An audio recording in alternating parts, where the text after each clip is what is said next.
Undefeated by C.D. Gill. Narrated by Rebecca Kaser. Chapter 1. He hadn't expected to make it to today alive. The chain-link gate clanked shut behind Xander Reinerman with noisy theatrics, announcing his separation from the barbed wire capped walls of purgatory. His breath came in ragged bursts as his stomach burned. He clamped his eyes shut. Having stared at whitewashed walls for 5 years, the vibrant colors were too much to take in. The morning breeze held no trace of the stale body odor or human waste that stained the air of the prison's interior. His lungs couldn't drag in enough sweet-tasting oxygen. Occasional shouts from the inmates in the yard mingled with the birdsong from the surrounding pines. For once, yellow sunlight bathed his world with possibility. No sterile white fluorescence hummed a never-ending song in his cell. No abrasive metal clanged as a way to pass the hours. The near quiet was unnerving. Perspiration moistened his palms. He tugged at his expensive charcoal suit, which hung on him more now than it had when he'd surrendered it at the beginning of his prison term. But that didn't matter, because it slid across his skin like silk compared to the state-issued sandpaper uniform he'd become accustomed to. So this is what it felt like to be free again. A quick glance around the parking lot dissolved his elation. The lot stood empty where his parents should have been waiting in their car. Their absence plunged a knife into his tentative hope for their acceptance. Years of trying to convince himself it didn't matter if they showed, or not begged him to shrug it off as their loss. But the bite of their rejection drew blood. His parents patented the no apologies, sweep hard feelings under the rug tactic. They clearly weren't sweeping his imprisonment under a rug of any size. It had been 5 years of no contact. Family was everything. He had to have them back in his life. The familiar surge of anxiety stole into his chest, but didn't overwhelm him. This time, the sweet adrenaline of freedom won out. Relief relaxed his muscles. In the last few years of intimately knowing Lady A, anxiety sounded too nebulous considering how familiar he was with it. This was the first time she'd granted him a reprieve from her usual tantrum. Perhaps the difference was this situation wasn't life or death, as it had been on the inside. Or was it life and death? The stark reality of his situation was that he had no concrete backup plan for restarting his life if his family didn't show. When his sentence started, all his friends had faded into the silence. It turned out that the whole prison vibe was a friendship buzzkill, as was the rotten taint of scandal and felonies that were attached to his name with super duty adhesive. He shoved the thoughts aside. He just needed to get into civilization again. At the edge of the parking lot, a narrow road led only one direction. A grizzled tree, whose roots created natural speed bumps on the blacktop, bore countless deep notches in its trunk, bearing witness to the many others that had taken this walk before him, loosed to try their hand at surviving the outside once more.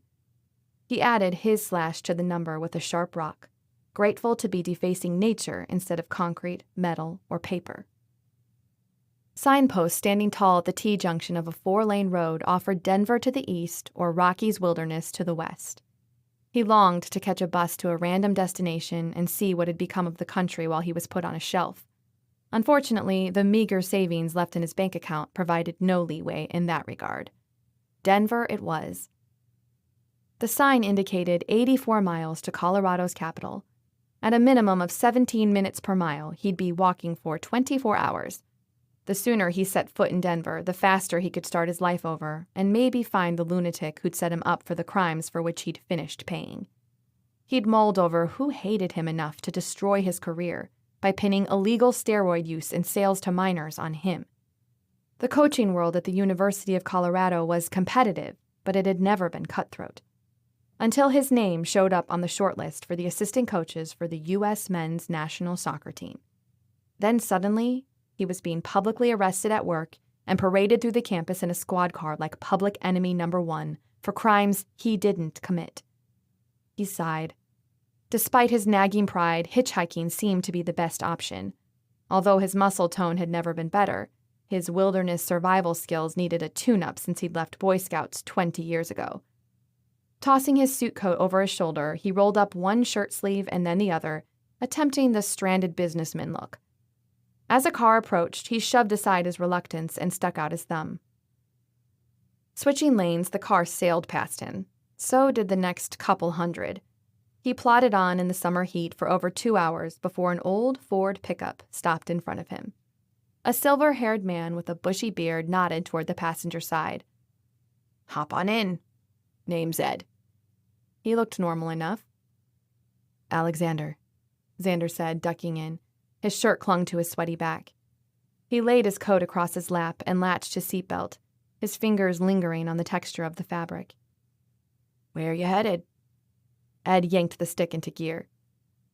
"As close to Denver as you're going." "Help yourself."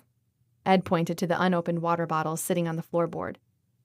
"This your first day out?" Tension stiffened Xander's shoulders. His life was none of Ed's business, but the sharp retort stuck in his throat and clung to an erupting flame inside him. He freed a water bottle from the plastic, twisted it open, and downed half in 2 swallows. The water tasted like mountain air in springtime, unleashing a cool thread of happiness through his veins. The rest of the water disappeared in seconds. Xander eyed the empty plastic. "Is it that obvious?"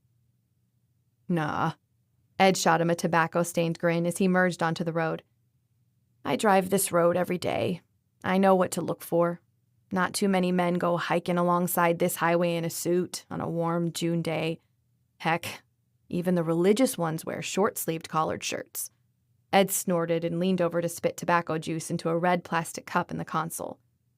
As the mile markers flew by, the conversation lapsed in favor of feeling the wind from the open windows on his skin and listening to its roar. Crooning melodies playing on the truck's aftermarket radio reminded him how much life had passed him by. Ed broke the silence again.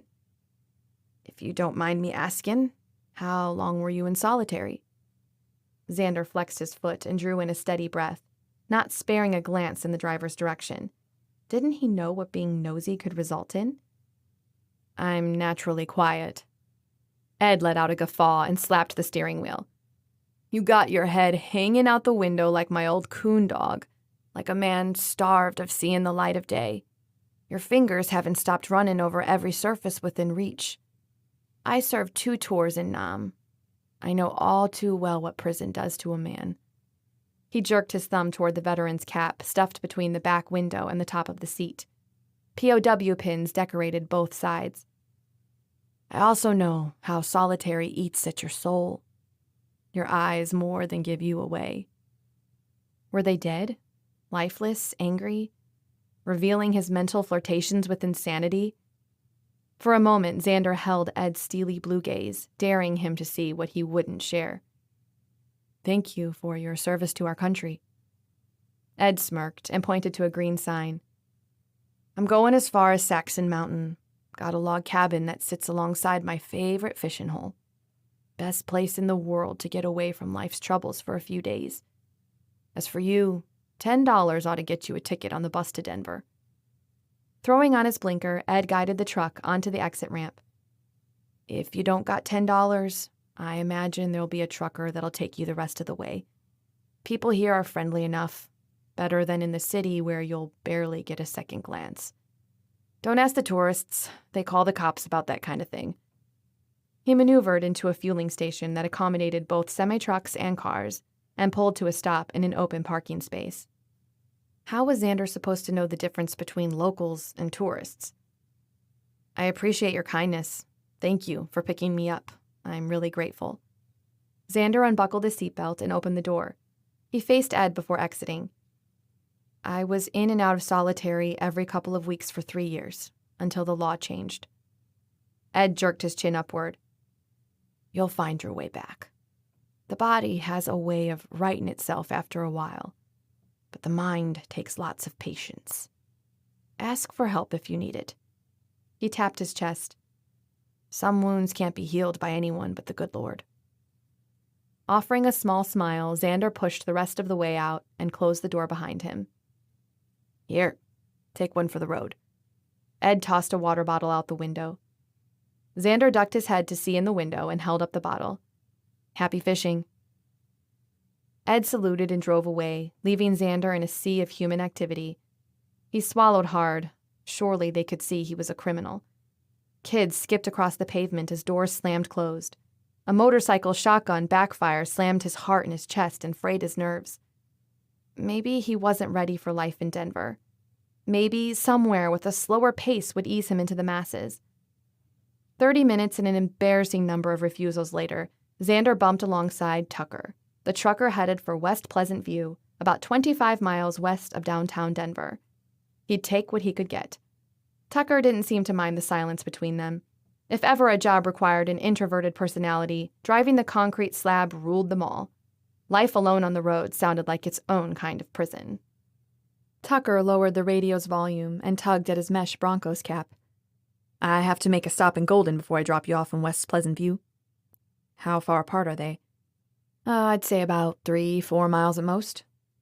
I'll get out in Golden then. Don't worry about West Pleasant View. Tucker cocked his head. You sure? I don't mind.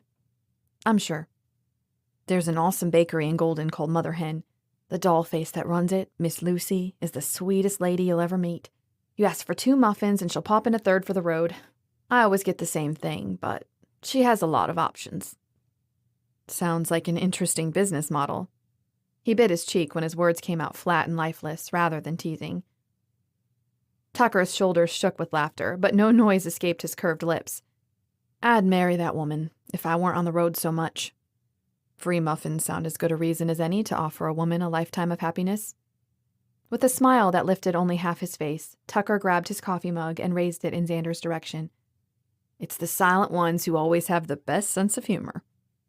And they also had the most to hide. If only Tucker knew of Xander's convictions, he'd join the media in the rage of mudslinging. Tucker, do you mind if I use your cell phone?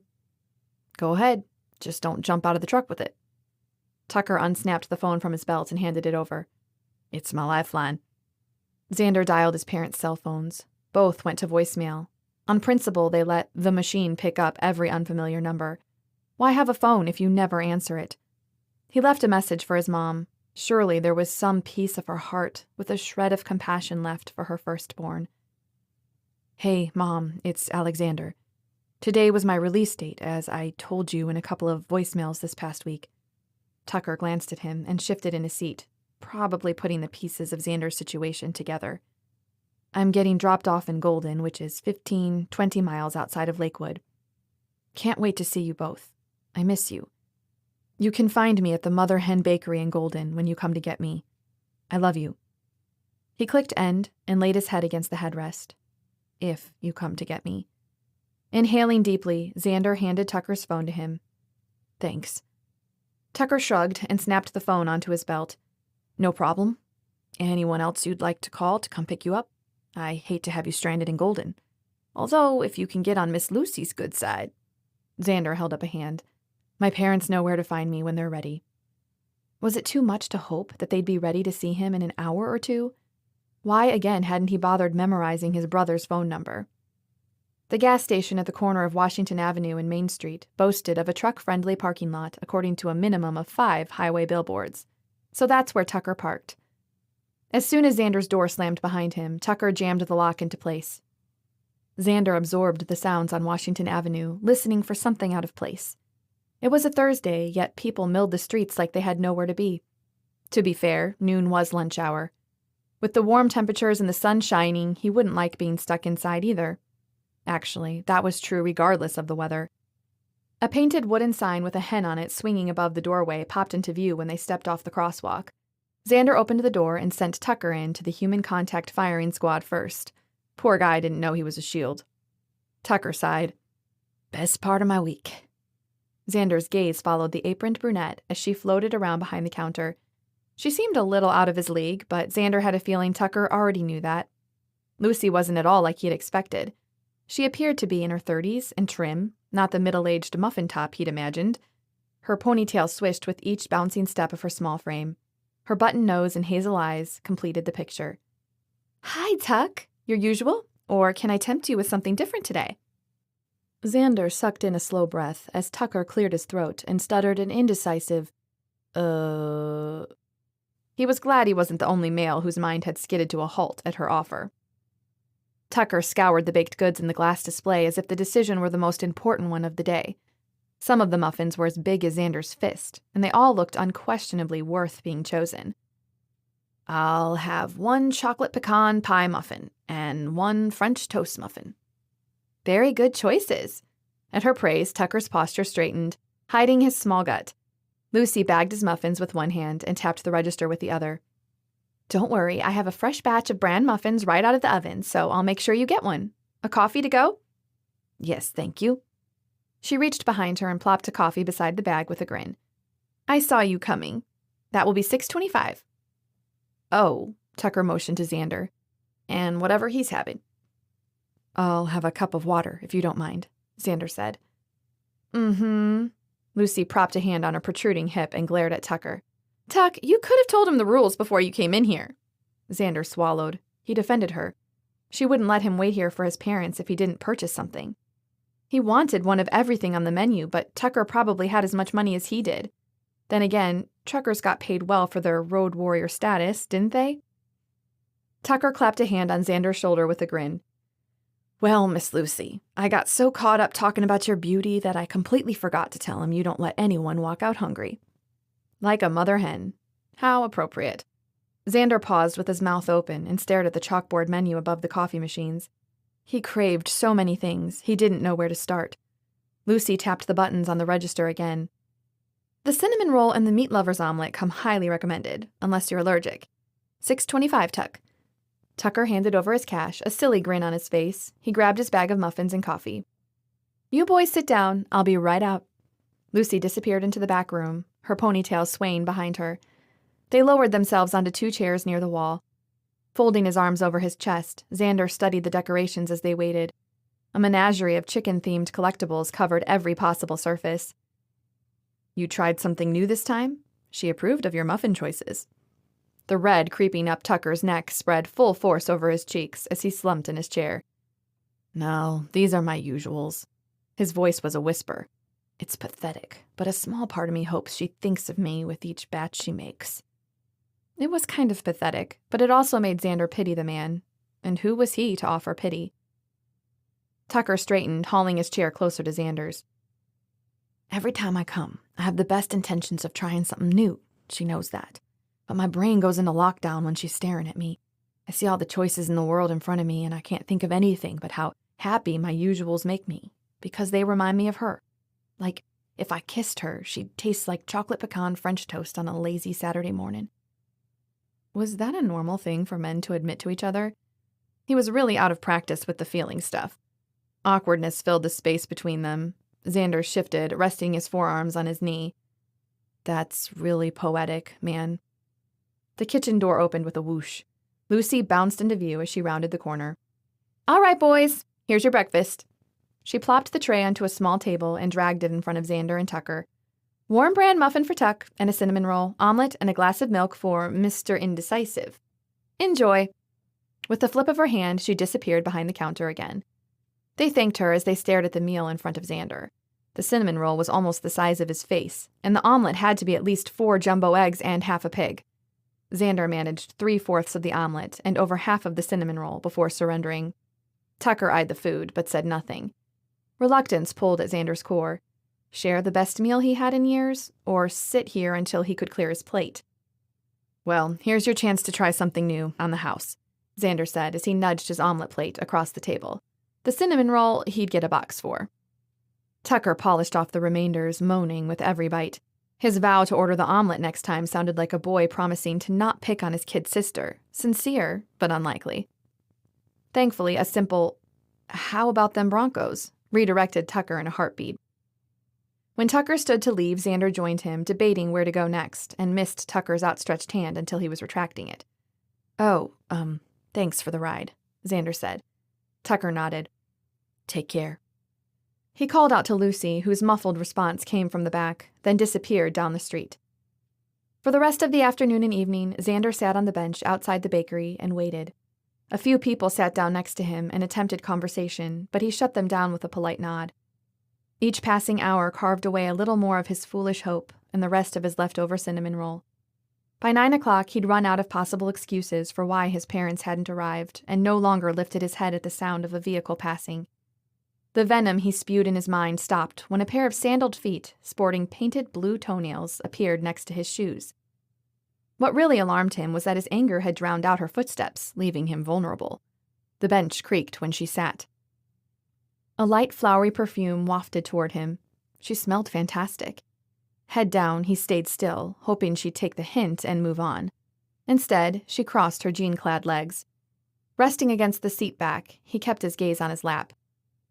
If you're looking for the bus, the last one for the evening left 6.5 minutes ago. It's a good thing I have a car then, isn't it? Her voice was buttery smooth, laced with humor. I'm Gia.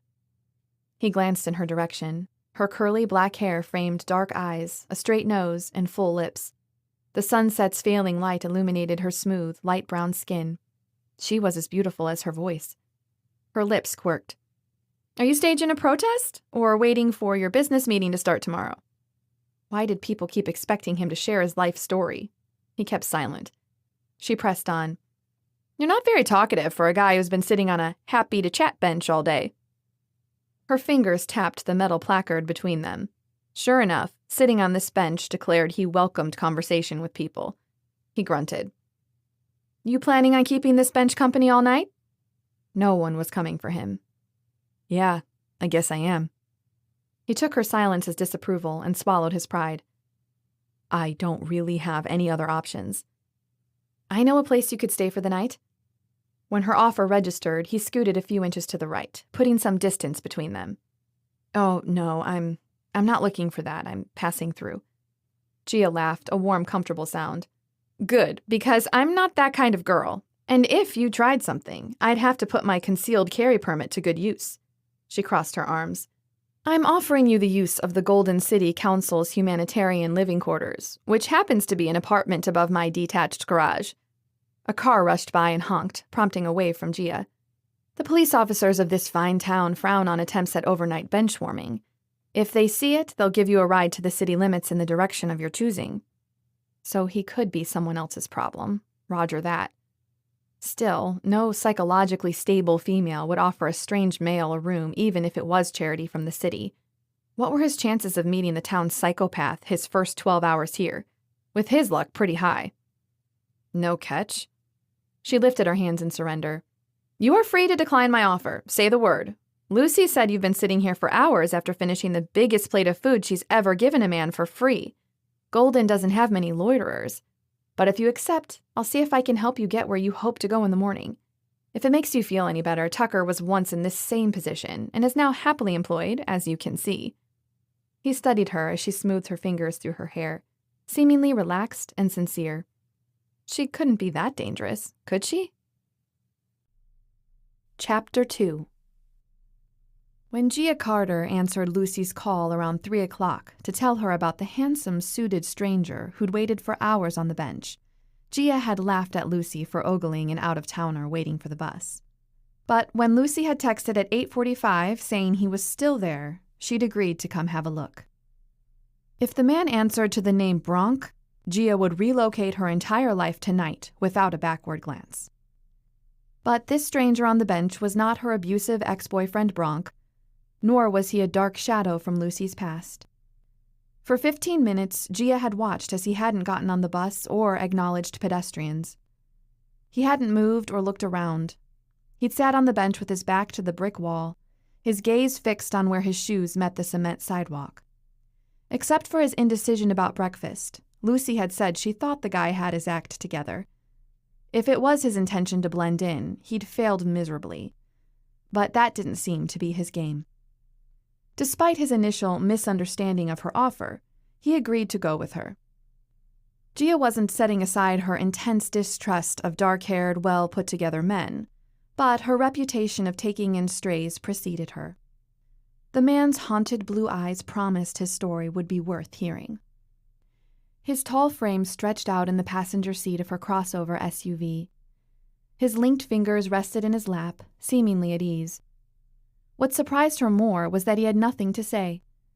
Most of the homeless men she'd put up liked having someone to talk to about their problems, incoherent or conspiracy theorists as they were.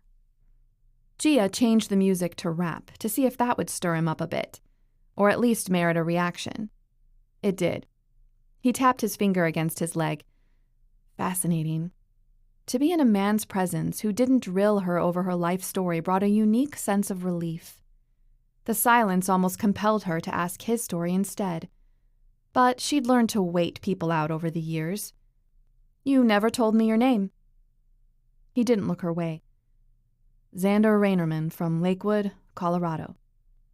Gia from New Orleans, now a proud resident of Golden. She'd respect his attempt at heading off her questions. They were almost to her house anyway. One more left turn brought them into her driveway. The room you'll be staying in has everything you'll need in it except a kitchen. There is a mini refrigerator and a basket of snacks by the desk. At his sharp glance, she shrugged. The city council is generous. Homeless people have to sleep somewhere until they get on their feet. Now in the morning, I'll unlock the door to my house at 7:30. You're welcome to come get some breakfast between then and 8:15. Let me park the car, and I'll show you to your room. He didn't need to know that including her was the city council's way of becoming more racially diverse. And their financial support of the humanitarian quarters was their response to a meeting she requested after being stopped by a police officer during her first week in Golden, and asked laughingly if she planned to cause any trouble, as if it were a joke to him. It certainly wasn't to her, so she made sure their apology did good for others, not just her. Xander exited the car, but didn't move from her brick-paved driveway. He stared at the ground with his hands in his pockets while she parked and closed the garage door. This way, please. At the top of the outdoor staircase, she unlocked the door. She tried to put herself in his shoes. It was no five-star hotel, but it was spacious. According to former occupants, the queen-size bed was 7 for 7 in beating out the metal bench at the bus stop. She strode to the closet and opened the doors. Clean clothes are in here. I'm sure there'll be something that fits you. New underwear and sock packs are on the shelf. Help yourself. Toiletries are in the bathroom. Use whatever you need. If something is missing, please let me know. There's a speaker button by the door that calls into my house. In the glow of the ceiling fan light, she studied him. He stood at the side of the room, taking it all in with dull eyes and a hard-set face. Life hadn't been easy on him. Finally, they settled on her with an assessing gaze. Aren't you afraid of what I could do to you? His voice settled over her like a silk robe. Not at all, Gia said. Her grin widened when surprise flickered across his face. My house has a fantastic alarm system, and I'm always armed. Gia patted her purse. If you try something, you wouldn't get away in one piece. She knew she sounded arrogant, but she didn't grow up in a Brazilian household in New Orleans without learning how to protect herself. And, successfully, Daddy made sure of that. He'd warned her that some people feared others with a different skin color, and they used fear as an excuse for evil. Besides, Xander had at least 100 pounds on her, and she'd wager she could move faster in quicksand than he could on concrete. Sleep well, Xander. See you in the morning. He laid his suit coat on the bed and followed her to the door. I'm very grateful for your hospitality. With a nod and smile, she escaped without having to answer any of the typical questions that were lobbed her way from her rescuees. Like, why was she always armed? Protection from the unforeseen. Was she vanilla or chocolate? Best answer, swirl. Was she sure she didn't need a warm man in her bed? Her body was the sole occupant of that bed. No exceptions. The questions were always personal. Her past, her stories were not something that staying in her guest room granted them access to. She did, however, leave one piece of evidence for guests to find if they were snooping. In the bedside table, underneath a notepad, an article clipping reviewed her first-place win in the junior sharpshooting regionals in vivid detail. Though she'd quit competing, she never stopped training. Beyond that article, her parents censored her from the public eye with the strongest team of publicists out there.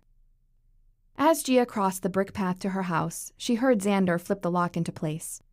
Good, the man had some sense. Inside, she locked her own series of bolts, armed the security system, and dropped her keys into a bowl in the mudroom. Most other young women in Golden made do with a deadbolt and a porch light, since the crime rate in the area was practically non-existent. But with her parents running the third largest import-export business in the country, Gia had a lot to lose. They had powerful enemies who wouldn't mind sending Gia back to New Orleans in a cooler with a toe tag, professionally and physically. That wouldn't happen if she could help it. And she could. One of the reasons she offered her room to strangers was to keep an eye on them. Although if someone were coming for her, they wouldn't spend hours sitting on a bench in downtown Golden first. She padded down the hall to her bedroom. Xander's silence had intrigued her. There would be a lot of satisfaction in hearing his story, if he stuck around. The next morning, Gia's alarm went off at 7. She showered and dressed for the day in a lightweight skirt and tank top. Colorado summers got warm, but the sun didn't boil the water in the air first like it did in New Orleans. Aside from family, the beach and the food were the only things she missed about NOLA. Eggs and bacon sizzled on the stove when Xander walked in dressed in a blue t-shirt and jeans comically cinched into his narrow hips with a brown leather belt. The suit hadn't done him justice. That shirt stretched across his broad shoulders just right, not to mention the color highlighting the blue in his eyes. She grabbed a strawberry from her cutting board and popped it into her mouth. "Good morning. Hope you slept well." She pointed to the refrigerator with her knife. "Milk and juice are in the door. Glasses are in the cupboard to the left." She stirred the eggs and flipped the bacon as he poured himself a glass of milk. "You any good with a knife?" "Better than most." "That's terrifying." With a smirk, she handed him a knife and crossed the kitchen, keeping him and the knife in her peripheral vision. He flipped it in his hand. "It's dull." Gia huffed. "You said you were better than most, so why would you need a sharp one?" The corners of Xander's lips tilted upward. "Fair enough." "If you could continue cutting the strawberries, slice thinly so they'll taste sweeter." Every kind of summertime strawberry tasted sweet to her, but a little extra effort would tell stories of his character. She set the bacon on a plate to be blotted before dropping the diced potatoes into the bacon grease. "Hope you're not a vegetarian or in any danger of a heart attack. I'd hate for my breakfast to be the death of you." Xander grunted. "I'm not picky. There are a number of things that will likely kill me before food does." "What carcasses are hanging in your smoke shed?" She lifted her glass of water in the air. "Cheers to that." A smile lightened his features as he raised his glass of milk. The man had dimples and perfect teeth. Lord help her. She drained her water and redirected her attention to browning the potatoes while the rest of the food was still warm. "So what's on your agenda for the day?" "A job search, I guess." Scratch stranded businessman off the list. She shoved the potatoes around the pan in silence, waiting for any clue he'd give her. He provided nothing more. "The Denver Post should be out front if you want to look through the classifieds. If you would, please save me the comics and the crossword puzzle." She dished the potatoes into a serving bowl and stuck a spoon in it. "If you'd rather use a computer, I'll log you on." She handed him a plate and dug the yogurt out of the refrigerator. "Have as much as you'd like." "There's a lot of food here. You trying to compete with Lucy?" "Definitely. Lucy gets as many marriage proposals in a week as Jennifer Aniston gets in an hour. It gives the rest of us Golden Girls inferiority complexes." He shoveled food into his mouth as soon as his backside hit the bar stool. "I don't mean to insult Lucy's kindness, but this breakfast wins the prize." Gia pulled a stool out and parked herself a good distance from his left elbow. "I feel my confidence boosting already. But no need to flatter me. You can go back for more if you'd like, and I won't charge you a dime." He nodded and continued eating. "What do you do besides run a bed and breakfast for strangers on the council's nickel? Because if the others are like me," Xander scratched his head, "it didn't sound like they're exactly rolling in the dough." "In my spare hours, I'm an architect." She clucked when his fork paused midair. "Surprised?" His lips tilted upward. "Not at all.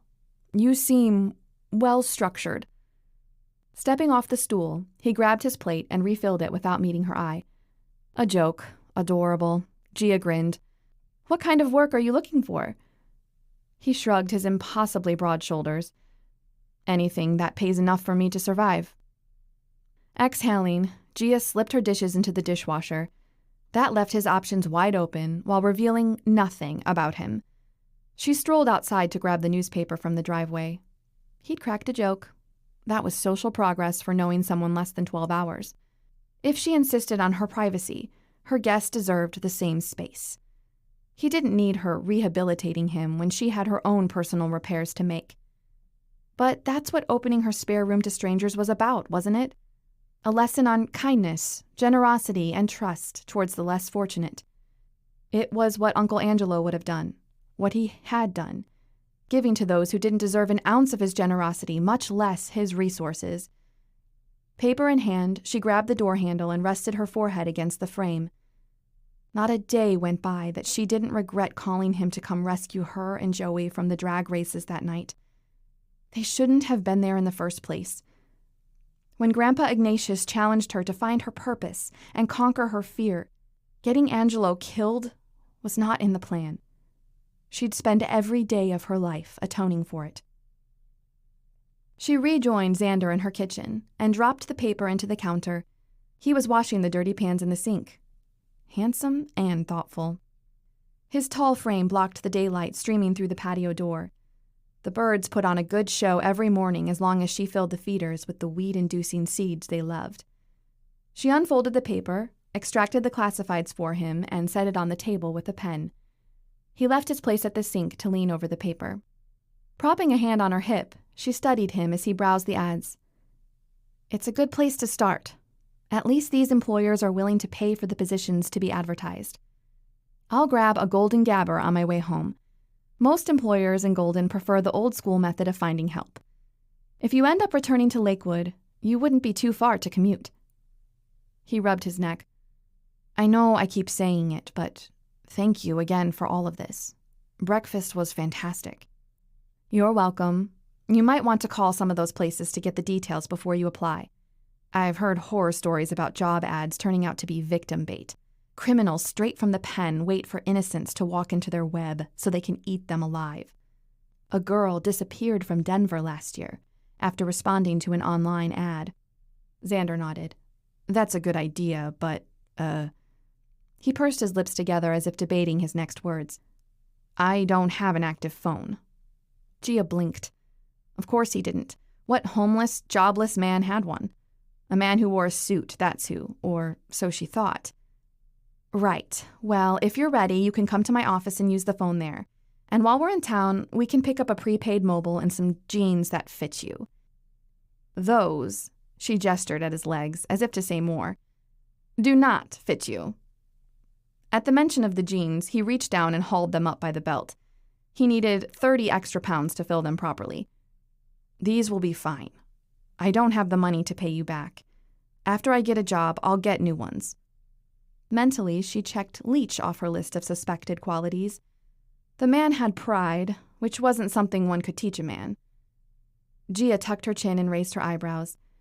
You think you're getting a job wearing pants you can barely keep on? Mm-mm. We don't have any of those kinds of businesses around here. He grinned at her wagging finger. What are you grinning at? His shoulder lifted. You're feisty. I like that. She clicked her tongue in disapproval, but his words gave her a small measure of satisfaction. After locking the door, Gia turned to see Xander jogging up the stairs to his room with his hands holding his jeans in place. She shook her head. And he said he'd wait until he had a job to get a new pair. Lucy would love this story.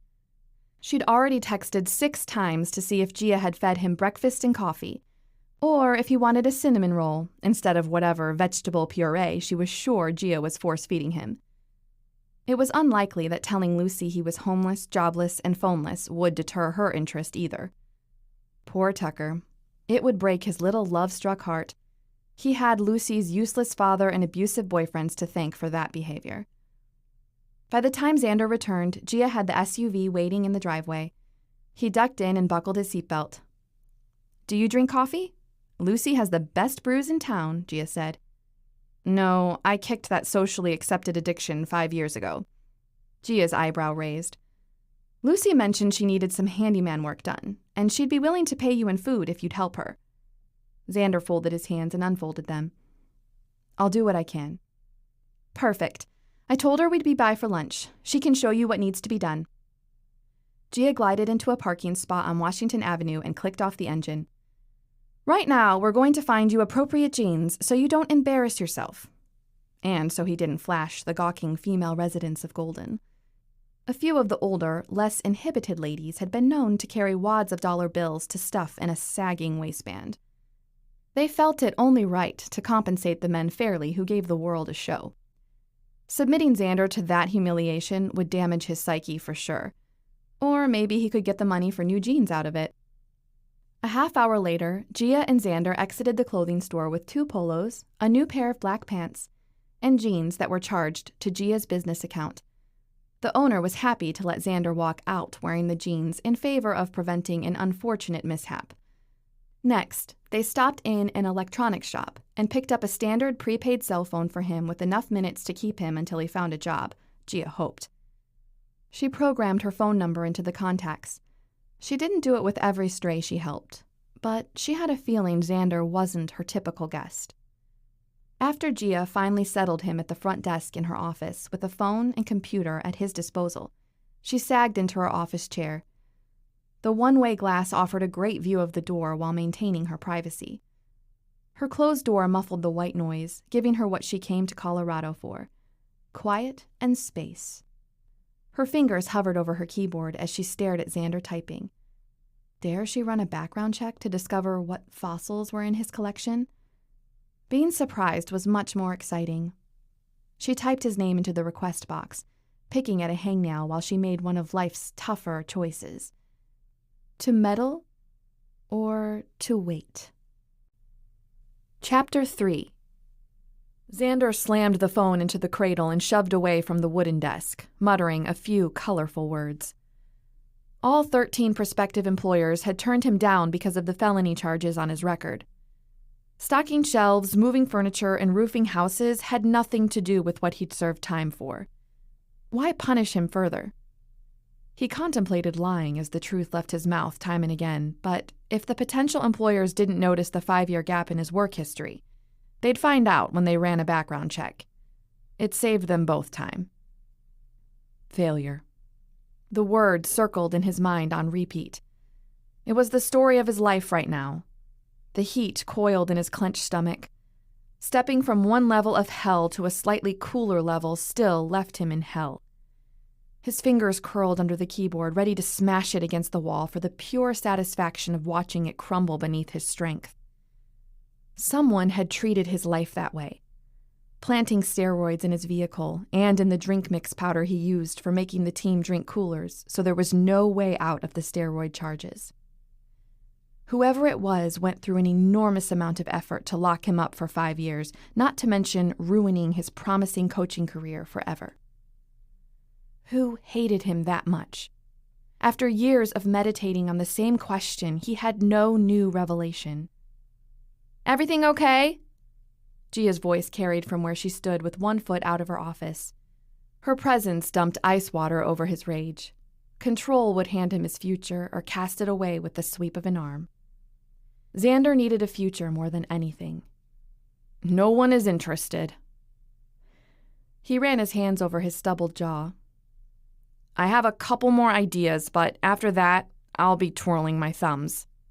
He'd have to dust off his lawn business skills from high school or find day labor jobs where no one asked about his past. Where could he find the money for a startup? A decent lawnmower cost a couple $100, which would leave him bankrupt. Gia scrunched her nose. Her hairstyle sat in coils of curls around her face, teasing his eye with its gentle curves. Feminine and simple, yet so mysterious. Who was she really? On a whim, he had searched her name in the browser after she retreated into her office earlier this morning. Hundreds of Gia Carters showed up online, but one of the top results scared him the most. If he left, he had nothing. The only thing working in his favor at this moment was her offer of a place to live. If she found out about his crimes, she'd boot him to the curb, thinking he was out to swindle her money. He'd tell her about the false charges one day, but today was not that day. Gia examined her nails like they were the most interesting thing in the world and avoided his gaze. Well, I hate to say it, but you could surrender to working for Lucy. He snorted. Working at the mother hen didn't seem like a long-term option. She probably wouldn't want me.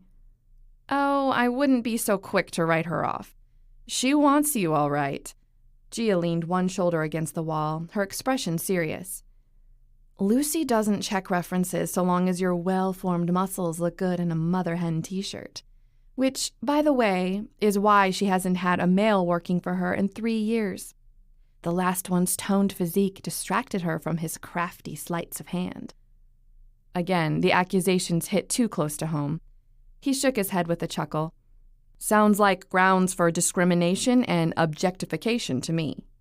I know all about discrimination, Mr. Reinerman, and I can assure you that a woman with good taste in men should be respected, not diminished. She will appreciate you every single second of the day and feed you. What's not to love about that arrangement? All it takes for a healthy work environment is that a person be valued and fed. How have companies not figured that out yet? Gia motioned to the door. It's lunchtime. Let's go see how she plans to buy your affections. As they strolled down the sidewalk, Xander struggled to broach his next question. He hated asking for charity to his very core, but she could only say no, right? Gia, I have a meeting in Lakewood tomorrow, but I'm low on cash. Could I borrow a vehicle? You have your driver's license? Yes, and a clean driving record, although he was bound to be rusty. The few seconds of silence thrummed his nerves with merciless abandon. She had barely known him a day, and he was asking for a lot of trust. I might have an idea. I'll tell you after lunch. Gia beamed at him. He had a feeling her idea would involve a catch. Strangers didn't hand over car keys with no strings attached. Quickening his steps, he grabbed Mother Hen's front door and held it open as Gia walked through with murmured thanks. He stepped in behind her in time to see Lucy laying her hand over her heart with a sigh. Lucy straightened when she met his gaze and disappeared into the back with a forefinger in the air. Gia twisted, her shoulder brushing his chest. She directed her attention out the front window, her voice low. Like I said, Lucy is a big fan of Xander Reinerman. The feel of her arm against his chest made him stop as he leaned into her touch a fraction. He cleared his throat, keeping his volume the same as hers. I can't compete with a stud like Tucker. Inhaling sharply, Gia sputtered out a cough to cover her laugh as Lucy returned and frowned at them. Despite how much she talked, Lucy seemed like a nice person, generous and soft-hearted, but no girl deserved a guy with his baggage. Gia patted her chest and coughed again. Xander strolled to the counter. Could I get a glass of water? Lucy's expression softened. Of course. She filled a paper cup and slid it on the counter. He handed Gia the cup when she made eye contact with him. Gia lifted her eyebrows. The color subsided from her cheeks as she swallowed the water. Lucy, have you officially met Xander? Lucy stuck her small hand over the counter, so he grasped it and said, It's a pleasure. Thank you again for breakfast yesterday. It was the best meal I've had in years. Not to mention his only meal all day. Guess you haven't gotten out much, huh? Lucy said with a pleased smile. You have no idea. Lucy smoothed her hair off her forehead, settling her headband in the well-formed dent between swells of hair. Well, I could have taken a rod to Tucker's backside for dragging you in without giving you the skinny on Mother Hen's starvation intolerance policy. She giggled. Anyway, what are you two feeling for lunch? I've got a bazillion options. Ham and cheese, turkey and cheese, tuna and cheese, and egg salad. Her brow scrunched. Then she gasped. You're not lactose intolerant, are you, Xander? All my sandwiches have cheese. So thoughtless of me. Gia drummed her fingers on the counter and lowered her chin. Luce, you've never cared before that your sandwiches had cheese on them. Besides, if he was lactose intolerant, he'd be sick by now. You gave him milk yesterday. Xander wasn't sure what impressed him more, that Gia recalled a meal she hadn't seen him eat, or calling Lucy on her nonsense. Lucy stuck her nose in the air. He could be sick and not have told you. Honestly, you expect a man to tell you his gastrointestinal woes? Ladies, my intestines are fine. He held up a hand. I love cheese. A turkey and cheese sandwich sounds refreshing. Thank you, Lucy, for being so concerned about my welfare. Lucy's sassy humph had Gia narrowing her eyes at Xander. I'll take ham and cheese, she called to Lucy, who had her head in the refrigerator. You got any chips to go with it? In the back. Let me get them. Grab the lemonades, will you? When Lucy scooted through the door, Gia pointed at Xander and moved around the counter to grab the cups. Don't think I'm not on to your games. She's not concerned about your welfare. She's concerned about not seeing your handsome face every day. That's all. And buttering her up is only going to make Tucker upset that his one true love is making puppy dog eyes at the new kid in town. You think I'm handsome? Gia huffed. That's all you got out of what I said? She pursed her lips. You are fishing in stagnant waters, sir. Xander laughed. It felt so good to have a reason to. Your scoldings are noted. Don't sound the alarms. Tucker can have her. Lucy bounced through the door. Tucker can have who? Words froze in his mind. He held his breath. Candace Jeffrey, that gorgeous model. Gia whirled around and beelined for the table in the corner. The boys were talking about their dream dates yesterday, and they both said Candace, so Xander was telling me that he'd kindly let Tucker have her. Lucy waved off Gia's words. No, Tucker needs a sensible woman who would tolerate his inability to change the status quo. Never seen Candace wear the same outfit twice.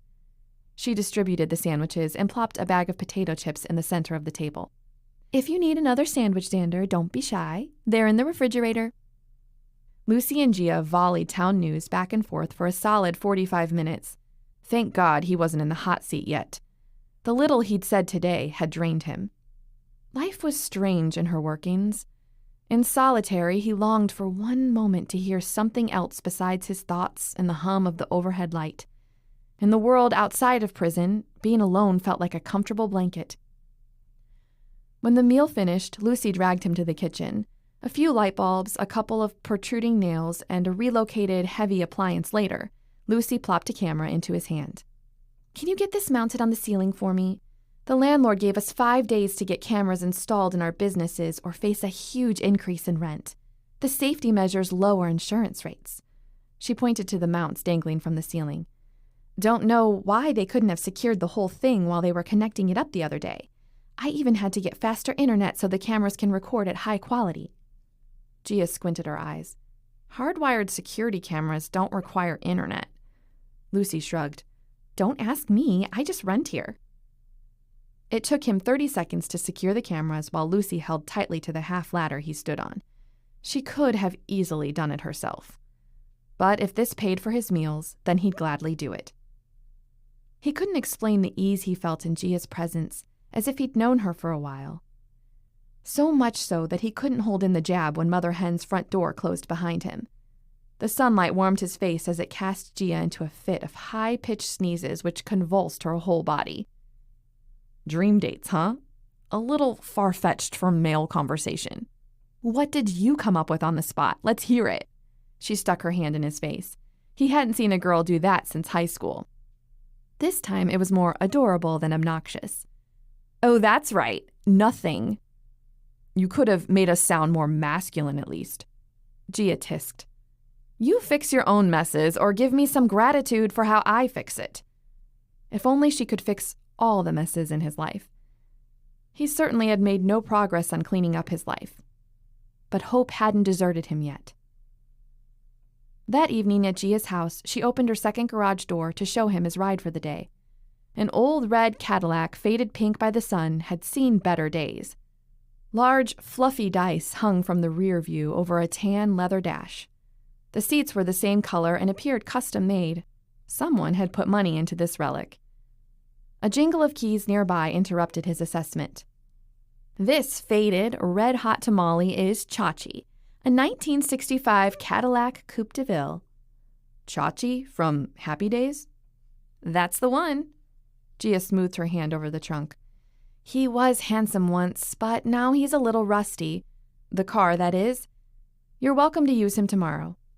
She paused and strolled to the driver's side, picking something off the ground. If you can get the steering wheel back on tonight. Her nose scrunched briefly before she grinned. There it was, the catch, the character test. Why was it off? This has been a project car for one or two of Golden's car fanatics who like to tinker but don't have the garage space. I keep it here in exchange for landscaping work, and on occasion they come fiddle with it. He runs fine once you get him started. The spark plugs got changed last weekend, so it should be a clean start." Xander took the red and white wheel from her hands and leaned into the car to check the placement. "I don't suppose it came with a manual of any kind, did it?" Gia shrugged as a spark of amusement lit her brown eyes. "I didn't buy it. If there is one, I don't have it. I'd bet you could find it online, though. There's probably a how-to video for fixing it." The next morning, Xander rolled out of the driveway at 7:43 and into the parking lot of Lakewood Credit Union 17 minutes later. He emptied his bank account of the $253.12 in 6 devastating minutes. Desperation tidal waved into him as he enclosed himself in the borrowed vehicle. Dropping his forehead against the steering wheel, he massaged his temples. His welcome at Gia's was bound to run out in a couple of days. What came next? Begging? He drove his fist into the seat beside him. There had to be an end to this misery. Years of life wasted in a prison, clinging to the barest thread of hope that he could start fresh and put this behind him, yet 3 days outside the walls and he had little to show for his freedom.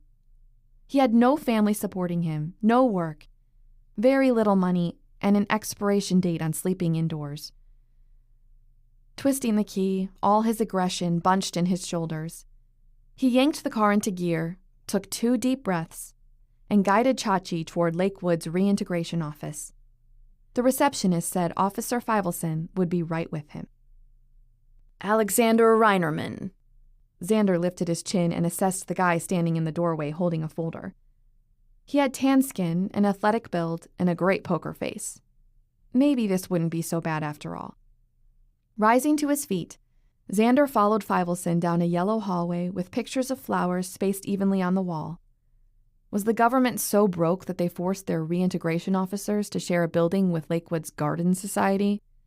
Fivelson stepped into an office on the left and motioned Xander to a seat.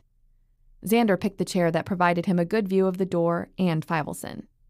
With punishing keystrokes, Fivelson logged onto his computer. A crack split the silence. Fivelson muttered a curse and picked up his keyboard sheepishly. "Third one in a month," a heavy sigh accompanying his admission.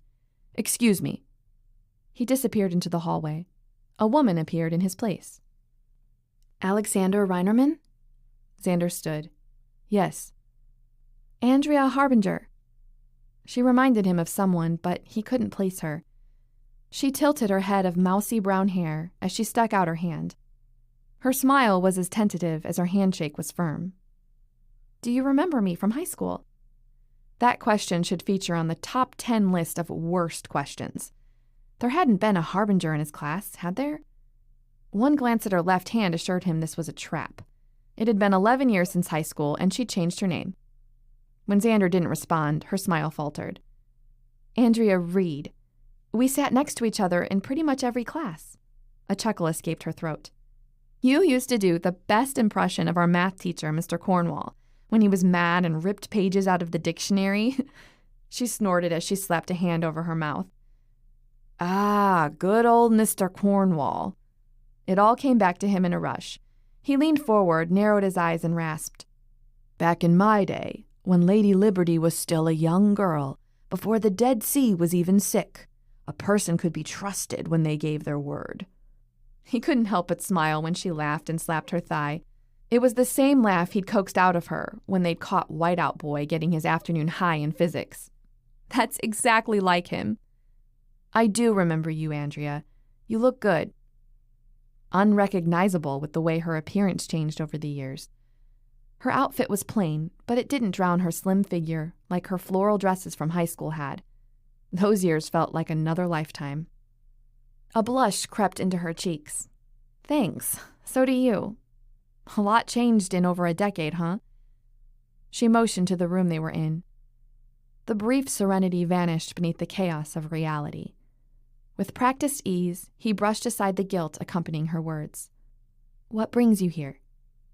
"Mrs. Harbinger is the resident staff psychologist," Fivelson said as he strode into the room with the keyboard box tucked under his arm. Andrea settled into the chair near the door, blocking him in the corner. He already regretted his seat choice. Xander nodded.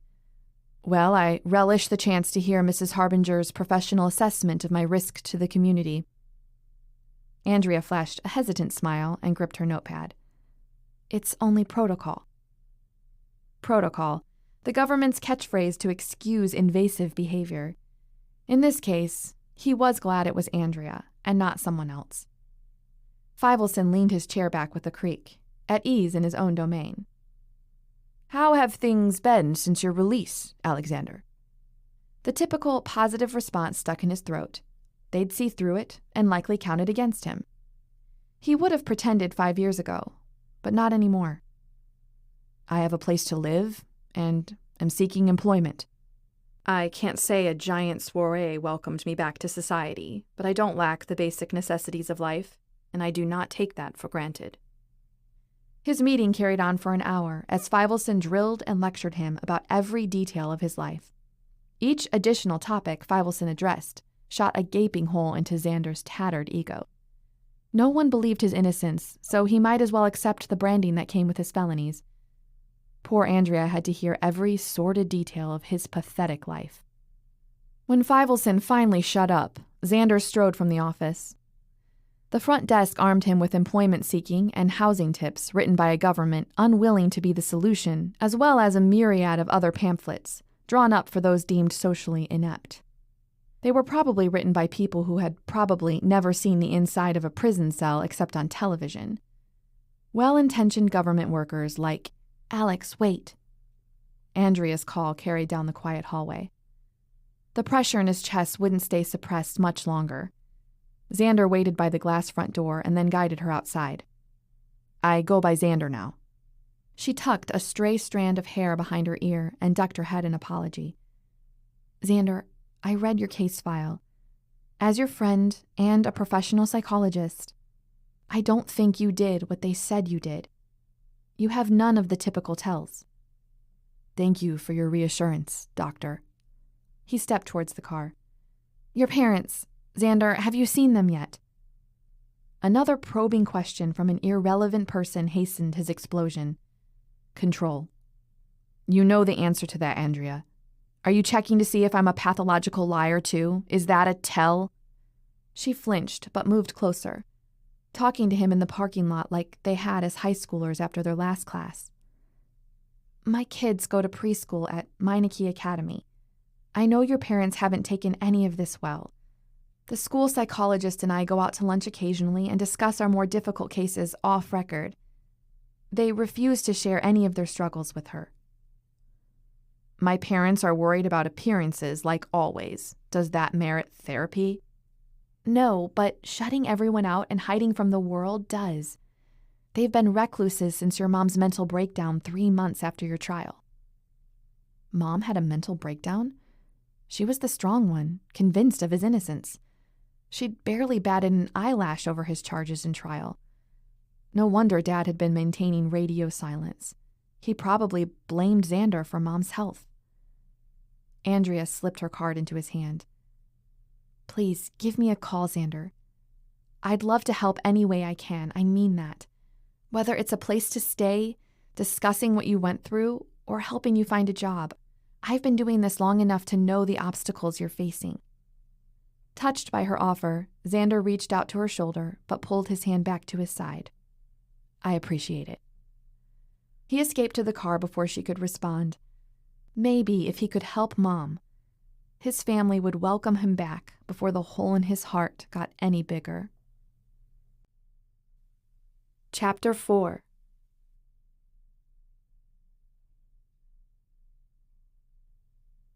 GC Architecture decorated the gilded envelope in large calligraphy, where it rested in the sunlight on Gia's passenger seat. It would go perfectly with a brown frame hung above her computer at work, proof that she could make her way in the competitive world of architecture after all. She'd done it. She'd finally won a government bid. This one was to design 10 new houses for international refugee families. Thus far, her projects had been relatively small, but now that she had snagged the senator's attention, jobs would start flooding in. This elation, this was what Uncle Angelo meant when he'd guaranteed that she'd get a rush from selling her architectural talents. Excitement hummed through her body as she drove home, ready to celebrate her victory. As she pulled onto her street, a shirtless Xander sprinting toward her house made her do a double take. The sun glinted off his flushed skin as his chest heaved. His forehead creased into a deep scowl. He'd been pushing himself hard for some time. At the house, she puttered around her kitchen trying to pretend she couldn't smell his fresh air workout aroma as he gulped down a couple glasses of ice water. Sweat soaked the t-shirt he'd thrown on before coming in. His good manners might convince her that he was trustworthy. Trust wasn't something she could afford yet. She longed to share her news since he was the nearest human, but his mood didn't invite it. Not to mention, they were still practically strangers. Instead, she called her cousin Joey. He would understand how her heart rocketed into the stratosphere at the sight of the acceptance letter. Uncle Angelo left his son Joey the corporate architecture side of his business when he died, and she'd inherited the nonprofit side. For the first time in years, Gia was starting to see what Uncle Angelo had envisioned for her someday. She'd begun to think she was doomed to following her parents into corporate life as an import-export executive. And the thought of staying awake through 1,000 informational meetings a week, with endless columns of statistics to analyze, made her cringe. The creativity of architecture appealed to her far more than corporate jargon, much to her parents' chagrin. While the phone rang in her ear, she grabbed the television remote and found the viewing guide. She plopped the remote in front of Xander. "Feel free to watch whatever you'd like. I'll make dinner in a little bit." With a nod, Xander picked up his water and strolled into the living room as Joey answered. "Gia, Dove, you must be desperate for someone to talk to if you're calling me in the middle of the week." Joey's low voice had Gia grinning into the phone like a fool. "I finally got a government contract, Jojo!" She couldn't keep the squeal from her voice as she spoke in Portuguese to keep Xander from listening. "All those small-time projects in my portfolio are finally paying off. I got the senator's personal approval letter this afternoon." Joey chuckled. "It's not exactly staying off the radar, but I think it's about time you moved on. The fear of Bronk can't control you forever." "I thought of that," she sighed. "The contract is practically a flashing billboard. But hopefully by now, he's moved past his obsession with me." "Only one way to find out, and you're headed straight for it. I'm proud of you, G. Dad would be too." Joey meant it as a compliment, but Gia's heart took a hit at the mention of his dad. "Rebuilding takes time. You've done your due diligence. Now you can reap the benefits."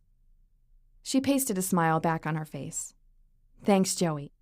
I thought you might understand, although you're operating these days on scales I can only dream of.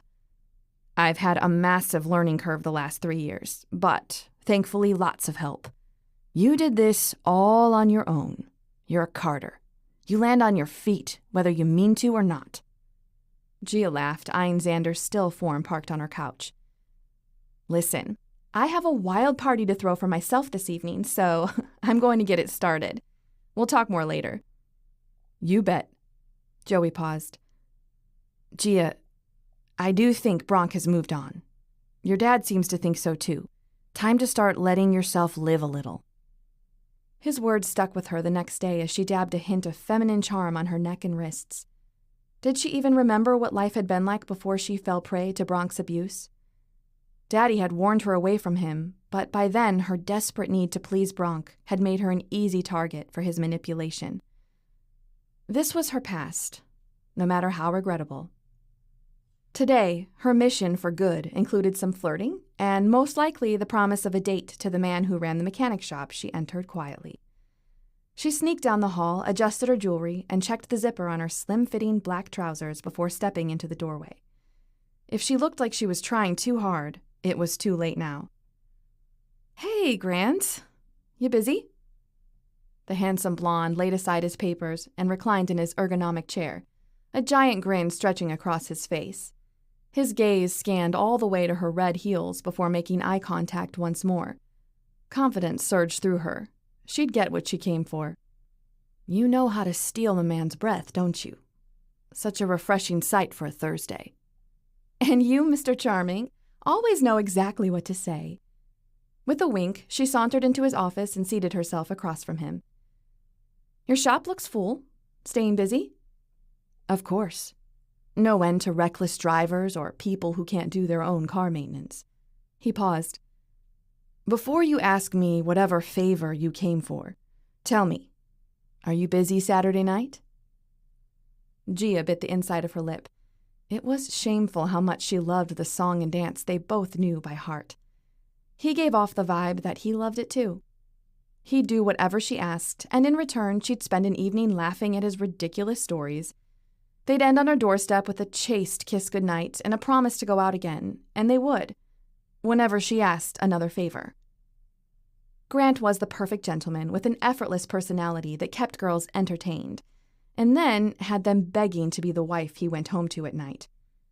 He'd wanted Gia as his girlfriend months ago, saying as much on 3 of their dates, but she hadn't been convinced the timing was right. "Grant, I will be free the next 2 Saturday evenings if you can help me." "You have my complete attention." Grant leaned his elbows on his desk with his head tilted to the side. His eyes were a fierce Caribbean blue, such a rare shade. "What challenge will win me 2 evenings in your delightful company?" She smoothed her fingers through her straightened hair. His gaze tracked her movements, enjoying the process. "Well, I'd love to know if there are any odd jobs available around town." The chair moaned as he shifted his weight. "The kind you usually ask for, the no references, no questions asked type jobs?" At her widening smile, he sighed. "You'd think we were harboring crime lords in Golden with as many times as you've asked me that question." Gia reached over and grabbed his hands. "Grant, this is why you are such a great guy. You get it." His fingers intertwined with hers. "Gia, I own an auto body shop, not a job placement agency." "But, Grant—" "Yes, I know, darling. I'm a pillar of the community to whom everyone trusts their deepest, darkest secrets while they wait 30 minutes for their oil change." Grant's lips brushed Gia's palm. "I will ask around. Will your latest rescue at least show up wearing all his clothes?" "Guaranteed." Grant's eyebrows flicked up. "You seem confident about that, despite the debacle last time. That's a good start. Since this is a 2-date series, I have conditions about our dates." Gia edged forward in her seat. "Oh, intriguing. My rule still stands." "No houses, but I choose where we go, and no doubles with Lucy." His face scrunched, or anyone else for that matter. She should give him more of a chance. He was a really good guy. "Completely agreed." A satisfied grin softened his features. He rolled his chair away from his desk and pushed to his feet. "Now, let me get back to work so I can find my hobby of placing society's deadbeats in positions where they can earn money to support the bad habits that got them there in the first place." "Not deadbeats, Grant. Everyone has potential. Right, Uncle Angelo?" "Sorry, the less fortunate." Grant didn't seem a bit apologetic. Gia kissed his cheek and didn't miss the fire that lit his eyes as she stepped away. His hands furtively touched her waist, inhibiting her quick exit. "What's so important about this one, that you'd offer 2 dates instead of 1? "You don't give yourself enough credit, Mr. Harrington. You're one heck of a good time." Grant tilted his head. She twisted free and waved as she escaped into the hall. She'd retreated halfway down the hall when he called, "What does that mean?" She peeked over her shoulder. Grant leaned against his doorframe with his muscled arms folded, a look of appreciation following her progress. Gia laughed. "Call me when you hear of something." In the 5-minute drive to her office, Grant texted her twice and Lucy once. Gia smiled and dropped her phone into her purse. They could wait. She left the car running and cracked open the office door. Inside, Xander slumped over the keyboard with a pencil tucked behind his ear. "You have time for a break?" With a weary smile, Xander rubbed his shoulder. "Perfect timing. I'd love one." She locked the office door and hopped into the car beside him. "I'm working on a few job leads for you, but how about you take a break this afternoon and relax?" Xander dropped his head against the headrest, his eyes drifting shut. Relaxing doesn't bring in money. I can't live off your generosity much longer. Tell your ego to be patient. Gia touched his arm until he cracked both eyelids. The warmth of his gaze started at her hand and tracked up to her eyes. What was going on inside that dangerously good-looking head of his? You're welcome to stay as long as you need. Don't rush the process. Things take time to fall into place when you're starting fresh. He grunted. What is your specialty? What did you do before you warmed a bench in Golden, thanks to Tucker? I was an assistant soccer coach for Colorado University. He paused and glanced at her. She nodded so he would continue. Everything about my life was related to sports. My degree, my job, my network. It's all I've known. But I'm blacklisted from that industry currently. Her conscience had fought and won over her curiosity that first day when she was tempted to check his background. In an act of sheer willpower, she had exited the browser. She hadn't searched his name once to see if it was his real one. She owed him nothing, but desired his trust someday. Sneaking around never accomplished that. Hopefully, he'd granted her the same courtesy. She parked outside a burrito joint, turned off the car, and got out before Xander had even moved. Burritos Mexicanos Reales. I love this place. We used to come here after soccer games in high school. Their carne asada is unreal. In a heartbeat, he was out of the car, holding the restaurant door open for her. They ordered at the counter and waited for their burritos to be delivered. Xander put up a fight about paying, but when Gia insisted it was her treat for all his hard work, he allowed it, though his closed expression brooked no friendly conversation from her. You didn't have to pay. I could have gotten it. Gia released a slow breath, her patience waning despite his damaged ego. It was nice of you to offer, Xander, but how much money do you have to your name right now? That's not a polite question to ask, Gia. Level with me. She propped her elbows on the table and returned his glare. I'm trying to help you find a job, and I'm letting you stay at my place. If you're a millionaire, then I'm going to start charging rent for my luxury apartment, and I'll let you buy me a fancy steak dinner. He shook his head. And if I'm not? Then let me be the rock where you find your footing. Everyone needs a push-off point. Xander said nothing. Each time she offered, he resisted, which made her more inclined to offer it. Beggars could learn a thing or two from this self-made man. $246, he said. His muttering follow-up remark included something about $6 running shoes, but she didn't catch it all. She schooled her features as if he hadn't bared his soul. His lack of money brought his quick temper and obvious desperation for a job into perspective. The burritos arrived, saving her paralyzed tongue. Her fortune continued when he bit into his carne asada and groaned. Better not to ruin the moment with money talk. Ma swore that two common things would distract a man without fail. One was good food, and the other she'd refused to tell Gia until she was an adult. By then, Gia figured it out on her own. Gia shelved the conversation in favor of keeping the peace. Xander didn't seem like the kind of man who would let his pride marinate in others' pity. The more he shared, the more complicated his mystery became. His fall from grace must have been epic. They finished their meal with few words spoken and took their horchatas to go. A full stomach loosened Xander's captive storyteller, and his sulking vanished. Stories of his high school mischief kept her enthralled as she drove 20 minutes to a construction site on the edge of Iredale. His childhood, as the oldest son of two teachers, sharply contrasted her childhood as the only heir to the Carter-Farah kingdom. They were as different as wooden clapboard from adobe brick. Both materials provided beauty in their own right, but their substances tolerated different kinds of adversity. Buried in a sea of trees, the road leading to the construction site was little more than a bone-jarring path, bared by the recent aggression of spinning rubber and metal. In a matter of weeks, the path would mature into compact gravel. From there, a road would form that provided identity to the homes that bordered it. The beginning stages of creative design was a gift Gia treasured like a cool mountain breeze in stale summer. But seeing the finished product of her design infused life into her bones. Regardless of the pain experienced from beginning to end, she'd never escape the high creating gave her. At the construction site, her heart plunged into her stomach with one glance at the equipment parked around the perimeter. She jumped out of her car before she turned it off.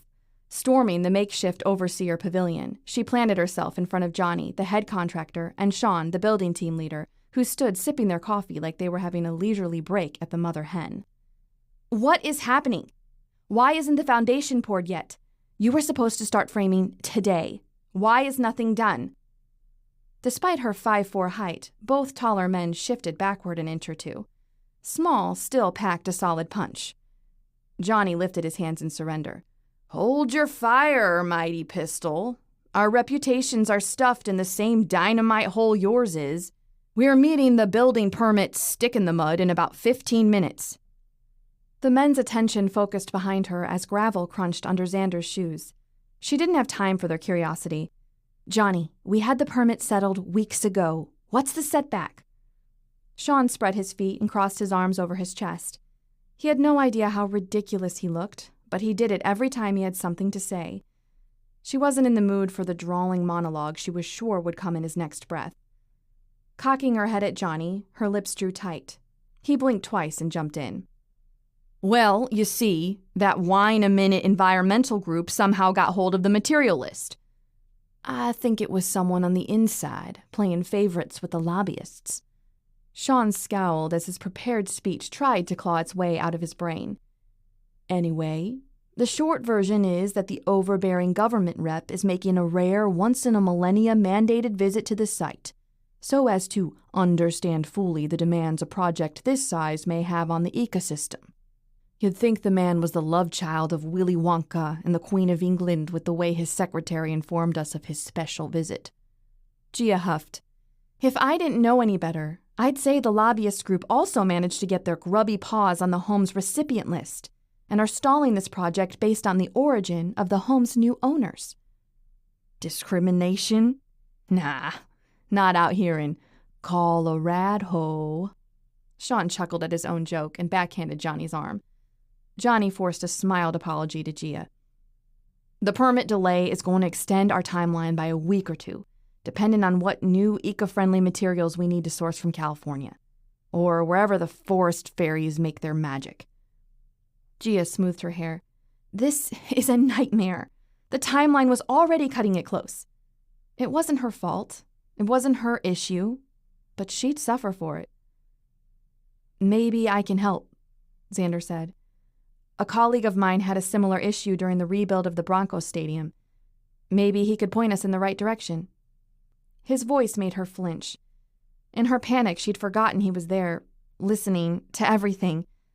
At this point, she'd take any suggestions before she had to start making smoke signals with her carefully crafted career of choice. "Would you mind, Xander? Anything you can recommend would be fantastic." She pressed her palms into her eyes, willing moisture to ease the scratchiness. Not staying to listen, she picked her way through the gravel to her car, popped the hatch, and sank onto the bumper, slipping her feet from her heels. Lately, each project she was involved in had issues, and not small ones either. Most of her clients were understanding, but if anyone was keeping track, they'd think she was bad luck's piñata. Pretty soon, she would be everyone's last choice. Uncle Angelo had willed her the nonprofit arm of his firm, but it was long before the intended time. She shouldn't have gotten it for another 20 years. With relentless tears, she'd question his wisdom posthumously. What was he thinking handing a popular and profitable branch of his business to an immature 23-year-old? Didn't he know she'd probably tank the whole thing with one ill-advised choice? That's how he'd died. Who was to say the memory of him and his beloved gift to her wouldn't meet the same demise? She couldn't bear the crushing weight if it unraveled in her hands. Not because of her reputation, but because of his, and the good he'd never failed to see in others. Maybe Xander's offer to help would give her an edge and finally grant Uncle Angelo's name the recognition it deserved. Or maybe he would be the gentle breeze that would bring the whole thing down on top of her. Chapter 5. A knot formed in Xander's abdomen. Gia had transformed into a stone-cold wall after her site visit, and now answered him in monosyllables.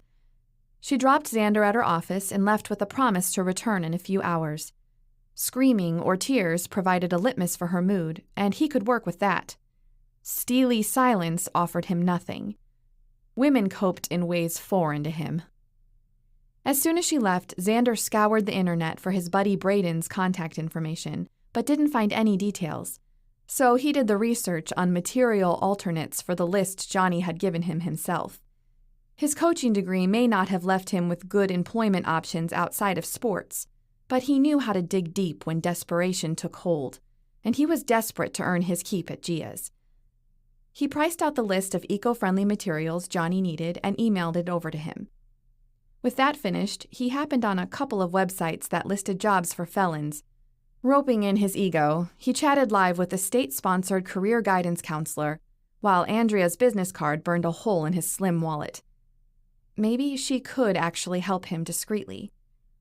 6 years ago, the media had spouted more hearsay than fact, and as his lawyer had cautioned, the court rarely granted mercy when kids were the victims.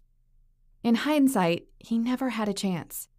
If the roles had been reversed and he sat on the jury instead of in the defendant's chair, he probably wouldn't have believed the innocent plea either. Xander might have been spared if only he'd been able to prove he'd been set up. The players trusted him. Parents trusted him. One of the players' parents said, soft-spoken yet venom-filled, the day of his sentencing. Her words haunted him. After putting the betrayal and fury to bed in the first year of prison, guilt had eaten at Xander until panic attacks gained control.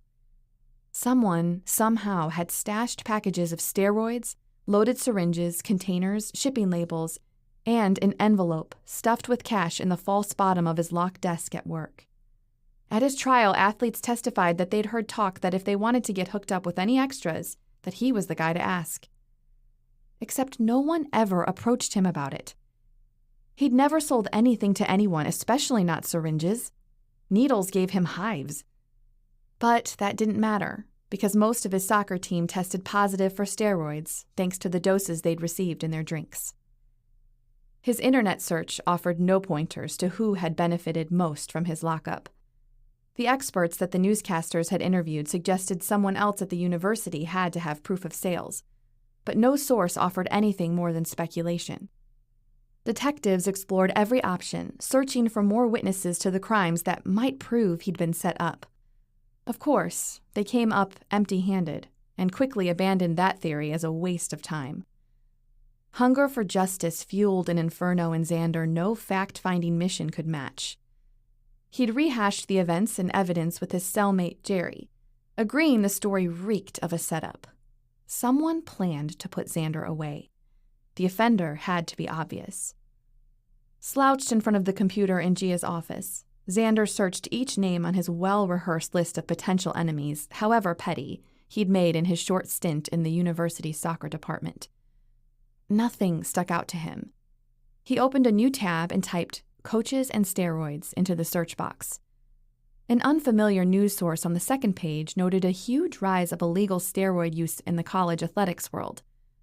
The Collegiate Athletic Oversight Association had developed an entirely new division that specialized in investigating and testing athletes, especially from Division I schools. The higher the stakes, the more likely there was to be foul play, the source said. Xander needed a new angle, but his homelessness and joblessness took precedence. With no place left to turn, he had to take Andrea up on her offer. Pulling her business card from his wallet, Xander punched her numbers into the office phone and stretched against the back of the chair as he listened to the ringing. At her soft hello, he straightened his posture. "Andrea, it's Xander Reinerman." "I was hoping you'd call." A smile brightened her words. "How can I help?" "I want to know everything there is to know about my mom's mental breakdown. What doctor did she see? What facility did they take her to? What was her diagnosis?" He continued before she could negate him. "I know that's all confidential, patient-client stuff, I get it." He smoothed his hand over his stubble. No reason to stop now. "But in my mind, my imprisonment and her breakdown are related. My parents won't answer my calls, and I'm not sure anyone in my family will give me straight answers." A sigh escaped his lips as the weariness tore at his soul. The truth is all I need, Andrea. Please. Papers rustled in the background as Andrea paused. I'll do my best, Xander. Give me a few days to call my contacts, and I'll pass along whatever I find. Off record, Xander. Xander thanked her and hung up. People changed after high school and matured, but the same kind-hearted, loyal Andrea from high school had handed him her card that day. She would keep her word because that's who she was. Who was he to her? A criminal? A pity case? The next number he dialed was his lawyer's office. The receptionist transferred him immediately. Alex, how's everything been since your release? Quinn said. All the words Xander longed to vent ran through his mind, but none were appropriate. Challenging, he finally managed. Quinn, have you heard from Lincoln recently? Sure. I saw him at Ultimate Frisbee last weekend. Why? Although short and stocky, Quinn could run circles around the gangly Goliaths, who usually claimed ultimate trophies. Xander had seen him do it many times, because usually Xander was on the field with him. I'd like to talk to him in person, but I don't know his number or his address. Email him. Why had he called Quinn again? There's been no contact between me and my parents, Lincoln, Kelsey, or Avery, since my sentencing date. I don't know if I can risk it without first testing the waters to see how they really feel about me. Have you attempted an email to your sisters yet? Click. When he asked personal questions, Quinn had a habit of tapping his expensive fountain pen of the day against his mahogany desk. The price of one of Quinn's pens would feed Xander for a month. A chunk of that money used to be Xander's. Thousands of dollars for the smallest chance of freedom. Wasted in the end. Not yet. I'd like the first contact to be something they can't say went to spam. Unfortunately, I only remember my parents' number by heart. As far as I know, Avery has graduated from college by now. Kelsey lives in Colorado Springs, still married to Doug, and Lincoln plays hockey. All of that could have changed, so please, will you arrange lunch with me and Lincoln? Otherwise, he might just show up at his brother's ice rink and hope to catch him. We've talked about you since the trial. He'll probably be fine with seeing you. Quinn's admission sent a flame of hope through Xander that he dared not encourage. You'll set it up for me. I'll do my best. One thing Xander counted on, the simplest tasks were often the hardest to do. Regardless, he gave Quinn his new mobile phone number and told him about his job possibilities. In return, Quinn told Xander about his new house and their third child being born. He was 5 minutes into bemoaning the corruption of Colorado's latest attorney general, when the bells on the front door smacked the glass. Lucy stormed into the office, her hair frazzled and her expression bewildered. Quinn, I'll talk to you later. Thanks again for arranging lunch. He didn't wait for Quinn's reply before hanging up the phone and standing. Hi, Lucy. Everything okay? Lucy scowled. No, everything is not okay. Do people normally look like this when everything is okay? He studied her appearance for singe marks or broken bones, but saw nothing worth noting besides her deep frown lines. His self-preservation instincts ordered him to keep that to himself as Lucy appeared on the verge of tears. What happened? She shoved a newspaper at him and smoothed her hair into a fresh ponytail. Xander unfolded the crumpled paper and scanned for a significant topic. A headline halfway down the front page read, Local Nonprofit Architect Tied to a U.S. Import-Export Royalty. Giovanna Carter, only daughter of Burley Carter and Sophia Farah, came to Golden 3 years ago bringing her nonprofit architecture firm GC Architecture, formerly run under Angelo Farah's award-winning internationally acclaimed architecture firm Farah Architecture International, with her. Hailing from New Orleans, Gia ditched her duties as heiress of the import-export empire in favor of small-town life outside of Denver. Her parents' multi-million-dollar corporation has been seeing enormous financial growth on Wall Street the past few years. In addition to controlling a huge portion of importing and exporting, the Carters also own a wide range of other companies in a variety of markets, including popular athletic wear lines Invicto and Invicta, pharmaceutical giant Salguad, private transportation company Get There, and hotel chain Venha Hotel and Suites. This leaves Golden residents wondering why the heiress abruptly moved to Golden when her family is so well connected in NOLA. Was there a generous payday? Side benefits from the government offered for her business? All the possibilities are awash in politics.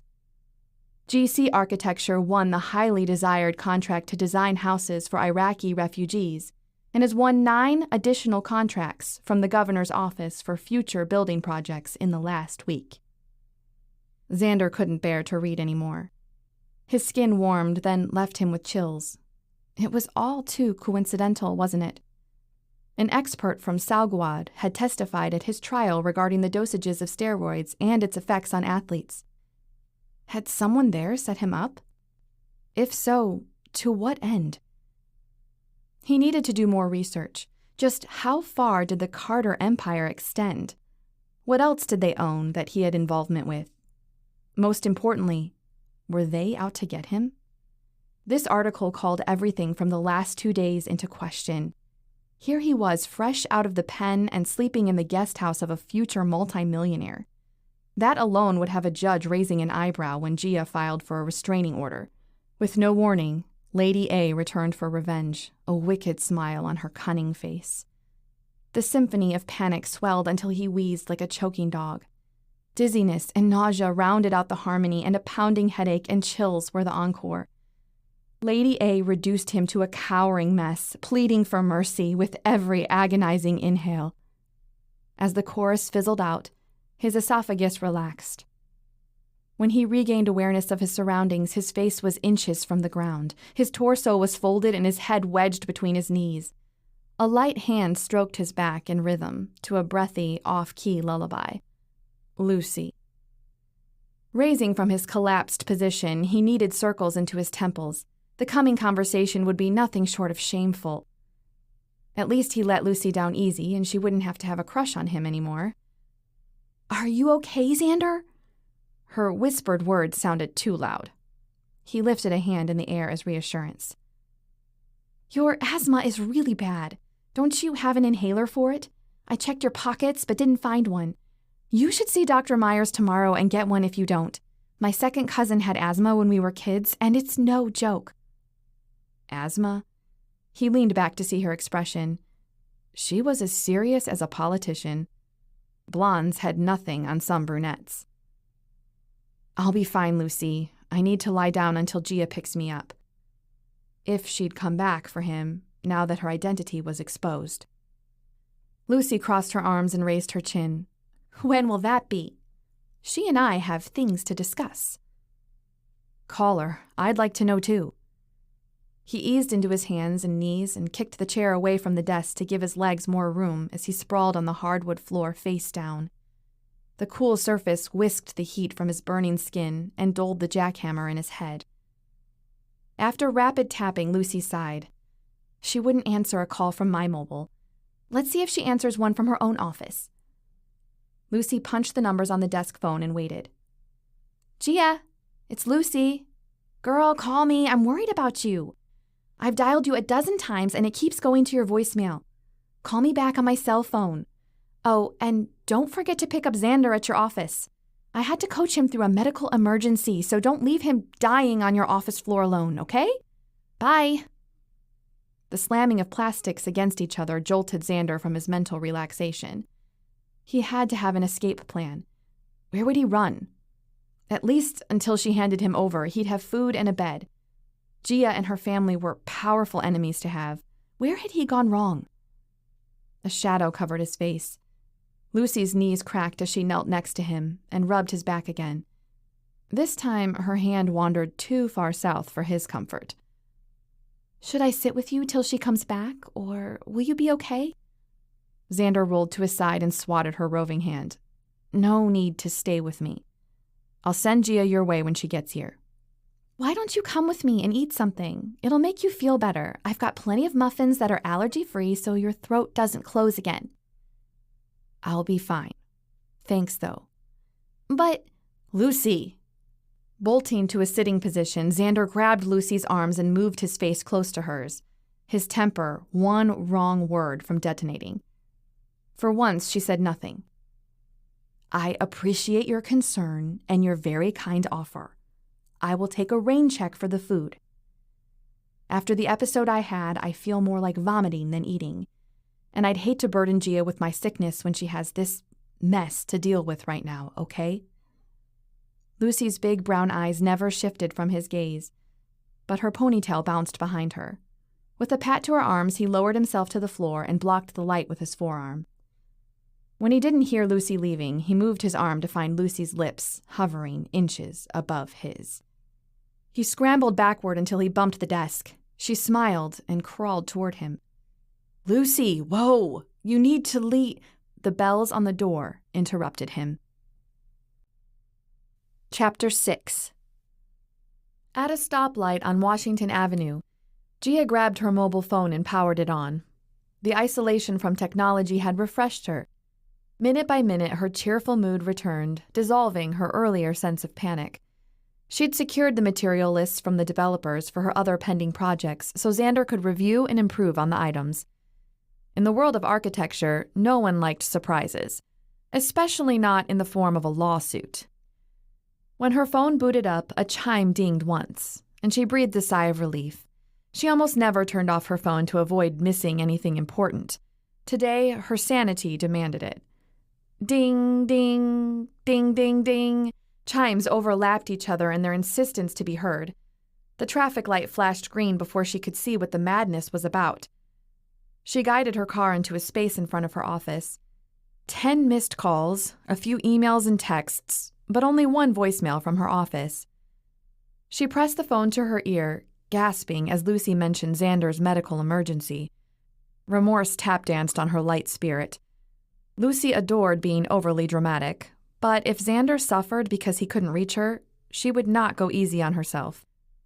She parked the car, jogged to the front door, and yanked it open. Xander scooted across the floor with his palms up, shielding himself from Lucy, who was crawling toward him on all fours. When the bells smacked the glass door, Lucy froze and stared at Gia, the guilt rolling off her in waves. Xander recovered first. His relief was palpable as he leaped to his feet and strode to the other side of the room well out of Lucy's reach. What's going on? Lucy, was that some twisted way of saving Xander's life? Gia stepped toward Lucy, who pushed to her feet and crossed her arms with a disapproving glare. Where have you been, Missy? I've been worried to near death about you. Lucy jabbed a finger in Gia's direction. I called you 1,000,000 times. You disappear and don't tell anyone where you're going and think it's a good idea to turn off your phone. The dimple recessed in her cheek made an appearance when rage threatened to overtake her usually perky mood. Gia grabbed Lucy's finger and moved it from in front of her face. I needed some time to think. I didn't realize that I required other people's permission to have a moment to myself. Gia turned to Xander. Are you okay? He nodded and offered her a half smile. Lucy tisked. He's not fine. He had the worst asthma attack I've seen since chamomile Cantara in the 3rd grade. And I own a shop that sells gluten and nuts. Gia opened her mouth to probe, but stopped mid-breath when Xander held out a newspaper. This is the real reason she came, he said. His tone sent spiders crawling up her spine. She grabbed the paper and scanned the front page. Architect and heiress emblazoned in the center of the page caught her eye first. When the bold headline registered, she skimmed the first column and dropped the paper. She jogged to the bathroom, her throat tightening. Joey had warned her that her cover would be blown. Hiding forever couldn't be the answer, but blasting her name and family business all over the media wasn't a good idea either. Her past caught up to her. The moment she'd been dreading for years. There was no outrunning it now. A few tears slipped free. Her hand grasped her phone and dialed Daddy's number, but didn't press send. He'd probably have a security detail for her on his private jet headed to her within the hour if she asked. Was that the answer? It used to be. It couldn't be anymore. When she finally worked up the nerve to look up, the bathroom mirror showed smudged mascara surrounding red-rimmed eyes.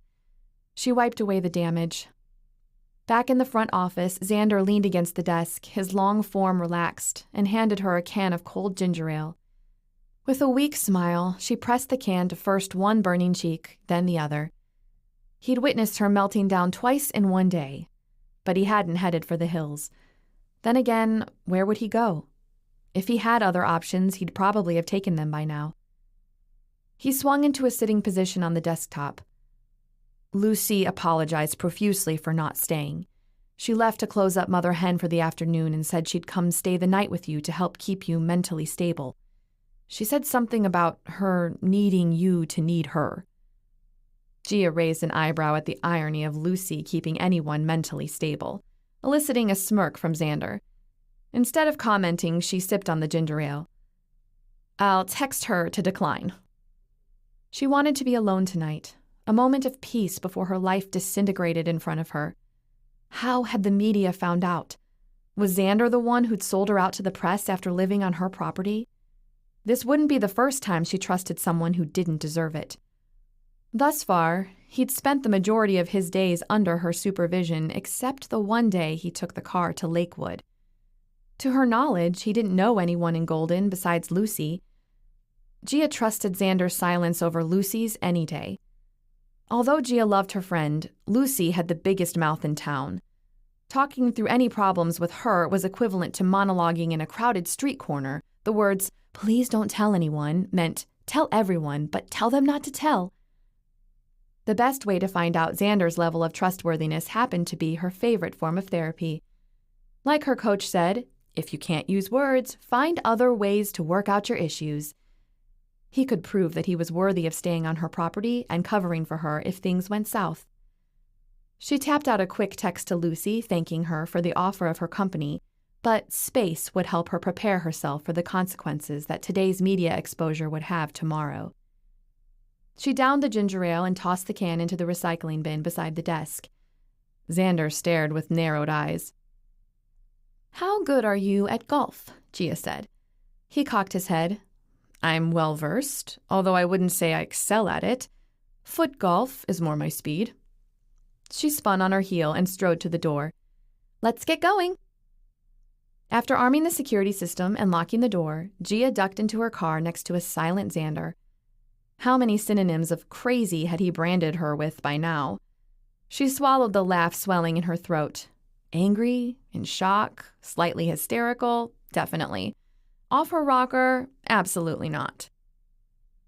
When she pulled into her driveway, she shoved the gear into park. "Go change and meet me at the side door in 10 minutes. Xander followed her lead out of the car. "Change into what?" Gia kept walking, assuming his question was rhetorical. Xander spread his arms open. "Are we going somewhere? Should I wear body armor and heavy boots, jeans and a t-shirt, ninja clothes, what?" "Regular golf clothes, shorts and a polo will do." Gia shut herself in her house before giving in to a fit of laughter. Maybe she was more than slightly hysterical. Fresh air was just the ticket. Once changed into her favorite golf outfit, she stuffed her hair into a bun as she strolled into the kitchen. Xander was already there, filling up water bottles. "Good idea." Gia took one from his hand and swallowed a mouthful of water. "Ready?" She strode toward the driveway and stopped at the door. Xander's fingers wrapped around the edge of the island. He hadn't budged. His furrowed brow gave him a dark look. She smiled. "Today was pretty awful. I need some therapy." The stiffness of his posture screamed his hesitation. What was he nervous about? Being seen with her? A snarky comment poised on the tip of her tongue when, at last, his fingers loosened from the island. He sighed as he trailed her to the car. His reluctance gnawed at her patience. "I read you loud and clear, Reinerman. This is going to help me prepare myself for tomorrow. If swinging a club isn't your thing, you can drive the cart." On the ride to Gia's favorite course, a Motown mix fought with the open windows to fill the lapse in conversation. Media coverage would change everything she'd worked so hard to conceal. Her connections, her past, her ability to secure contracts on her own merit. Sure, she still took a few rides on the coattails of her uncle, but she'd stepped off when she'd rebranded and left New Orleans to start over in Colorado. Her portfolio spoke for itself when it came to securing new clients. Now she wouldn't know if it were her work, her Uncle Angelo's renowned name, or her parents' deep pockets that won her jobs. But her move to Golden wasn't an ego trip. Gia waved to the course manager, Doug, who was whipping out of the parking lot on his motorized cart. He was her father's age and easy to talk to. In Gia's book, his wife achieved sainthood by being married to him at all, much less the 42 years they'd celebrated in the spring. Underneath his endless sarcasm, tired jokes, and stories of the good old days, there was a friend who accepted their bond of golf as the foremost connection. After grabbing her bag from the trunk, she tossed it on the back of a cart and dropped into the passenger seat. Xander plopped the water bottles in the cup holders and sank into the driver's side. "I only do 9 if I come this late in the day. Are you playing or watching?" Her tongue traced the inside of her teeth. He wasn't an easy man to read. If he played, she had no intention of going easy on him. "I'll play." Gia lifted her nose in the air. "Winner chooses dinner. Loser of each hole answers a question about his or her past." The steel in his gaze wiped the smile off her face. Colorado Code of Candor invoked. Candid coaches, honest architects, scouts honor, and all that. Deal. Without a second of hesitation, Xander stomped the pedal to the floor, practically giving her whiplash as they jerked into motion. Xander grinned at her. The rough ride didn't throw off her game, and she finished the first hole 2 under par while Xander took 3 extra strokes on the putting green. She held onto the sidebar as he drove them to the next tee box. "Why are you homeless in Golden?" Xander glanced around as if to reassure himself the trees weren't listening. His distrust of her screamed as harshly as his earlier hesitation had. If he took issue with her, why not say it out loud? Her tolerance for his behavior reached the end of its rope. "There are no cameras or listening devices on me or stashed around this course. Relax, or you'll be talking all night long." With a chin jut to the left, then right, and an exaggerated shoulder shrug, Xander relaxed his posture and exhaled. "I just finished serving a 5-year prison sentence. No one in my family felt compelled to give me a ride home on my release day, so Tucker let me hitch a ride with him since he was headed toward Denver.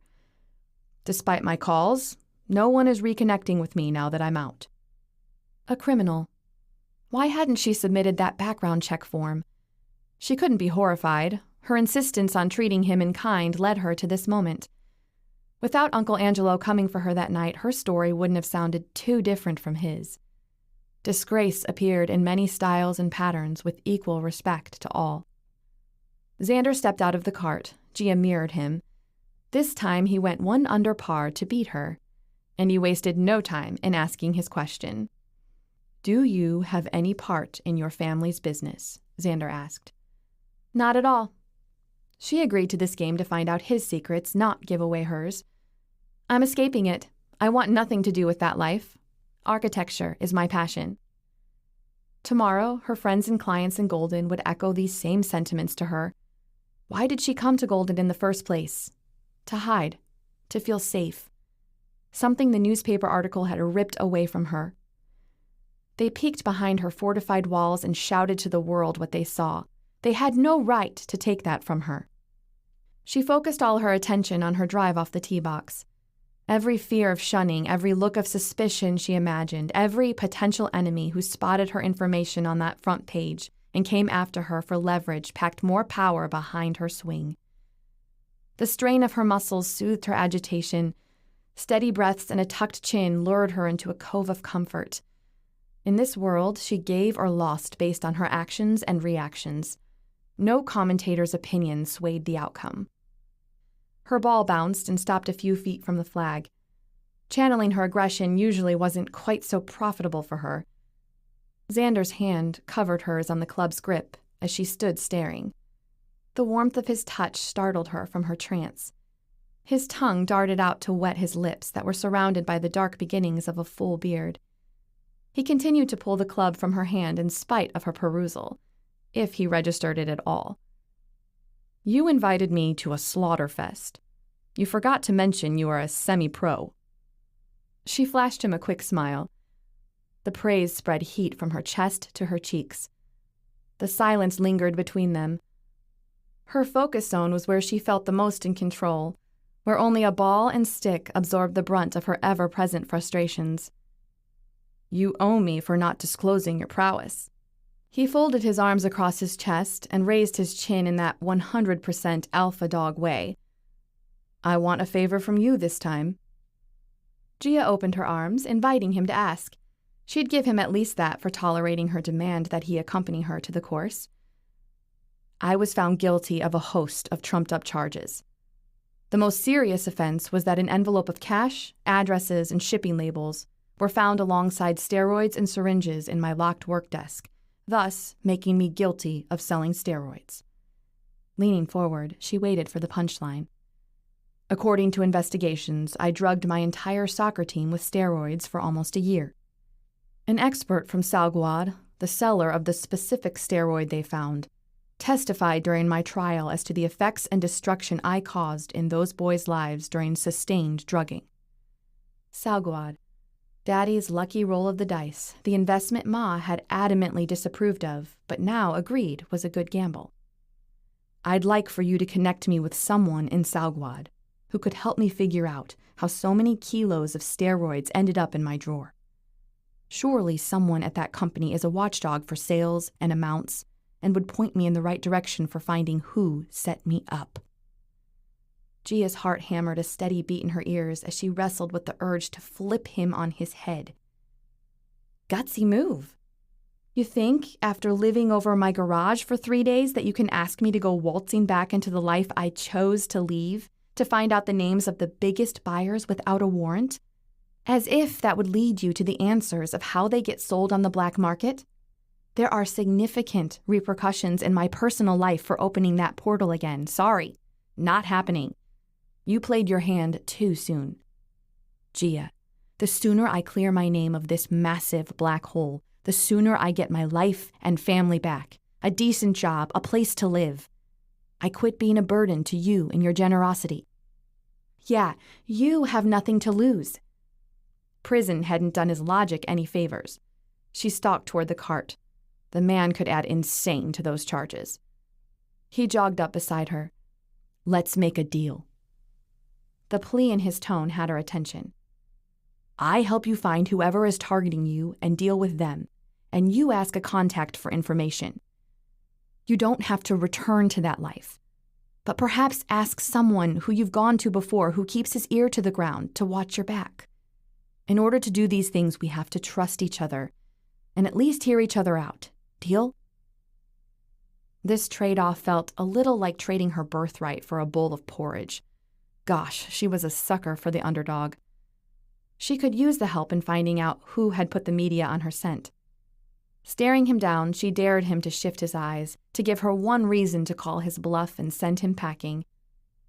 His gaze didn't waver. Against every red flag, warning bell, and caution light firing in her brain, she said, Deal. Chapter 7. In the kitchen for breakfast the next morning, Xander tiptoed around a motionless Gia who appeared to have slept a couple of hours or none at all. It's possible she hadn't remembered to lock the door. Face down on the island's granite top, her fingers lay slack around the handle of a mug filled with brownish liquid. Wisps, free of their ponytail bond, sprung skyward. Papers littered the space around her on the counter. All carnage from a night of reputation control. Xander's ability to cook diminished over the years of no use, but tough mornings like this called for a warm breakfast, and Gia was in no shape to make that happen. As a kid, Mom had made him special items like Eggs Benedict, French toast, or a breakfast burrito with hot sauce to scorch his taste buds and clear his sinuses before the start of a challenging day. Today's menu would consist of cheesy scrambled eggs and buttered toast. The intent of starting the day off well remained the same, but the ingenuity left much to be desired. He might have even lost a few pieces of shell in there, which he couldn't find. He laid a full plate just shy of her mug. Eat it while it's warm. A muffled moan answered him. When she didn't budge, he retrieved the plate. I guess I'll eat it then. Gia's hand shot out and grabbed his wrist as she stiffened into an upright position. Grasping her plate, she tossed his wrist aside. The bright pink imprint on her forehead and wrinkles on her cheeks negated the scowl curving her lips. She was rather cute when disgruntled. "Did you finish your press release?" Xander said over the scraping of Gia's fork against her plate. "About an hour ago. Took me all night. Every 5 minutes, I picked up my phone to call my parents and beg them for their help. Their public relations manager, Annabelle, is the best. She could make all my problems disappear at the snap of her manicured fingers. I'm a big girl, though. I can do this on my own. If I were into empty platitudes, I'd say, it's Saturday. I'm sure no one will remember after the weekend. But my cynicism of the press is extensive, so I'll spare you." Gia stepped off the bar stool and snatched a piece of paper off the top of her pile. "I'm sending it in before I get cold feet." Xander finished his own food and cleaned up the dishes before Gia returned freshened and ready for the day. "Thanks for the breakfast." She grabbed her keys and purse. "Want to come with me to a work site? Get some fresh air before being glued to a computer all day?" "Meet you at the car." Xander dashed to his room to grab his wallet and phone. The blinking notification light stopped his exit. He unlocked his phone and played the voicemail. It was his lawyer, Quinn. Lincoln hadn't agreed to meeting with Xander, but now had Xander's phone number to connect. Quinn made it clear he refused to be the middleman between brothers. Xander drove his fist into the mattress with a growl. Loyal, trusting, forgiving Lincoln wasn't jumping at the chance for a renewed relationship. At one point in prison, Xander thought bearing the labels of guilty and criminal were the worst things to happen to him. Now, reaching for reconciliation and getting the brutal brush off took the prize. Closing the door behind him, Xander sauntered down the stairs, willing the fire raging in his chest to dull to a glowing ember so Gia wouldn't prod. His efforts impacted the situation little because as soon as his car door sealed, Gia tore out of the driveway in reverse. He barely fastened his seatbelt in time for the car to bump into the main road. When he glanced at her profile, her attention didn't waver. Instead, her thumb pressed the volume button on the steering wheel as if louder music would block out his stare. Her pace and posture relaxed as the trees thickened around them and the black top twisted with aggression. She seemed to enjoy it when his face pressed against the car window on the curves. At Gia's worksite, Xander stayed right beside her. Let the guys stare. He'd pound them into the ground if he needed to. They strolled up to the construction single-wide and into the trailer. A kitchenette separated the drawing room from the desk.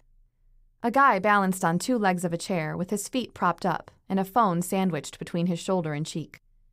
When he noticed them, he held up a finger with a frown, so Gia headed for the drawings.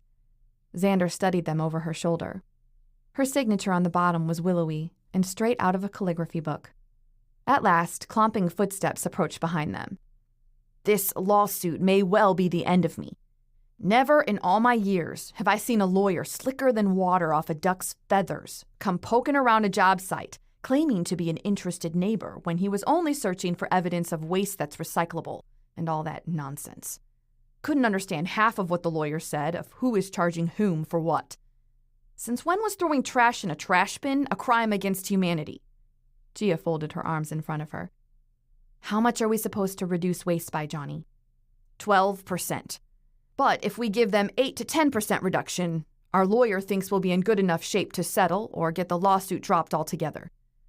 Slimy little tree huggers are making everyone's lives miserable. Anyways, let's get to the details. Heads together, Gia and Johnny hunched over the plans, talking shop, leaving Xander to wander outside. With 2 houses framed and wrapped, the area was starting to look like a community. The house to be built on this foundation hadn't been started yet, but the trailer was home base for the 4 immigrant housing units going up in the developing neighborhood.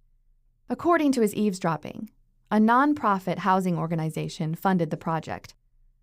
The governor got all the credit since his people helped choose the designers and builders.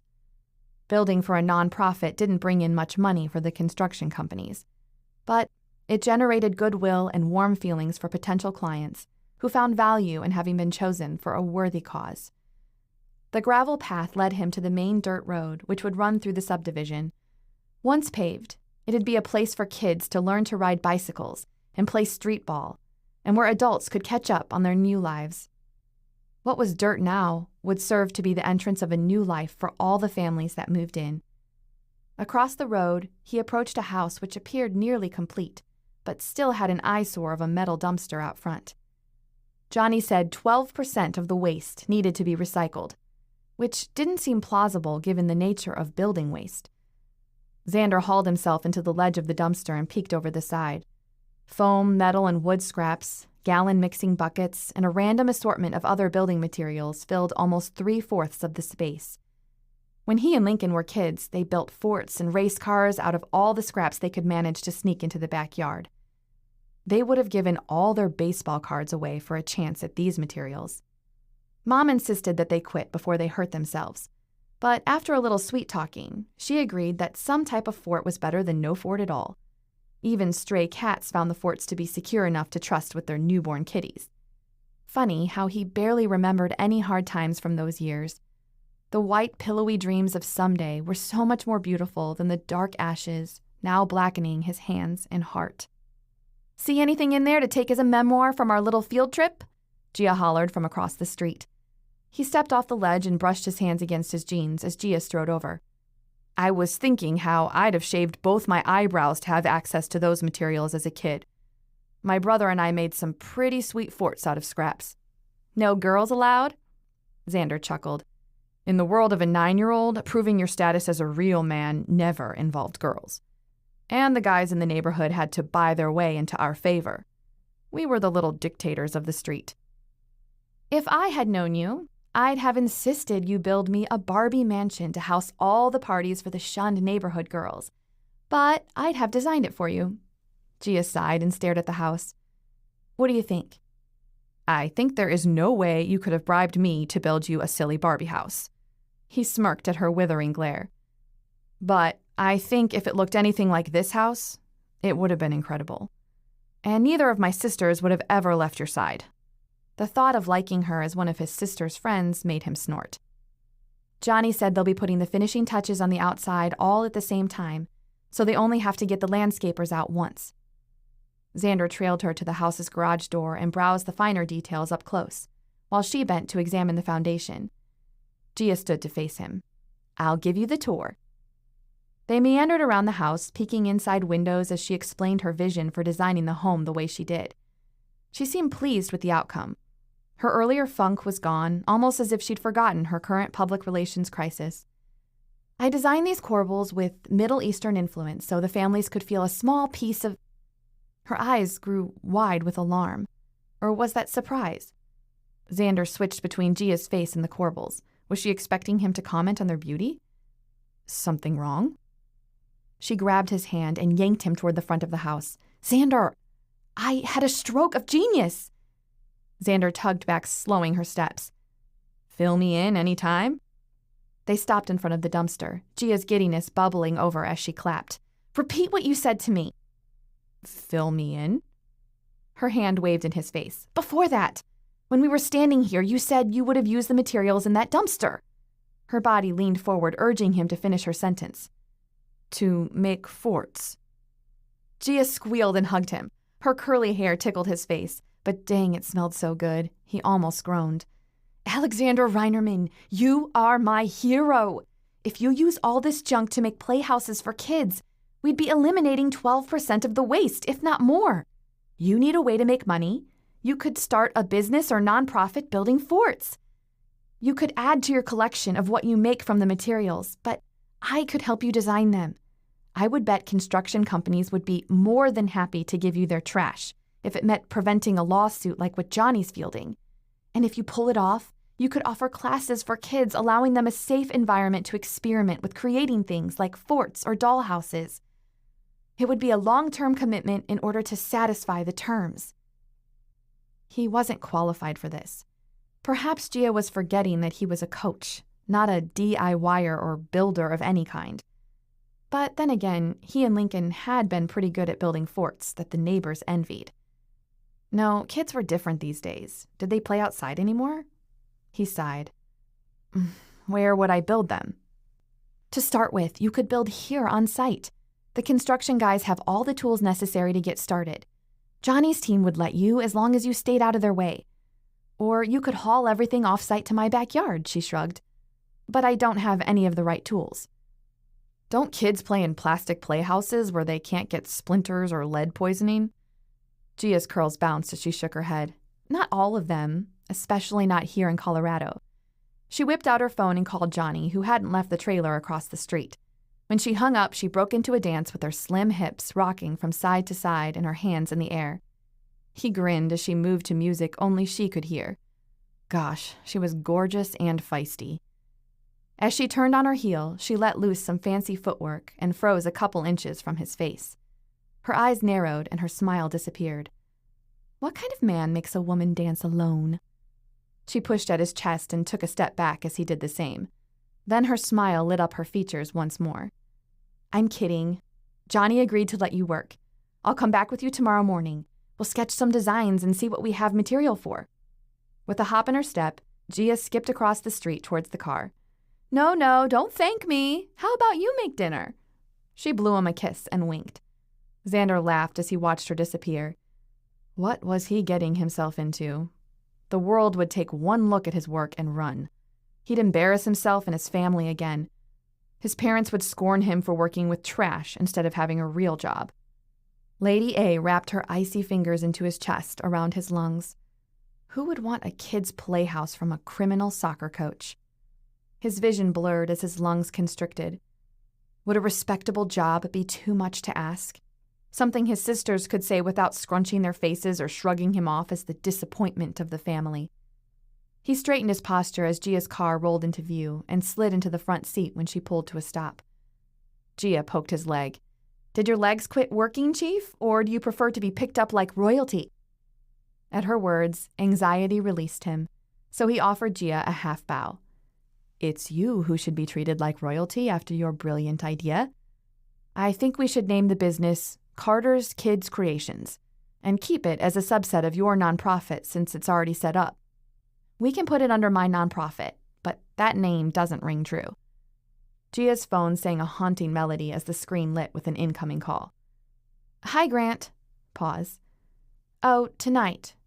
Yeah, 6:30 works. Pause. See you then. Bad news.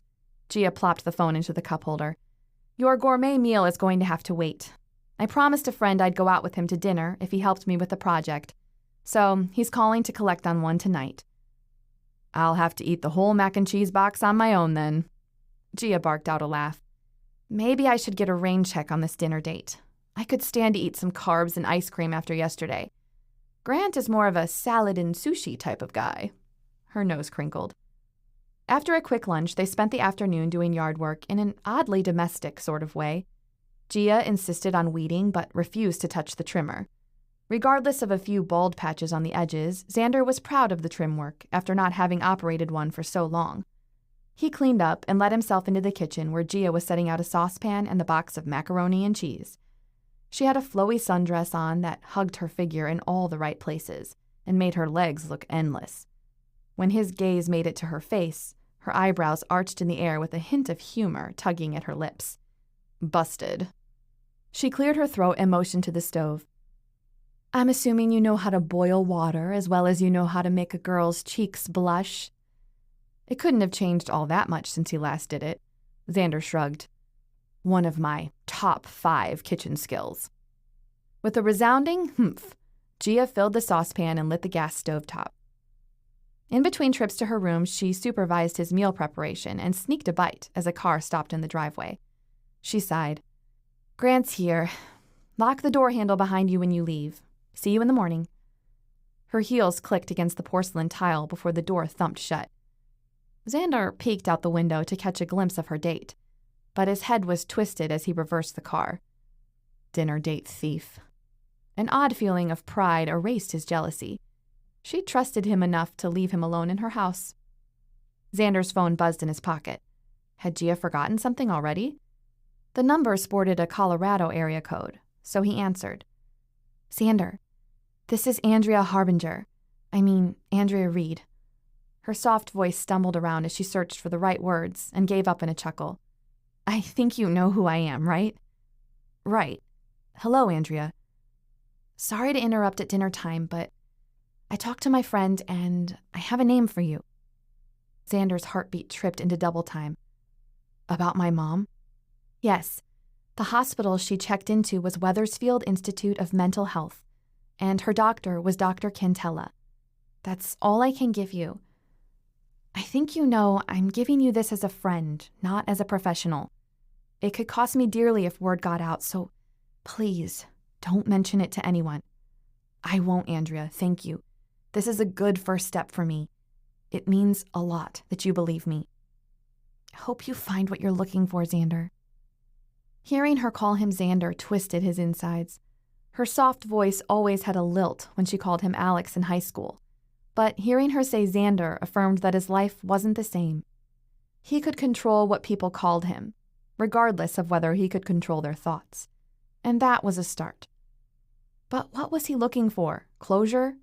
Reassurance that his family approved of him and loved him? A chance at getting back the life he had before prison. Next would be finding out what Dr. Cantella would reveal. Every fiber in his being hoped he could charm information out of her. Chapter 8. Grant excelled at planning perfect dates as if he had a manual on whining and dining. But Gia's romantic enthusiasm didn't subscribe to the e-match algorithms or Lucy's desperate fantasy life that insisted Grant and Gia were meant to be together. He was the most perfect man in the world. For someone else. Their dates were entertaining, but never had the explosive quality that made her crave more. Tonight was no different.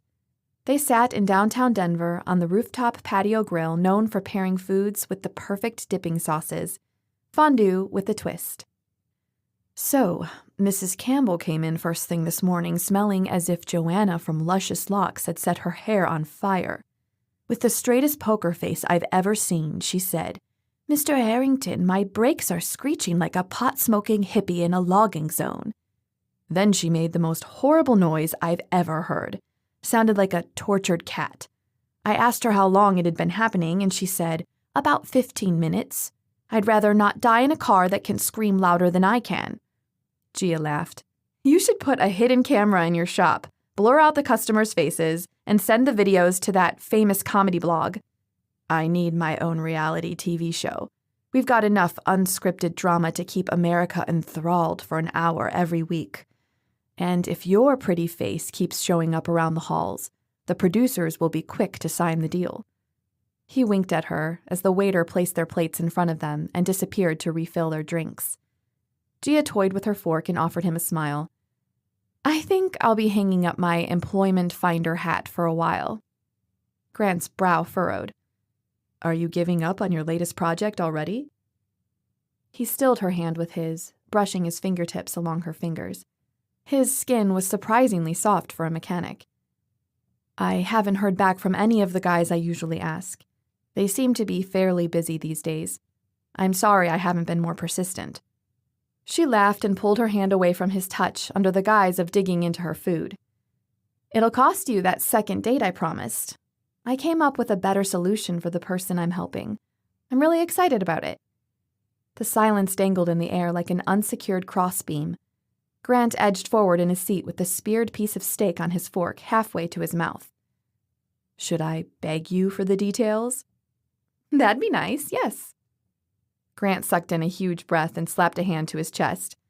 "Will you please tell me your exciting news, lovely Gia? I can't wait a moment longer."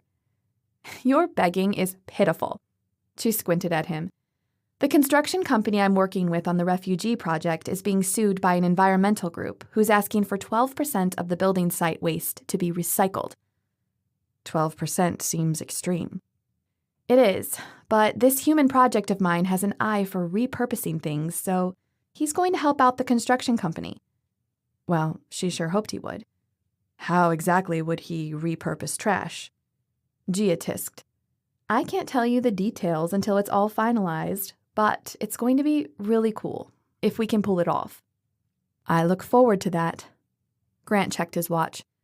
"Not to rush your dinner, but we need to leave in 15 minutes if we're going to make it to our next destination on time." "And where's that?" His lips turned up into a wicked smile. "I can't tell you the details, but it's going to be really cool if I can pull it off." Gia grunted. "Cheeky, aren't you?" When she pushed her shrimp and grits a fraction of an inch away from her, Grant threw cash on the table and grabbed her hand to guide her from the restaurant at an awkward trot. Gia stifled her sigh as Grant closed the door behind her. She loved surprises, but being rushed to get to the surprise on time made her itch to call the whole date off and go home. She was trying to give Grant more of a chance, but right now she would rather be on her couch with a bowl of popcorn watching TV next to Xander. That wasn't a good admission to make to herself or anyone else. Xander was a criminal. She shouldn't like him more than she liked Golden's golden boy, Grant. After 10 minutes of silence, Grant stopped in front of the Denver Art Museum and handed his keys to the valet. He opened her door and took her hand as she stepped into the sidewalk. The titanium shingled building had pinnacles and edges all over, architecturally complex with sloping planes and angles. He tucked her hand into his elbow as they strode through the door. Tickets materialized from his jacket pocket seconds before they reached the attendee. It was all so precise, in true Grant fashion. In the lobby, the thunder of applause reverberated around them. At the top of a winding stone staircase, Grant ushered her to a seat next to a glass balcony railing overlooking an orchestra set up below. They'd slipped in just in time. The conductor lifted his arms to pump out a rhythm, and the musicians jumped in on an invisible cue. As the music settled into Gia's soul, her annoyance with Grant melted into disgruntled pleasure. For the moment, she didn't mind that his arm rested around her shoulders. The evening disappeared to the musical poetry of Vivaldi, Debussy, Offenbach, Tchaikovsky, and Verdi. In college, instrumental music was all she listened to while she hunched over her computer drawing board, analyzing, measuring, structuring, bringing a project to life. The music portrayed beauty without the messiness of words interfering. When the applause died down after the final song, Gia pried her eyes open. Grant leaned against the railing with a giant smirk on his handsome face. The fire that ignited in his gaze asked for permission to take what Gia wasn't ready to give. She stepped into the aisle to join the throng that filed toward the stairs. A horde of people engulfed her as they shuffled along. The warmth of Grant was replaced by jostling bodies eager to make it to the ground floor. A hand pressed lightly into her lower back. Her muscles stiffened. 3 years, 5 months, and a handful of days had passed since she'd allowed a man touch her lower back without a scolding. Bronk. Had he found her? He was resourceful. Regardless, she suppressed the urge to grab the hand and toss the offender to the other side of the packed staircase. Her picture and name had showed up in the paper. It couldn't be coincidence. Surely he'd be more obvious if he'd come for her after 3 years. Then again, he did enjoy the subtle power plays. No time to find out. Gia squeezed through a gap. The crowd was too much to handle right now. Everyone was too close together and walking too slowly. A hollowed ringing buzzed in her ear. She didn't dare look back, not at a smirking Bronk or a bewildered Grant. With mumbled apologies, the crowd parted, allowing her an easy escape route. When she made it to the ground floor, she sped-walked to the women's restroom. No one said a word as she cut the long bathroom line. She only dared sneak a glance over her shoulder when she was standing in front of the mirrors. Massaging her temples, she moved into the corner and pressed her back against the cool tiles. Toilets flushed, doors slammed, and she was hiding from someone who may or may not even have been in Denver. After 3 years of relative privacy, one article spotlighted her and threw her life into a panic. One unwanted touch to her back, and she lost her mind. Bronk's presence would be nothing short of catastrophic. She'd been blind to Bronk's faults when they dated, but the truth of who he was had inspired her to pick up her whole life and run from New Orleans. If Bronk was in the lobby, she couldn't wait him out. He could follow her to the car. Crowds had never stopped him from making a scene before, but she'd hate for poor Grant to get shoved in the middle of this. His soft hands would probably break at the mention of a fistfight. But he would defend her, right? Migraine, honey? A hand touched her shoulder. Gia lifted her gaze at the wrinkled face of sympathy in front of her. She blinked, searching for a response. They hit at the worst times, don't they? The lady's eyes widened as she nodded slowly. I was a nurse for 30 years, and I never once met a convenient one. As the lady leaned in, the smell of cloves and peppermint assaulted Gia's nose. She pressed 2 pills into Gia's hand. Take these bad boys, and in 5 minutes, you won't feel a twinge for at least 8 whole hours. There was no doubt in her mind that the horse pills the lady had slipped her would make all her pain of any kind disappear and potentially her consciousness. "I appreciate your generosity." The lady winked. "Oh, it's no problem. I can get more. I know exactly what you're going through. Swallow a good amount of water with those. Don't want to choke to death if they get stuck." Now that would be ironic, wouldn't it? Gia had to laugh. She turned on the sink and pretended to toss the pills in the back of her throat, then drank some sink water. The lady patted her arm with a chuckle. "Feel better." Gia waved and slipped into an open stall. Her phone buzzed. Grant texted, "Are you okay? Should I call EMS?" Her viable stalling time had run out. On any other date, she'd feel embarrassed for staying in the bathroom this long. Not tonight. After dropping the pills in the trash, she strolled out of the restroom. She couldn't hide forever, especially from something she wasn't even sure was there. Her quick scan of the lobby revealed no sign of bronch, which was good or really bad. Grant leaned against a pillar, nearly absorbed in his phone. "Hey, ready to go?" Her voice pitched higher than she'd intended. Grant glanced up and shoved his phone in his pocket. "Are you all right? You bolted to the bathroom pretty quickly." "Ready to go home." He studied her for a few moments longer before grabbing her hand and tucking it under his arm again. The touch grated on her nerves instead of soothing her. On the car ride home, Grant turned on some soft jazz and glanced at her every few minutes from the side of his eyes. If she didn't say something soon, he would. "How'd you know I would like a classical concert?" Grant huffed out a quiet laugh. "We've been on dates before, Gia. I pay attention." She'd never shared her enjoyment of the fine arts with him. That was for her private moments of pure focus. "So were the last 2.5 hours sheer torture for you?" With a big smirk, Grant winked at her. "Actually, watching you enjoy it was all the entertainment I needed." Grant turned into her driveway. "Thank you for tonight. I had a lovely time. Mostly." "Me too, Gia. Let's do this again." He turned off his car and got out as she did. No cars had followed them for the last mile to her house, yet she scanned the area for anything out of the ordinary. Maybe she should check in with Xander. The movement sensor lights on her house clicked on, illuminating the area like small suns as they walked up. She suppressed a laugh as Grant stumbled at the brightness. "Don't think I'm going to let you forget about telling me about your new venture. I'm interested to see if your friend pulls off such a massive task." "I think he'll do well with it. He's really talented." Gia stuck her key into the door and twisted around to say goodbye. Grant was inches from her face. Too close.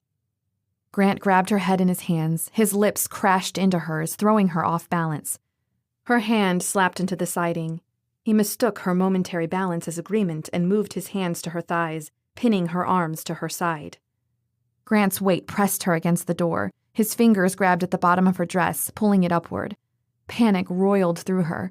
She seized his fingers and twisted as she threw her body weight against him, cracking mixed with his wobbling backward footsteps. "What do you think you're doing?" She widened her stance, daring him to come at her again. Her breath came in spurts. "You think you can take me by force on my doorstep?" Grant shook out his fingers. Anger swept across his features, followed by shame, before he tucked his chin to his chest. "Gia, I'm so sorry. I got carried away. I've wanted to kiss you so badly all evening. Please, forgive me." His humility dumped a cup of ice water on her rage. Had she let him on? She didn't mind a good night kiss, but he'd practically jumped her. These fun dates had gone on too long. That was obvious. All at once, the exhaustion from the past few days slammed into her. Lawsuits, newspaper articles, bronch. It was all too much. The exhale started from the depths of her soul at finally having a legitimate excuse to tell him no for further dates. "Go home, Grant. Thanks for the evening, but our dates are done." He started apologizing again as Gia opened the door and then shut it firmly behind her. If that didn't send a message, arming all the locks on her door did. From the kitchen, the muffled slam of the car door was music to her ears.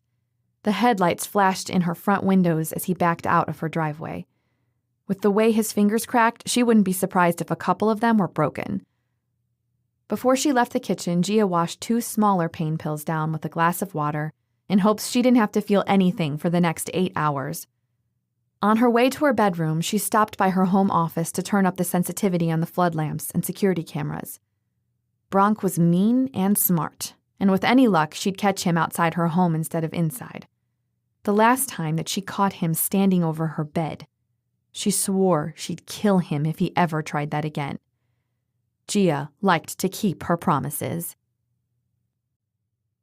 Chapter 9.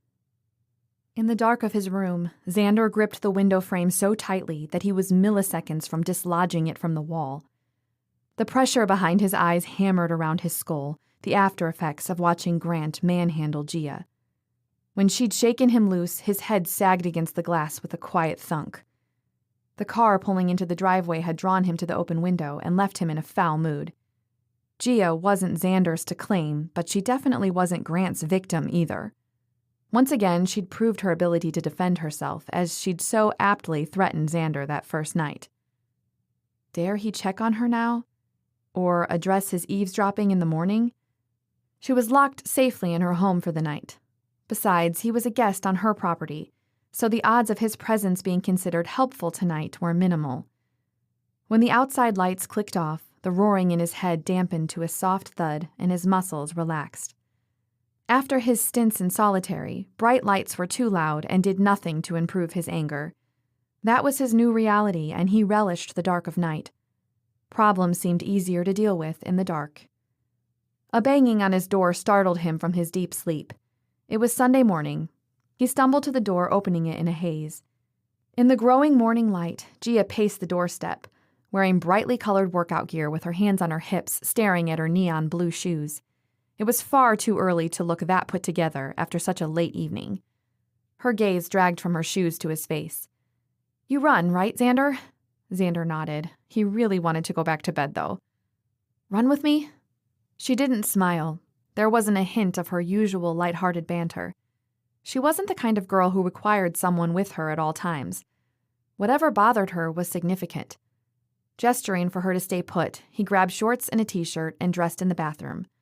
3 minutes later, they were stretching at the end of the driveway. She said nothing, but covertly checked their surroundings before setting out at a moderate jog. Did she think Grant would be back to finish what he started?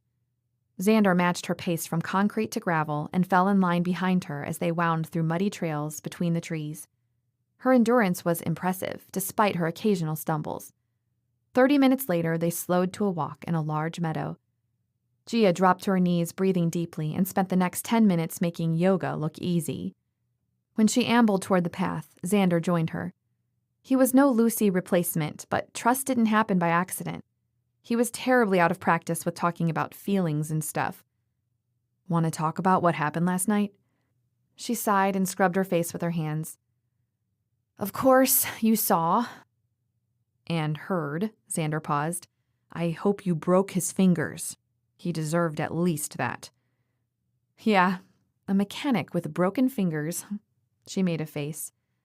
"I should have driven myself last night, so there'd be no misunderstanding at the end of the night." This was way out of his comfort zone. Xander shifted his feet and swallowed hard. "Did you make him promises?" He didn't really want to know if she had. Gia grunted.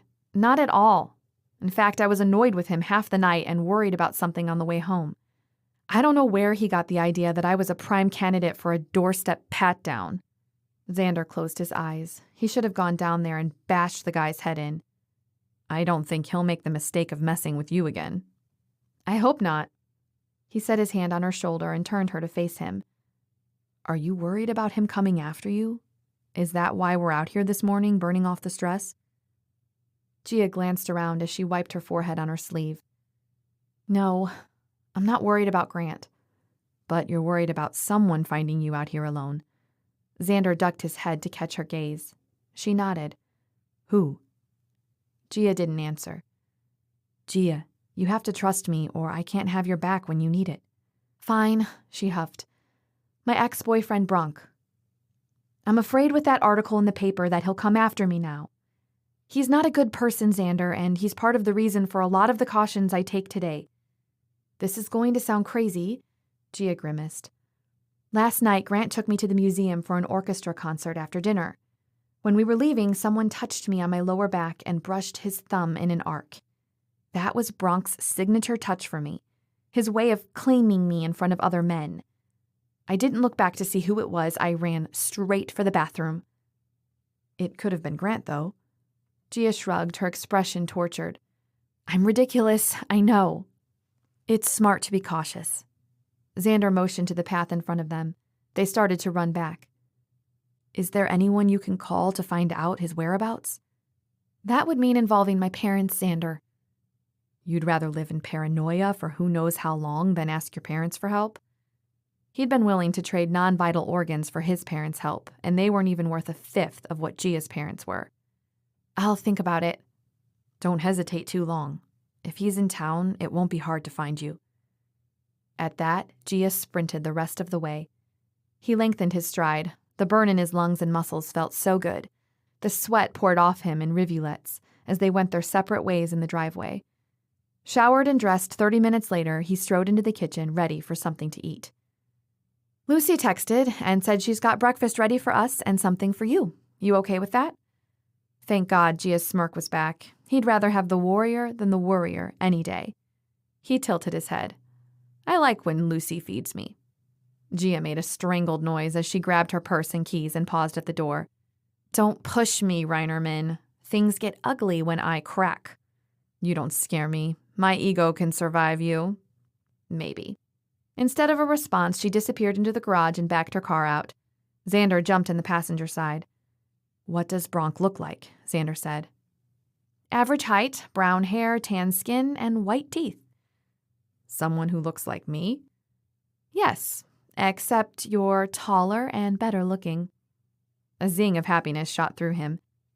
When I showed up in town, did you think I could have been him? Bronk's not the kind of man who sits on the happy-to-chat bench waiting for someone to find him. He doesn't waste his time. He gets what he wants. Sounds like the kind of guy I need to help me find who set me up. Gia whipped her head around and gaped at Xander. Her jaw snapped shut as she shook her head. Xander, he's not the guy that would help you find him. He's the kind of guy who would have set you up. Xander withheld all poorly timed jokes about her life choices that sprung to mind as they parked in front of Mother Hen. Her comment gave him a twisted sense of hope that maybe she still knew someone in the inner circle of her past life that could help him find the answers he longed for. But with the way she was acting at the moment, Xander doubted she'd contact them for him. You think I'm handsomer than Bronk? Gia laughed and opened the door to the bakery. You're always fishing, aren't you? Yes, especially after the last 5 years of being starved of attention. Lucy skipped around the counter, threw her arms around Gia, and winked at Xander. I'd be happy to pay more attention to you if you'd let me. Good morning, Lucy. Gia hugged Lucy. Speaking of attention, have you seen Tucker lately? Lucy waved Gia off with a flick of her wrist as she straightened the chairs. I see Tucker almost every other day. He's a dead end. He never asks me out or even tells me I look nice. You mistake his love of my muffins for an infatuation with me. It seemed like more than your muffins that he liked when he told me about you, Xander said. With a curious smile, Lucy paused. Yeah? He talked about me? Xander nodded. How far could he go without breaking the man code? He said seeing you was the best part of his week. It's a sign, Lucy. One of these days he's going to get the nerve to order himself an entree of Lucy to stay with his muffins and coffee. You'll see, Gia said. The hope in Lucy's eyes vanished with a loud humph. Like that will ever happen. Come to the back so we can eat without being disturbed. Lucy had set stools around one of her steel preparation tables. A bowl of scrambled eggs, a plate of cinnamon rolls, a side of hash browns, and a fruit salad crowded one corner. The girls caught up on each other's lives. Most of the chattering and cackling came from Lucy, however. Gia was smart to keep Lucy distanced from her current drama. Xander was happy to eat without a word and savor the gift of warm, real food, a stark contrast from the meals slopped onto his plastic tray in prison, and far less suspicious. A hand waved in front of his eyes. Xander blinked and focused on Gia's expectant face. Lucy said she walked in this morning to an envelope shoved under her door with your name on it. Gia motioned to Lucy standing next to Xander with an outstretched envelope in her hand. Who knew he was in Golden besides his parents and his reintegration officer? Xander grabbed the envelope from her fingers and stared at the handwriting. That chicken scratch he'd be able to identify anywhere. Excusing himself, Xander strode across the kitchen and could feel the girls staring holes into his back. Locking himself in the bathroom, he jammed his finger under the envelope seal. A small piece of torn paper was inside with, "Meet today at Hayden Green Park at 10:30 a.m., scrawled on it. Link asked to meet with him. A chill rippled down his spine. Someone from his family wanted to see him. For that, he'd do anything. Xander tossed the envelope into the trash and shoved the scrap of paper into his back pocket. After a moment spent collecting himself, he unlocked the door and marched into the kitchen. Empty. He cut a cinnamon roll in half and stuffed it into his mouth before peeking through the window. Gia stood in front of the coffee machine, but all he could see of Lucy was her lower half. The rest of her bent over the counter. Gia caught him peeking and motioned him to stay where he was. She joined him in the kitchen a few seconds later with a huge grin on her face. Tucker came in this morning and is asking Lucy on a date. Gia let out a squeak. He's finally gotten the nerve after 3 years of pining over her.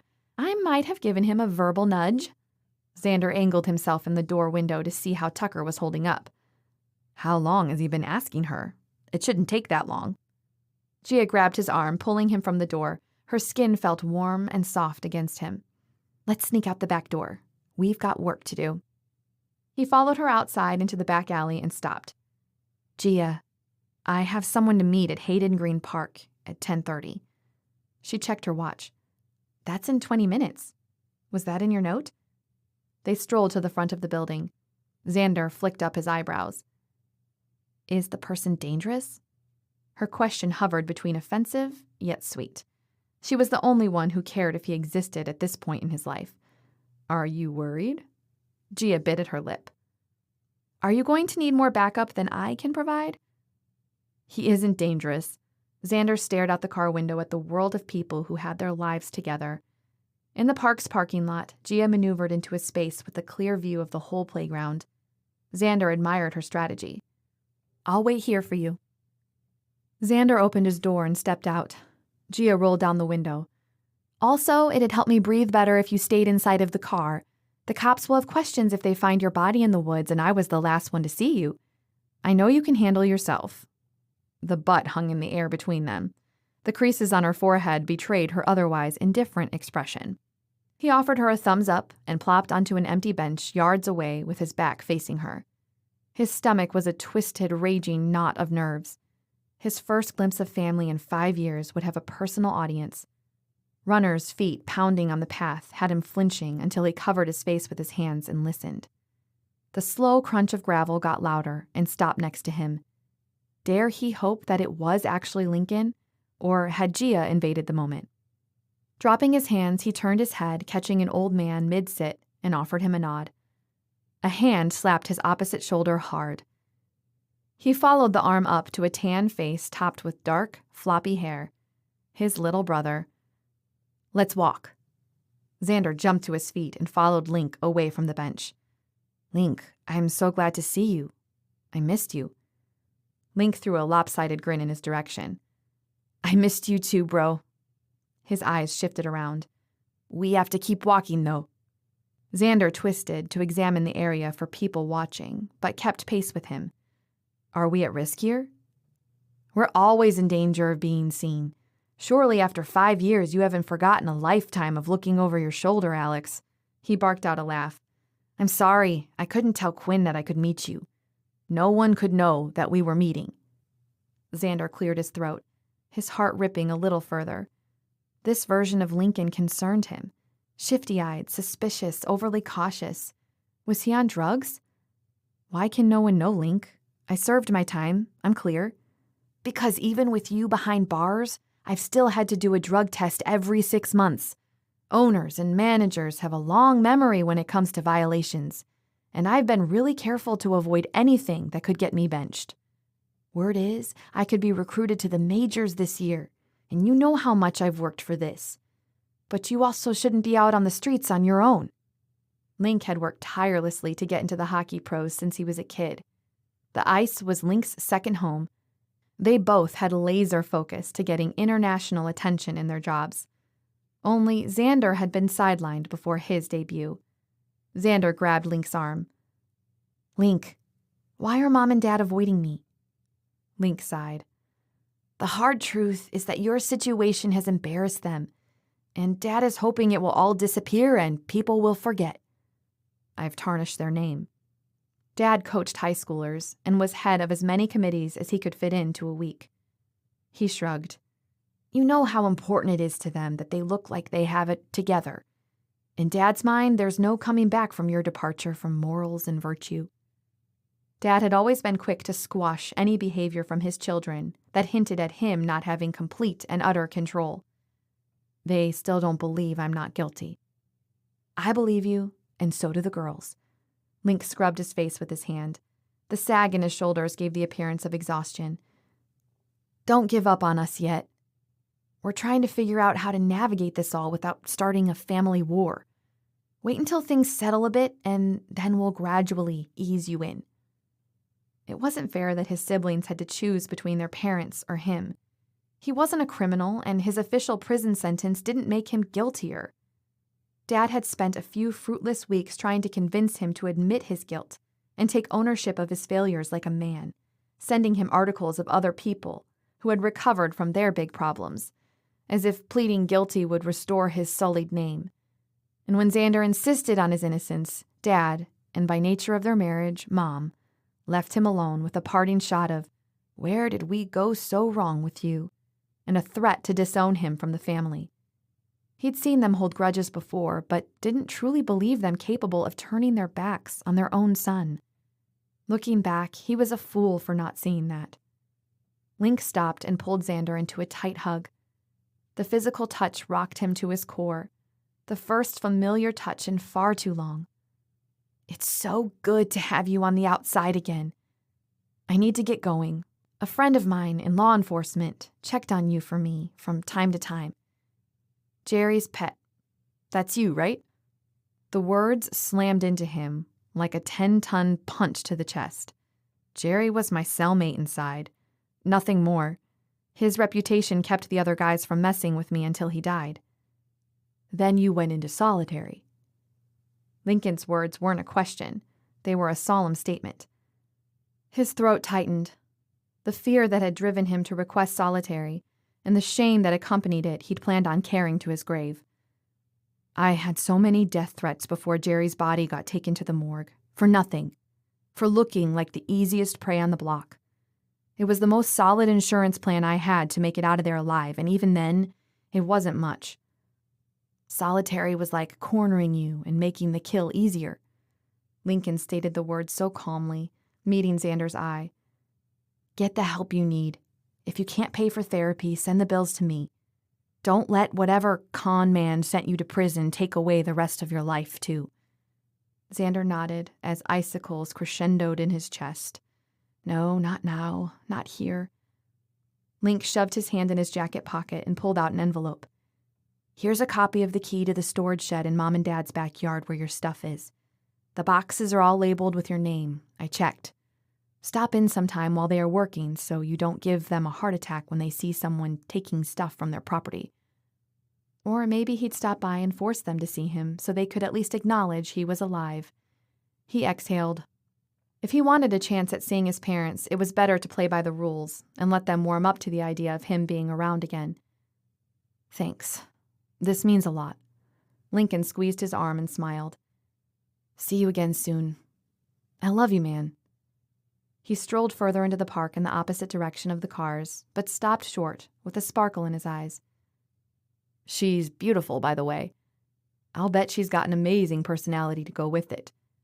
You sure do move fast. Don't mess it up. Chapter 10.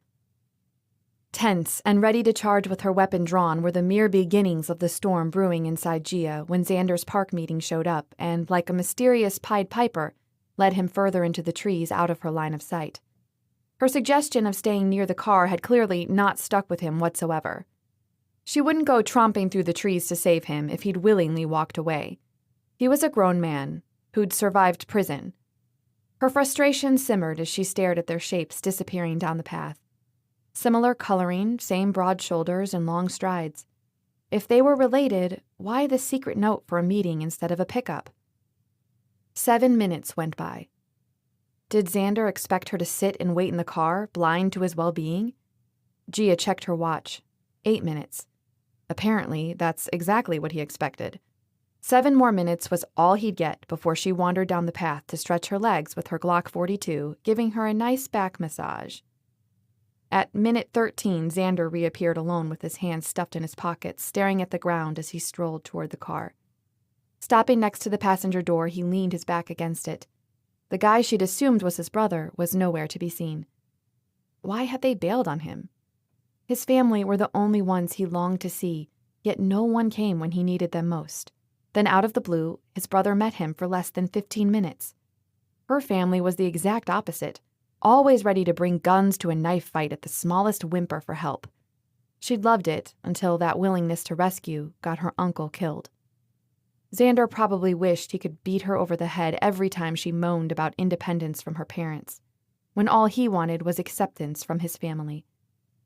Flicking her radio to CD, Gia let the top 30 hits from the 50s soothe her guilt. By the time Xander buckled into the passenger seat, the matter of calling someone at Salgwa to help Xander was mapped out in her mind. Crime had an underworld, as did every large company, and the cubicles never stopped workers from keeping an eye on everyone else, waiting for all hell to break loose. A couple of people owed her favors, and they'd be eager to settle the score with an open and shut involving Xander's case.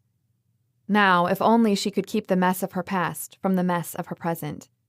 There was a pattern, and she was the common denominator. Without a word, Gia started the car and drove to the worksite.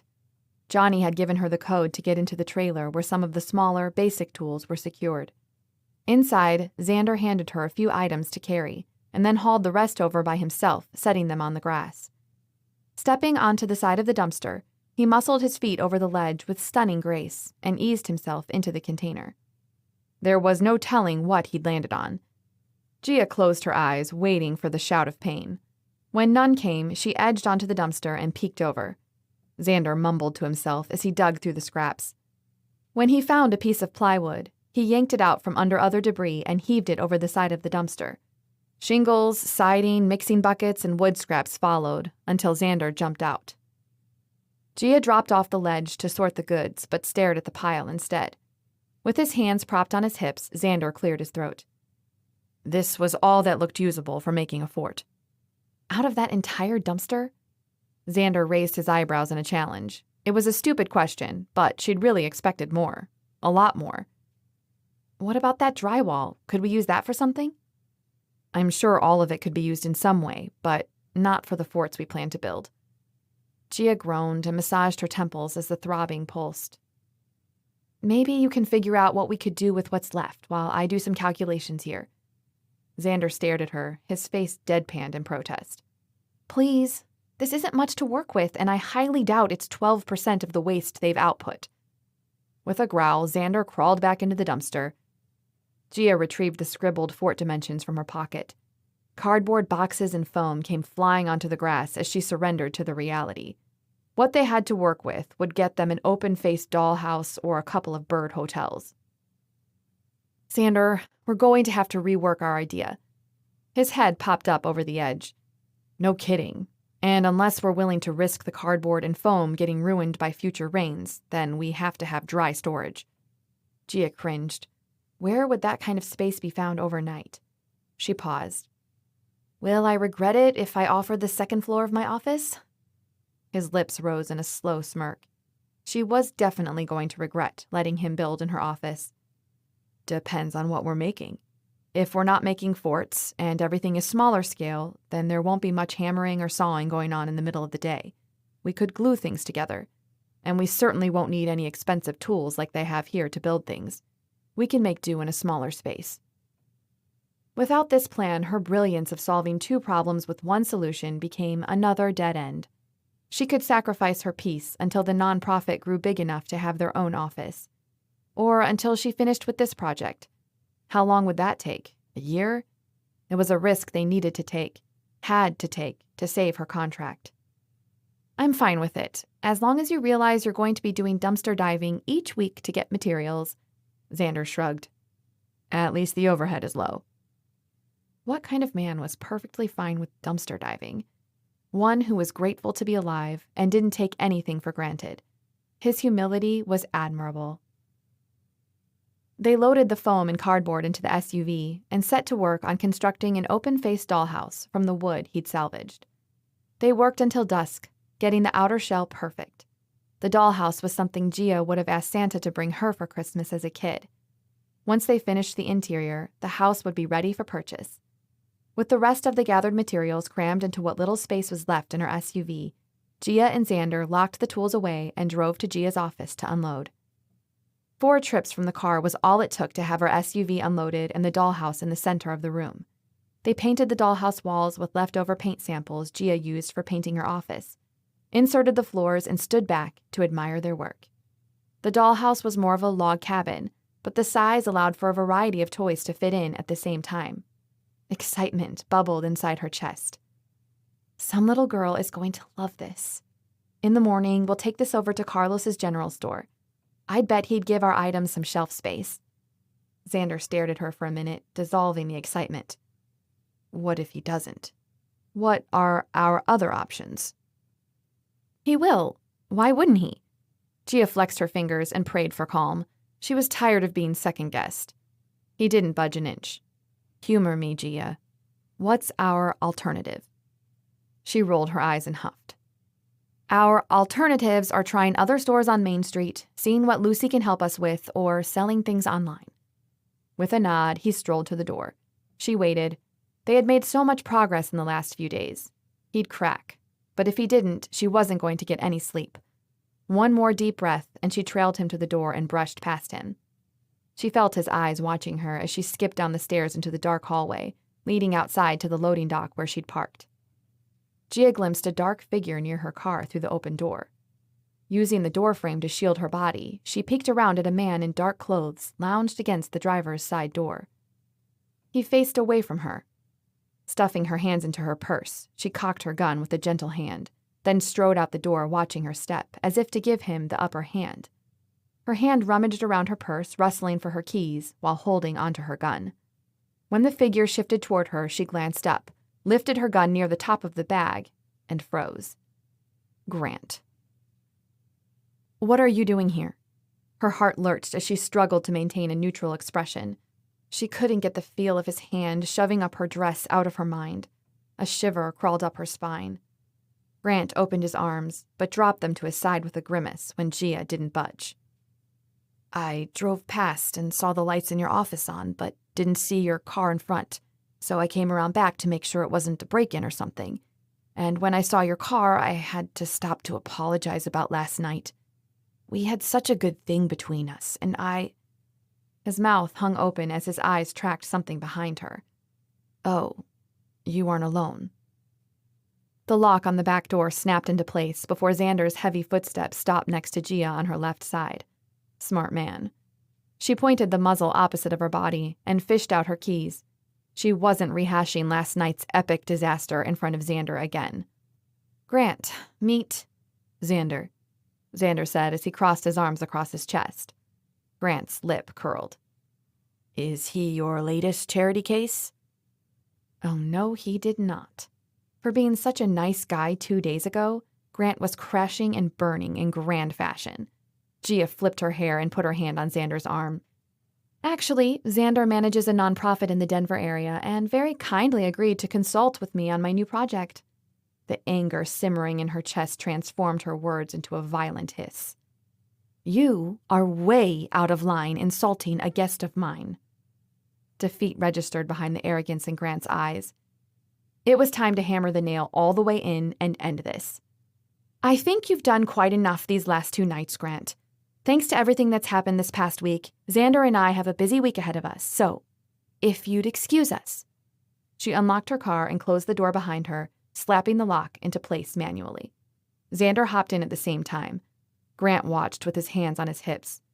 As she backed out, he rushed her window and knocked. Don't open it, Gia. Drive away, Xander murmured as he bent to fidget with something on the floor. She cracked the window an inch to hear what he had to say. Grant's hands pressed against her window as he put his mouth up by the crack. Gia, I know I messed up. I'm really sorry. Xander's arm stretched across her lap and lifted the switch, sealing the window tight.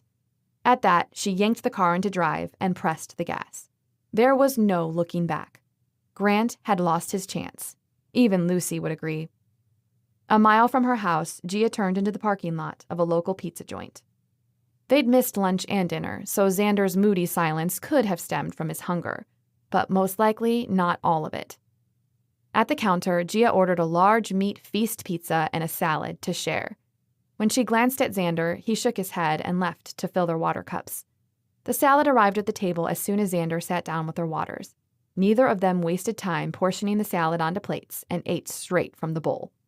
With food in her stomach, Gia sat back and rubbed her face with her hands. The day had started off okay, but took a sharp left into a disaster zone after that. That was my brother Lincoln, who met me at the park, Xander said. Gia dropped her hands to the table and focused on Xander's shuttered expression. The waitress plopped the pizza onto the rack in the middle of the table and left without a word. Xander dished 2 pieces onto a plate, then handed the plate to Gia. The chivalry warmed her heart. He picked up a piece with a sigh. My parents are embarrassed to be my family. Dad's all but disowned me. I won't be accepted there anytime soon.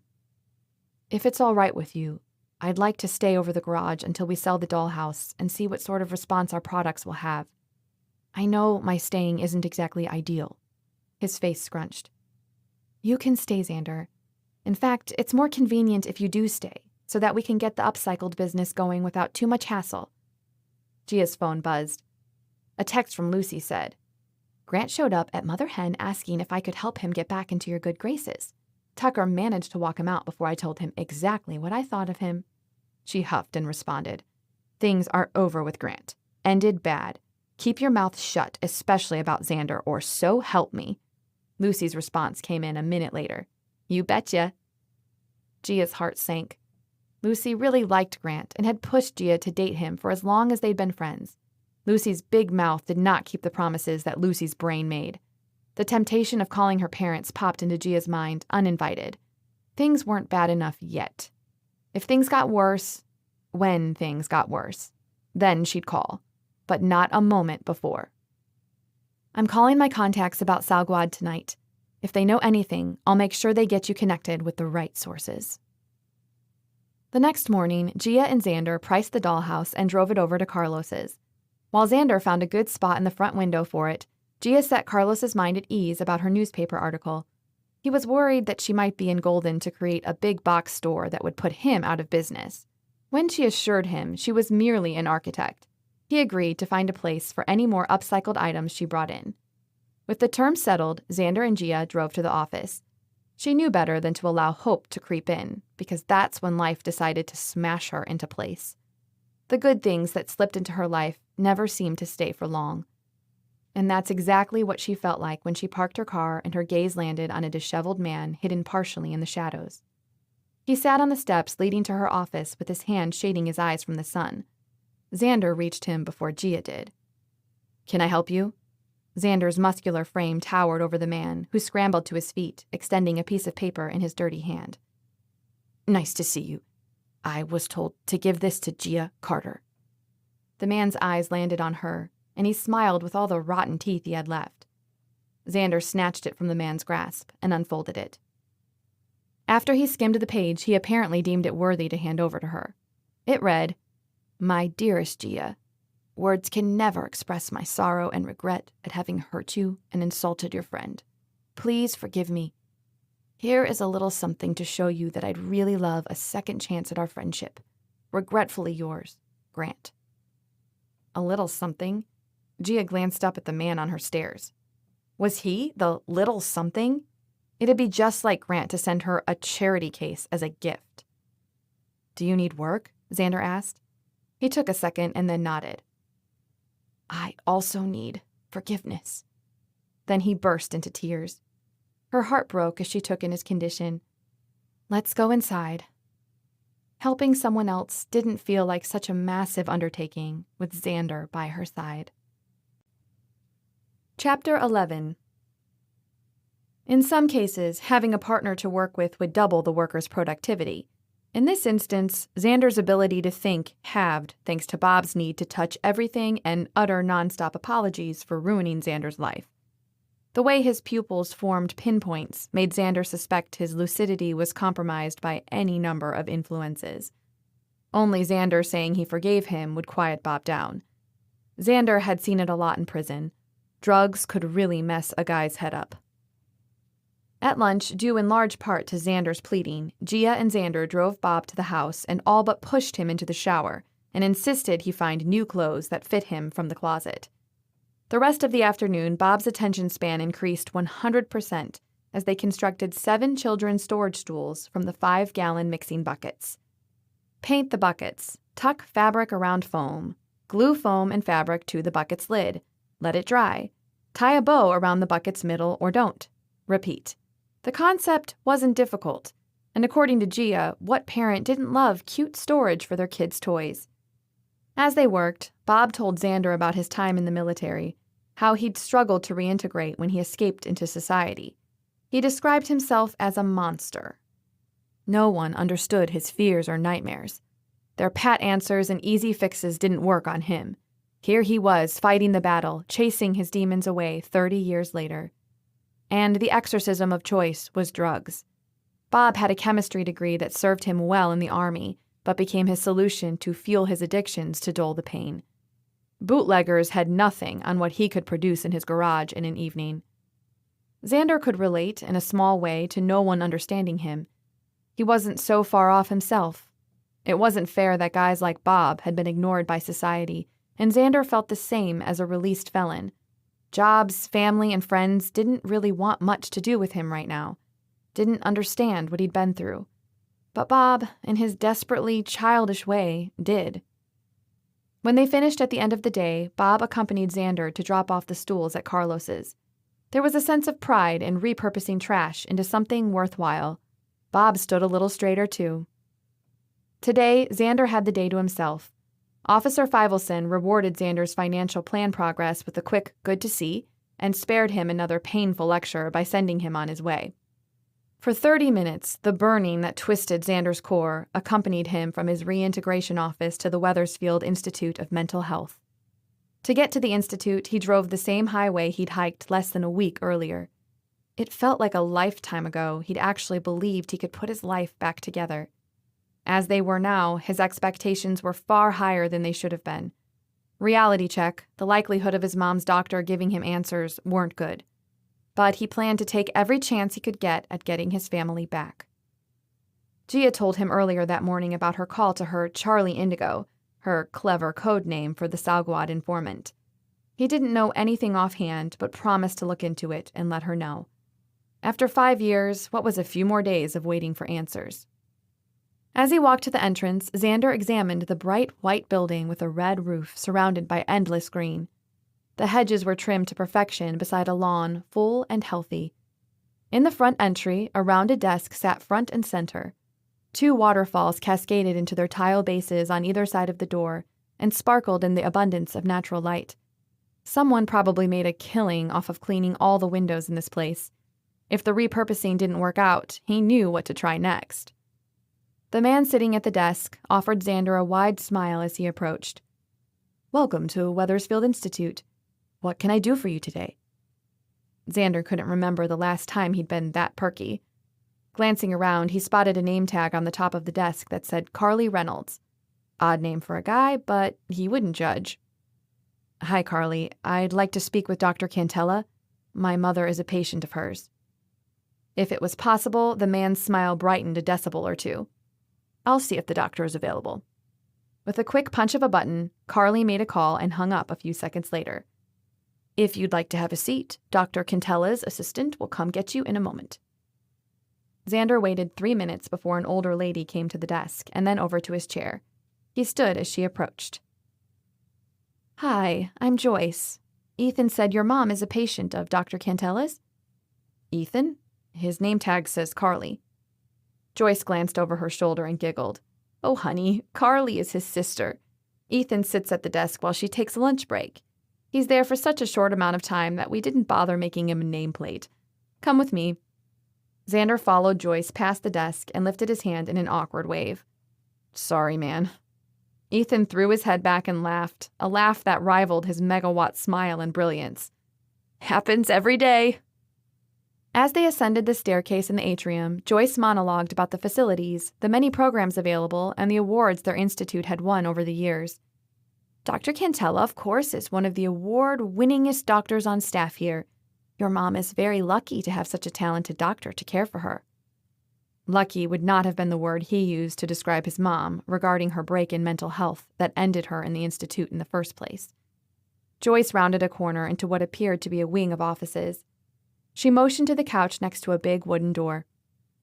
"Dr. Cantella is with the patient right now, but will be done in a few minutes. You'll be disappointed to have to get up because that couch is so darn comfy." She giggled again. Xander sank so far into the couch he could feel the floor against his backside. In an attempt to relax, he rehearsed his story one more time. Depending on what Mom had told her, he'd stick as close to the truth as possible and pray the doctor would give him some insight. When the door cracked open, a deep male voice and a light female voice preceded their owners. Xander struggled to his feet. This was it. She was fairly young, but he might be able to work some answers from her. But when the woman surged past him without looking up, he turned his smile to the man standing in the doorway and sucked in a breath. What were the odds? Ed. Not a whisker on Ed's hairy face budged a fraction so as to give away his reaction. He just blinked. "Come on in, son. Joyce tells me you want to talk to me about your mom." Wanted. Past tense. Before he knew the doctor was a man who could see into strangers' souls with a glance.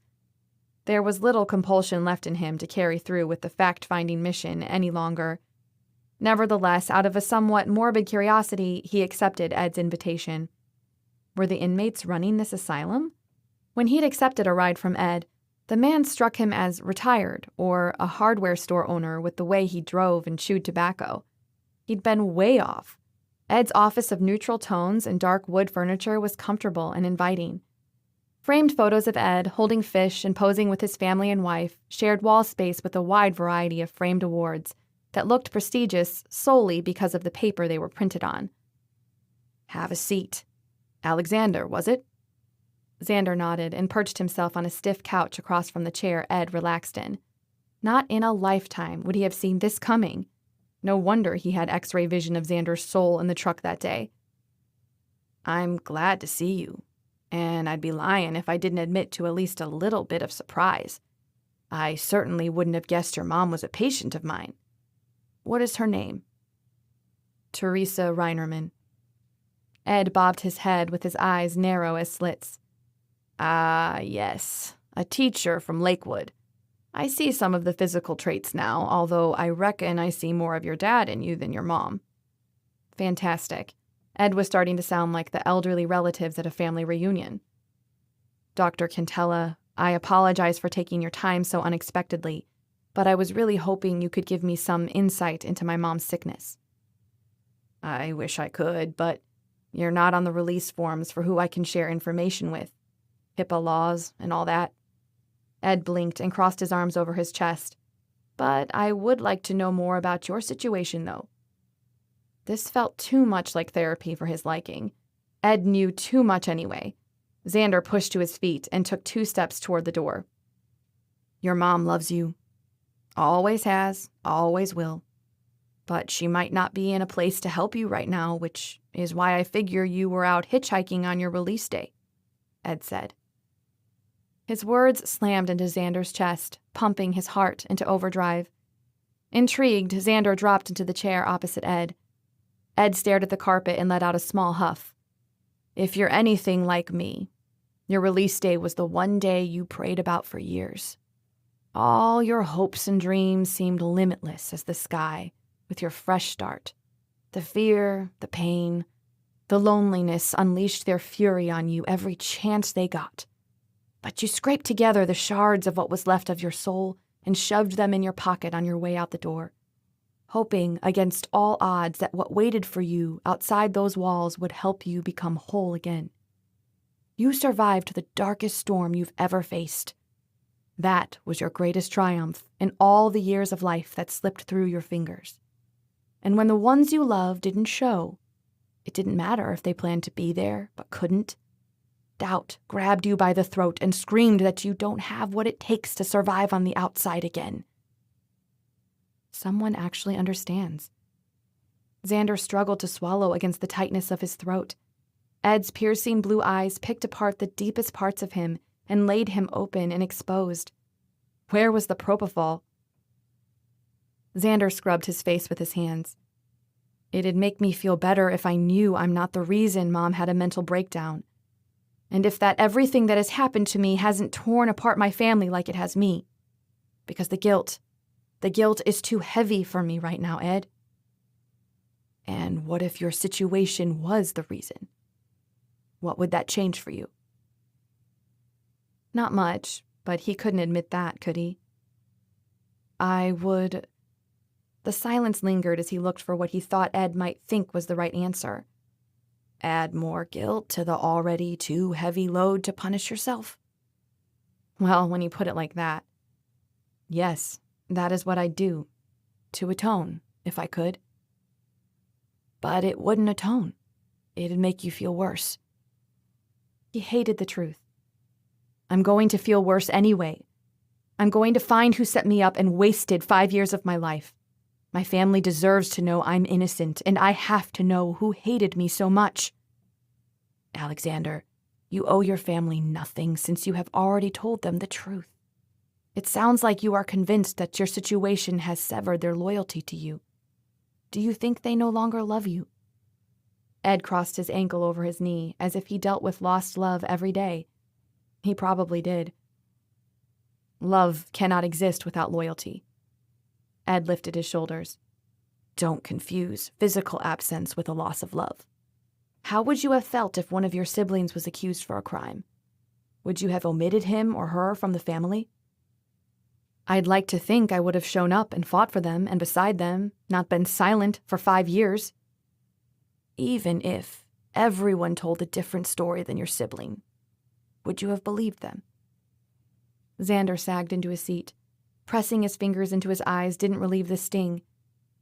I'd like to have believed I would, but the truth is Dad's got an iron grip on all of them in every way. He's the puppeteer, and always has been. I doubt it's any different now that I've brought his worst nightmare to life and publicly shamed him. If the others did or do love me, I'm not sure he's going to allow them to feel that way. Ed nodded. You're right.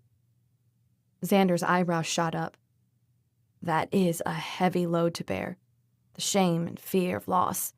And while you are allowed to feel and experience emotion, remember that feelings don't always mirror reality. A knock came at the door and Joyce poked her head in. Dr. Quintella, your next appointment is here. Ed acknowledged her with a wave and stood with Xander. Alexander, whoever framed you hasn't won until they've broken your spirit and taken your will to live. Hold on tightly to those, because once you lose them, you'll have to walk through hell to get them back. Hadn't he already paid a big enough price? Was hell worse than what he'd already gone through? Xander extended his hand to Ed. I appreciate your time. With a peculiar grin, Ed grasped his hand. You know where to find me when you need me. Don't let your pride stand in the way of that. The entire walk to the car, Xander grappled with what had happened in that office. Ed cut into him, showed him the internal damage, and left the incision wide open. Raw, agonizing, out of control. Xander drove to the only place where he was allowed but not welcome. Home. Taking the exit for Lakewood, Xander drove to Meineke Academy, where his parents taught summer school until 3 p.m. Xander circled the staff parking lot until he found their sedan parked in the usual place. At least that hadn't changed. Dad liked to drive their vehicles into the ground. Frugality, he called it. Or was it fear of change? The commute from school to home lasted 5 minutes on heavy traffic days, so he wouldn't be waiting long. The street where he grew up was exactly the same, with little upgrades made here and there.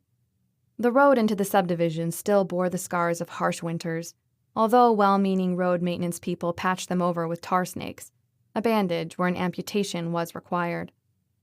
Pulling into the driveway felt incredibly nostalgic.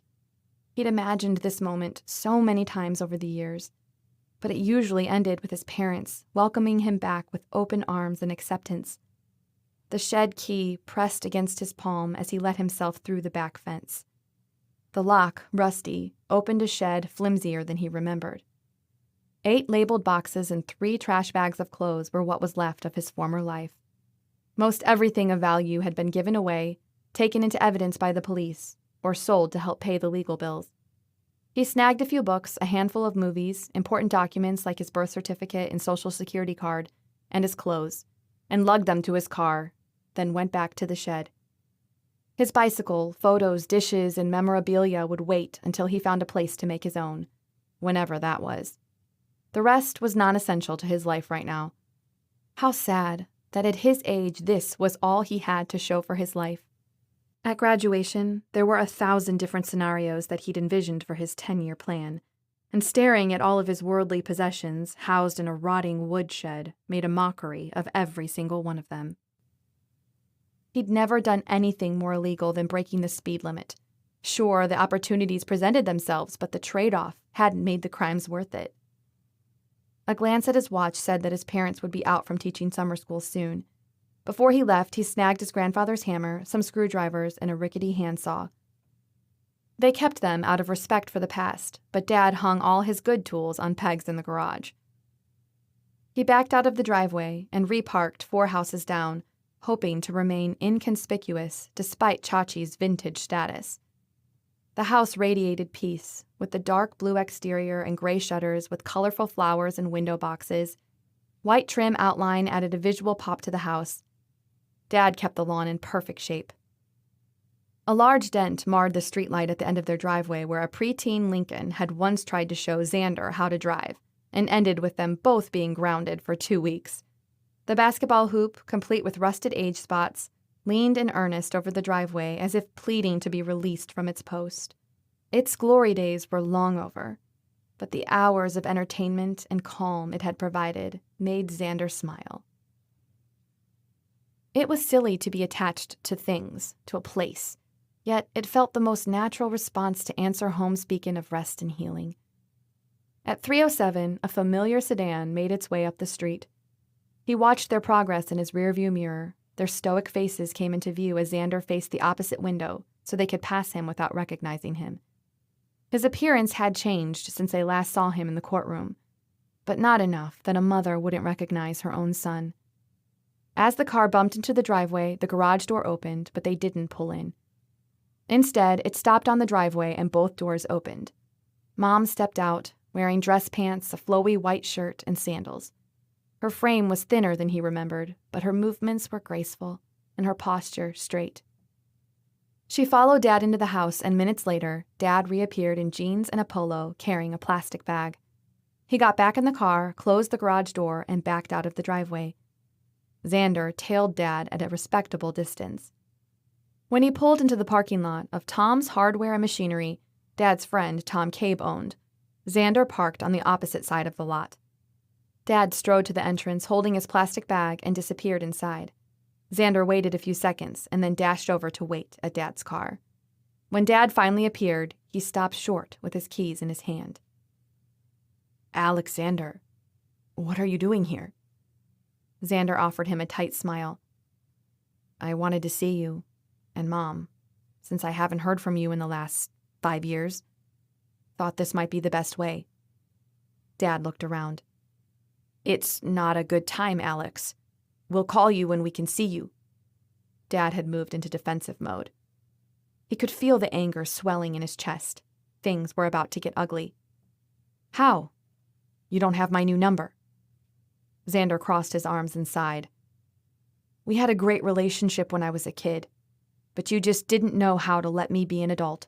You didn't trust me at my word. After years of reflecting, I realized you can't handle anyone doing life differently than you. Even before my wrongful sentence, I wasn't good enough, For you. Dad huffed. Wrongful? Still holding on to the plea of innocence, Alex? Really? Own up to your mistakes like a man and move on. Xander grunted. I'm innocent. You'll see. He walked away with his chest split in two. Why couldn't his parents love him for who he was and believe what he told them for once? Chapter 12. So, Tuck decides to get food in the beginning of the third inning, and the man doesn't come back until the middle of the fourth.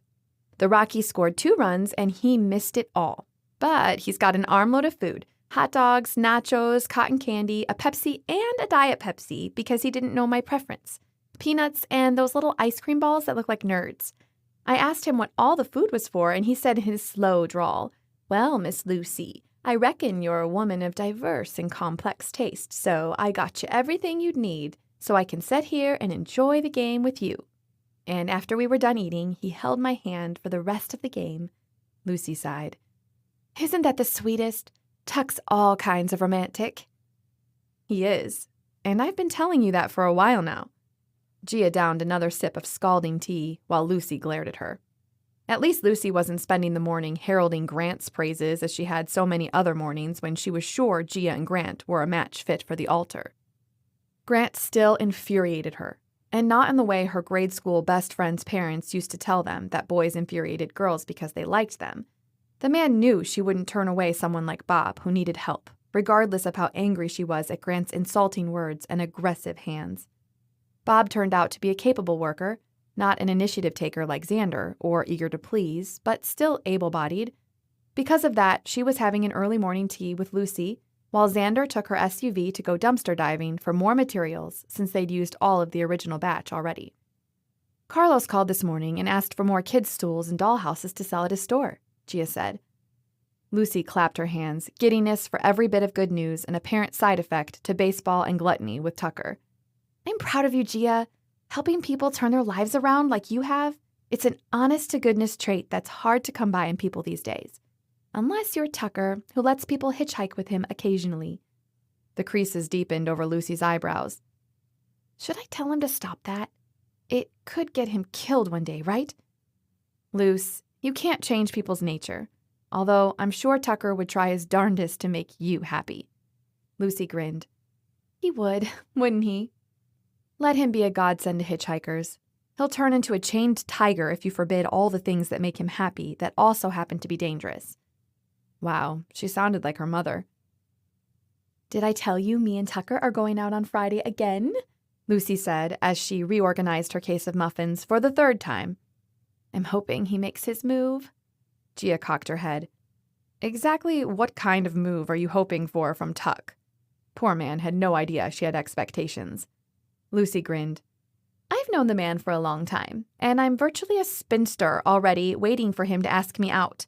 I think it's about time the man commits to more than a kiss on the cheek. He's slower than crystallizing honey.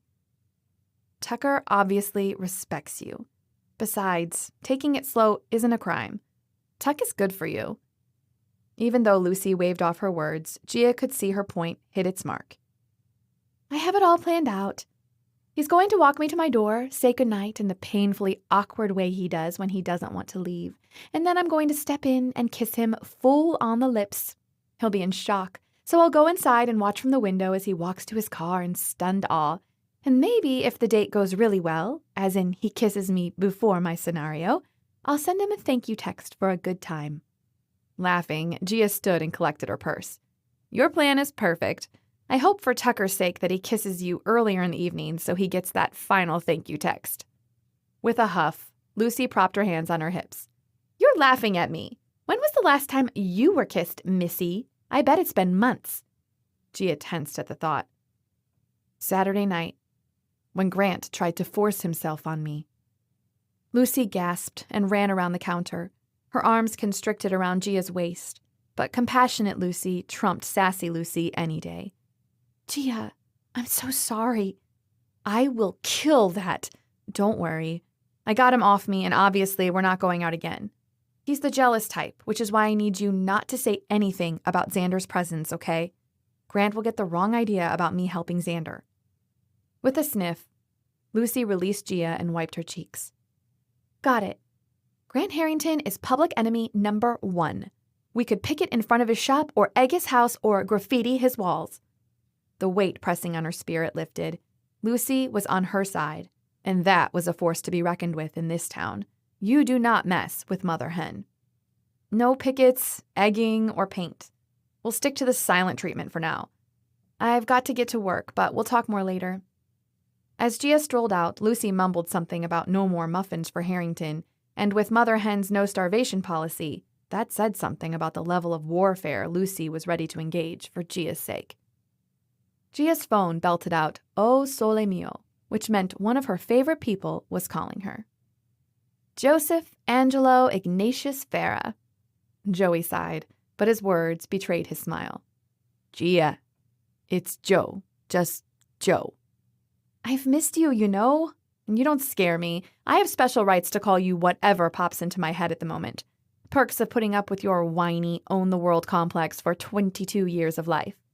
Joey chuckled, his voice low and comfortable like a pair of broken-in jeans. I must say, when you get into a mess, you really drop yourself in it, don't you? I dogged that news station to tell me who the source was for that story. The arrogant journalist was like a preening peacock, so pleased with himself that he couldn't reveal his source. Must have been the biggest story of his career so far. Well, in that case, it was a good idea for him not to tell you. Otherwise, we'd be fielding calls about incarceration instead of your lineage. Gia groaned. People called the firm. She opened the front office door and closed herself into her personal space. Xander would be back soon. The firm, Annabelle and her pack of PR yogis, your parents' boards and employees are trying to figure out who to harass about this story. Joey let out a bark of laughter. As if businesses and nonprofits tied to millionaires is news anymore. So business is booming at the firm then? Joey grunted. It is. Gia, you can come home. No one blames you for Angelo's death. You don't have to exile yourself to the middle of nowhere. No one would have given you a hard time after what happened. Gia pinched the bridge of her nose with her fingers, willing the tears to stay at bay. I blame myself for what happened to Uncle Angelo. The others would too if they knew what happened. And it's not exile, Joey. It's a fresh start. A chance to be someone worthy of owning a nonprofit without the stigma of being the Carter and Farah heiress. No one takes me seriously when they find out my parents are worth millions. I'm calling a truce for now. You and I will talk about this more when I come spend 4th of July weekend with you next month, okay? Get my room ready. Am I supposed to believe there will be no special lady friend coming with you? Ever hopeful, eh? No, there's no lady friend. I might bring another friend who I think would be a good match for you, despite your hermit ways, but that's undecided. All right, down to business. Papers rustled on Joey's end. He was probably in his office with his feet propped on his desk, staring out his giant windows at an unbeatable view of Canal Street and the Mississippi River. The office that should still have been Uncle Angelo's. Tell me you found Bronk. We found Bronk. Gia gasped. Really? Where? Well, we technically didn't find Bronk. You know how he is about privacy. But we were able to trace his jet to, please be somewhere in Asia, Havana. He has some money tied up in a range of shady business ventures here as of last week. You know how Bronk is. Gia rolled her eyes. She'd been so blind to how much Bronk loved money and himself. Where his money goes, he follows. I dodged a bullet with that one. More like a nuclear explosion. Speaking of, are you going to tell me about the guy you went on a date with when this whole Bronk thing started? Not unless it's absolutely necessary. Heard anything about Xander Reinerman from Salgwad yet? The media outlets and self-righteous freedom wielders of America had lots to say about Xander Reinerman. But I asked our private investigator to dig deeper and see what was flowing in the underground stream, especially within Salgwad. It's hard to manufacture that much evidence in a lawsuit. Sounds to me like Alexander has a basement full of skeletons he's not showed you yet. Gia exhaled hard. If Xander did have a history with selling steroids and drugging athletes, then she was running straight into the public relations biggest sinkhole she'd ever seen. She could kick him out or stick with him and summon her legions to deal with it. He's only been here a couple of weeks. I have no doubt there are skeletons buried in his basement. PI says to cut this guy loose and stay out of it. Joey cleared his throat. His voice softened. You have a history of cheering on the wrong underdog. Wasn't that the truth? I'm housing him. How was it right that her generosity was a bad thing? As your cousin, I know your heart can't handle leaving people to fend for themselves. So I beg you to call me the second you suspect something is going to heat up. You left the life of constant meddling and oversight. You know your parents are watching, and if they think you're repeating the mistakes you made by dating Bronk, by connecting with Xander, the full force of your family will come yo-yoing back into your life to save you. Her heart pumped into overdrive. Helping a male criminal get on his feet did look a lot like turning a blind eye to his sins, to some. It definitely would to her parents, who chased Bronk out with a bolt of lightning after they found out how abusive he was to Gia. Leaving New Orleans had been her best chance at never having to scrub bloodstains off her skin and heart again. Maybe Xander was a sign that she'd never be free, and that she was naive for entertaining the thought that her past would stay behind her. Bowing out would be leaving Xander flopping around like a fish out of water. He didn't deserve this any more than Uncle Angelo deserved to die. Joey let the silence linger. He'd done his job. He'd softened the blow as best he could. In the end, she made decisions for herself. She liked Xander a lot, but she'd known him 2 weeks and could already tell there was more to his story than he shared. In most friendships, sharing came with time. Lucy didn't open up to her for 13 months after they became friends. But Xander didn't have time if he wanted his life back. They'd made a pact to have each other's backs, but didn't that include some level of honesty? Heavy footsteps sounded on the stairs leading up to the second floor. Xander was back. You always get stuck with the short straw when it comes to me, don't you, Joey? Joey laughed. He'd been a brother to her in every way. They'd been inseparable since they could walk. That's what family is all about. It never feels like the short straw, if you love someone. You talked me off more ledges in high school than I can remember, so don't think I'd jump at the chance to repay that debt. And with you, flowers and a puppy would never cut it. Gia grinned. A tea time at that luxury golf course you take your clients to might fit the bill, though. A knock came at her office door. I've got to go, but tell Kara and Tia Farah I send my love. They miss you, Gia. Think about visiting soon. Ma would really love to see you again before she... Dread snaked down Gia's spine. Before she what, Joey? Before she turns 60, which is in 2 years, so get your act together. He lied to her. Straight up lied. Something was wrong with Tia Farah. But he knew she knew he had lied, so she didn't call him out on it. He had his reasons. They said their goodbyes and hung up. Gia grabbed the door handle and walked out. Xander sat on a desk waiting for her, his arms casually crossed, looking as devastating as ever. We need to talk, they both said at the same time. Xander's eyebrows shot up as he studied her. Sounds important.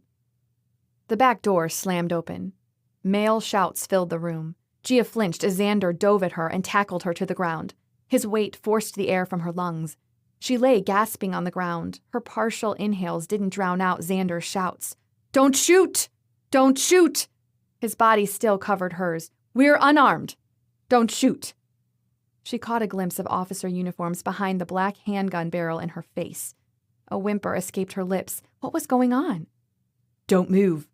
One cop yanked Xander's hand behind his back, and another then hauled him off of her. The other officer lowered his gun to cuff her as well. What is going on? Why am I being handcuffed? Gia had the urge to kick him and curl up in a ball at the same time. The officer finished cinching the metal too tightly around her wrists before answering. We received an anonymous call that 2 matching your descriptions ran into this building after beating a man unconscious out back by the Dempster. Beating a man? We didn't beat anyone. We've been inside for the last hour and a half. Xander growled from the corner as an officer fished through Xander's pockets. His hair stuck up in every direction. He'd protected her. You have alibis? The officer over Gia asked. He just upended her purse onto the floor and picked up her wallet. He handed her ID to the officer, who promptly disappeared outside to check them in the computer. Gia nodded. The anger gave her voice back. I was on a call with my cousin for the last 45 minutes, and Xander was upstairs hammering on something making a lot of noise. The officer looked unimpressed. And before that? Unbelievable. I was at Mother Hen's bakery and came in through the front door. I dropped Xander off before that. That earned a grunt from the officer as he walked around her office, ruffling papers on her desk, towing papers on the floor aside. You need a search warrant to go poking around here, Xander said. His face was dark and menacing. Officer Pokey smiled and laughed. Oh, you'd know if I was searching the office. Just looking around while my partner runs the background checks. You work in this office? Yes, I'm an architect. I've rented this office for 3 years. Never had a late payment on my rent. Never had a domestic disturbance. There's nothing to see here. Officer Pokey laughed. That's what the criminals always say right before we hit the mother lode. The other officer walked in. Alexander Reinerman has a felony on his record, fresh out of the pen. And Gia Carter is claiming to be in the wrong place at the wrong time. We're going to have to take you two down to the station for questioning. About what? Gia yelled. The officer stood back and held up his hands. No reason to get upset. A man died outside your office. We need to talk to the 2 people who were inside the building he died next to.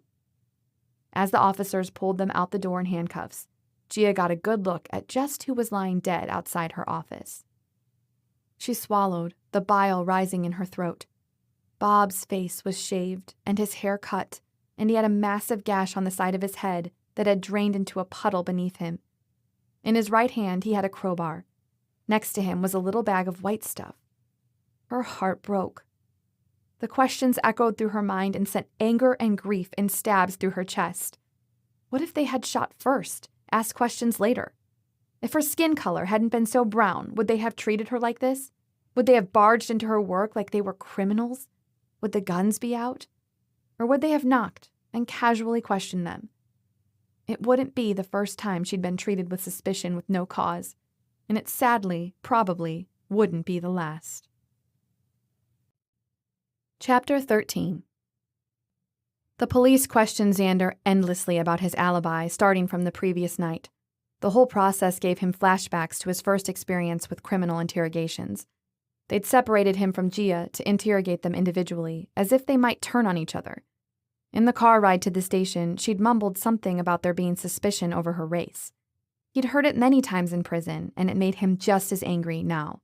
He had experienced a level of injustice at the hands of the system, but not over his skin color. Xander ran through his morning with the interrogators at least 9 times. He suggested they check any building cameras for surveillance. At last, they told him he could go, since Gia had offered to have the surveillance footage from the cameras at her house and office to them the next day. Why wouldn't they suspect the guy fresh out of the pen? Once you're put away for one thing, they assume you'd commit almost any crime.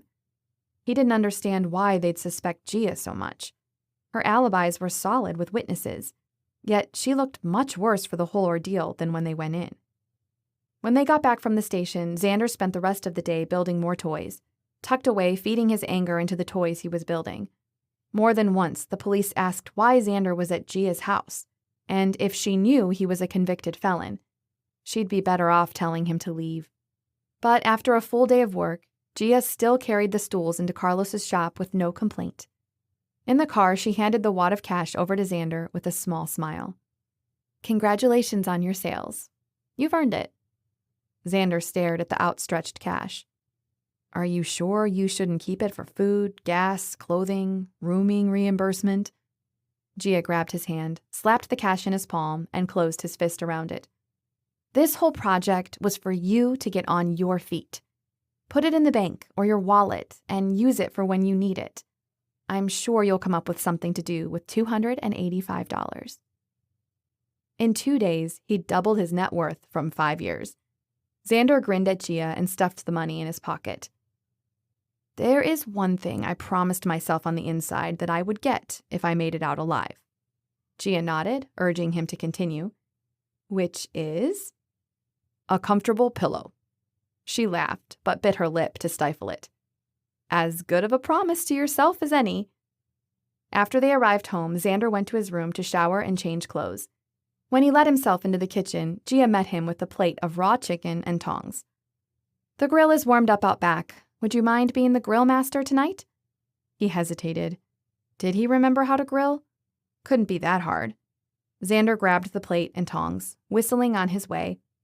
2 weeks was all it took for him to be completely comfortable in Gia's house. Cooking her food, raiding the pantry and refrigerator at will, washing his clothes in the machines. Life surprised him all the time, only this one wasn't so bad. With the chicken on the grill, Xander carried the plate into the kitchen. "What did you want to talk about before the cops showed up?" Xander slipped onto a stool on the opposite side of the island. Gia's face darkened as she sighed, searching the counter for the answers. "I talked to my contact this morning about Salgwad." His breathing quickened as he leaned in. "What did he say?" "He said it's hard to fake so much evidence against you. How did the person who set you up have so much to put you away?" Emotions clicked across the screen of his mind like an old-school projector. "I have thought about it so much. There was steroid residue in my gym bag, a stash hiding in the back of my work locker, envelopes of money with my fingerprints on them hiding in my desk drawer. My girlfriend sat with me for hours several nights in a row and ran through every possible person that had any access to that much of my life." "What about your girlfriend?" "She was once a team physical therapist at our university, but had been working with a minor league baseball team while we were dating, so she didn't have access to my office on campus." His heart didn't twinge anymore when he thought of losing her. "She had to cut ties with me completely when things really started looking bad, so that she wouldn't be dragged into my mess and ruin her career." He'd loved her, but she was right, and he couldn't ask her to put her life on hold for him to get out of prison. He'd always have the felony attached to him. None of the athletes knew they were being drugged? They didn't notice changes? He shrugged. Investigators picked through all the people involved in the soccer program with a fine-tooth comb from the athletic director down to the water boy. Everyone was cleared, and all the signs pointed straight to me. No leads, after 5 years of thinking about it. "I'm desperate for your help, Gia, or I promise I wouldn't ask." Xander slid off the stool and went outside to flip the chicken. At least he was making money to rebuild his future, a future that had nothing to do with his felon status. But what good would that life be if his family couldn't be a part of it? What if he couldn't ever prove to his family that he was innocent? They had to believe that he wasn't the horrible person they thought he was. Lady A stormed over to him and seized his lungs like she owned them. And she did, for those minutes where her vice grip refused to loosen. The colors dulled. All he could hear was the pounding of his heart in his ears. When the air returned to his lungs, his back was against a wall in the kitchen as he inflated and deflated a brown paper bag. A very concerned Gia knelt in front of him. Her hand was warm on his shoulder as she murmured, "Deep breaths. Inhale slowly." Heat rushed to his cheeks. Now that she'd seen his panic attack, she'd write him off as a defenseless coward for good. He dropped his head against the wall and set the bag on the ground. So, was that the asthma attack Lucy swore she witnessed? He couldn't look at her face, but the humor tinted her voice. Staring out the window, he grimaced and nodded.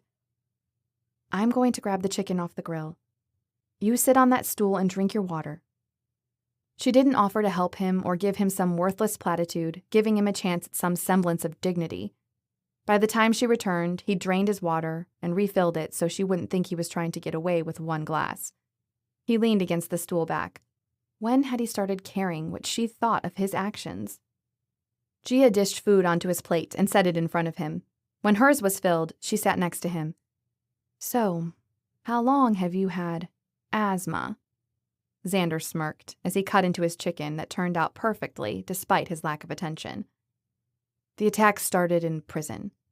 Jerry diagnosed me. They used to be all the time. Since I've been out, I have only had a few." "The first?" "Was when Lucy told me about your family being—" He stopped and waved his speared chicken in the air. "Who they are. I thought maybe you would think I had targeted you for help. The next was when you suggested making playhouses for the kids. You went to get the car and I couldn't follow you because I had an attack. Ah, you let me think you were lazy. They come when you're surprised and when they have something to do with your predicament. He'd never thought his triggers through before. Sounds right. Maybe someone targeted you because you took what they wanted. You said before you were on the list to be a part of the U.S. men's national soccer team coaching staff. Xander shook his head. It doesn't make sense. Why was I the only one on the short list targeted?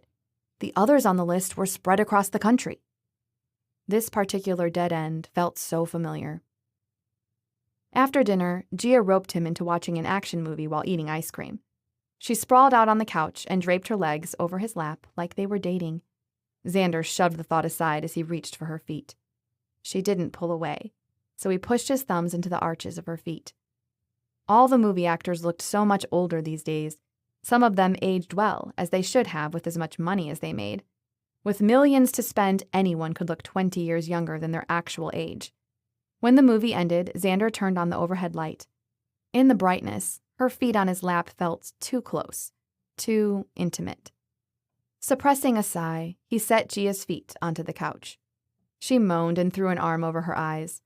I'm too relaxed to walk. Your fault. I'll give you $20 to carry me to my room right now. Xander let his eyes linger over her limp form on the couch and murmured, You do like to play with fire. He liked her a lot. She was fierce, kind, generous, and funny. She liked sports, building things, and helping others. She was smarter than he was, not to mention gorgeous. The strong urge to carry her to her room was reason enough not to. Everyone he was close to disliked him, and she would find a reason to as well. She was probably kidding anyway. Her arm dropped from her eyes as she stared at him, her lips parted. What did you say? No need to muddy the waters with feelings. I said, You're such a liar. Xander grabbed a pillow from the couch and tossed it on her stomach. He grabbed their ice cream dishes and headed to the kitchen. I'll see you in the morning. Lock the doors behind me. Summoning the little self-discipline he had, he strolled out the door and waited on his staircase until he heard all the locks click into place, and then went to bed. The next morning, Xander browsed a boutique shop next to the office while Gia delivered the footage from her security camera to the police. In the back of the store, a floor-to-ceiling glass display case housed a variety of collectibles. There at eye level was a replica of his grandfather's sailboat, although the paint scheme differed. He'd know it anywhere. After Grandpa died, Dad hung a massive painting of Grandpa's boat over the mantel. He'd loved his boat so much, he'd commissioned a painting of it in the early 70s. Smooth Sailin' Through Life was her name, and when Grandpa passed on in the 90s, Dad held onto the painting like a lifeline. The boat had been a restoration project that Dad helped Grandpa with as a teenager, after Grandma died from a rare heart condition. The small sailboat replica cost $125, but Sunday was Father's Day. Maybe a gift to Dad would be the olive branch that would get the relationship back on track. Spending the money was worth it, if only to make up for the years of gifts he'd missed. His luxury pillow could wait. 15 minutes later, Xander left the boutique with the sailboat gift wrapped to perfection, with a little card attached to the bag's handle so he could write a note. Sunday morning dawned rainy and dismal. Xander sat on his bed with the bag on the bed beside him. The blank note stared at him, mocking him. What words were appropriate after all this time? He scribbled a note that said, Happy Father's Day. Wishing you smooth sailing for the rest of this year.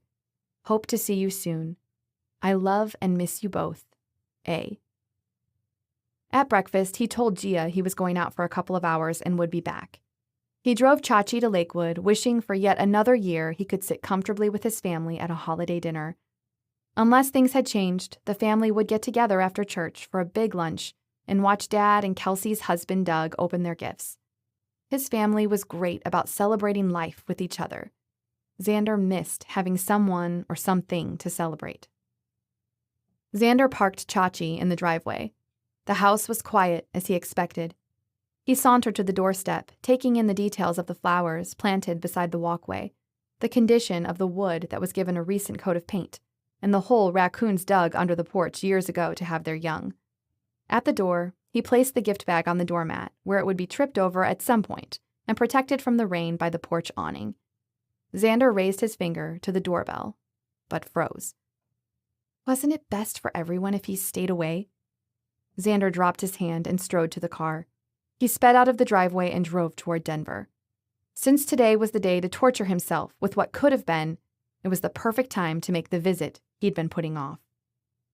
A moment of weakness yesterday had him looking up the Colorado Miners' next home game, and there on the staff page was his ex-girlfriend's smiling face. The game would start in 30 minutes, a Father's Day tradition. He drove to the baseball field and found the patch between the outfield and the dugout where the fence was shorter. Strange how he remembered the small details after so many years of being away. In the 2 years he dated Macy Kipling, he came to this field to watch her hard work in action whenever he wasn't on the sidelines for his team. Macy was incredible at keeping these guys healthy and getting them repaired before sending them out to play. She was the most hands-on therapist in the minor league sports field. She'd have her pick of any major league teams in the next couple of years. Xander scanned the dugout for Macy's blonde hair and caught a glimpse of a head that could be hers. He shifted to see better. Beside the tunnel's exit, Macy engaged in a lively conversation with an older man. She was close enough that he could hear her sweet laugh. Her hand landed on the arm of a tall, brown-haired guy whose features somewhat resembled Xander's. Athletes moved around the field, giving him a clear visual of her as she rubbed her hand across her protruding belly. His shoulders sagged as he dropped his head against the fence. Macy had moved on. He knew she would. He'd kissed her one last time that night so long ago, with all his goodbyes wrapped inside. She deserved a good man with no baggage. If his life had continued its path, that could have been him by her side and his baby on the way.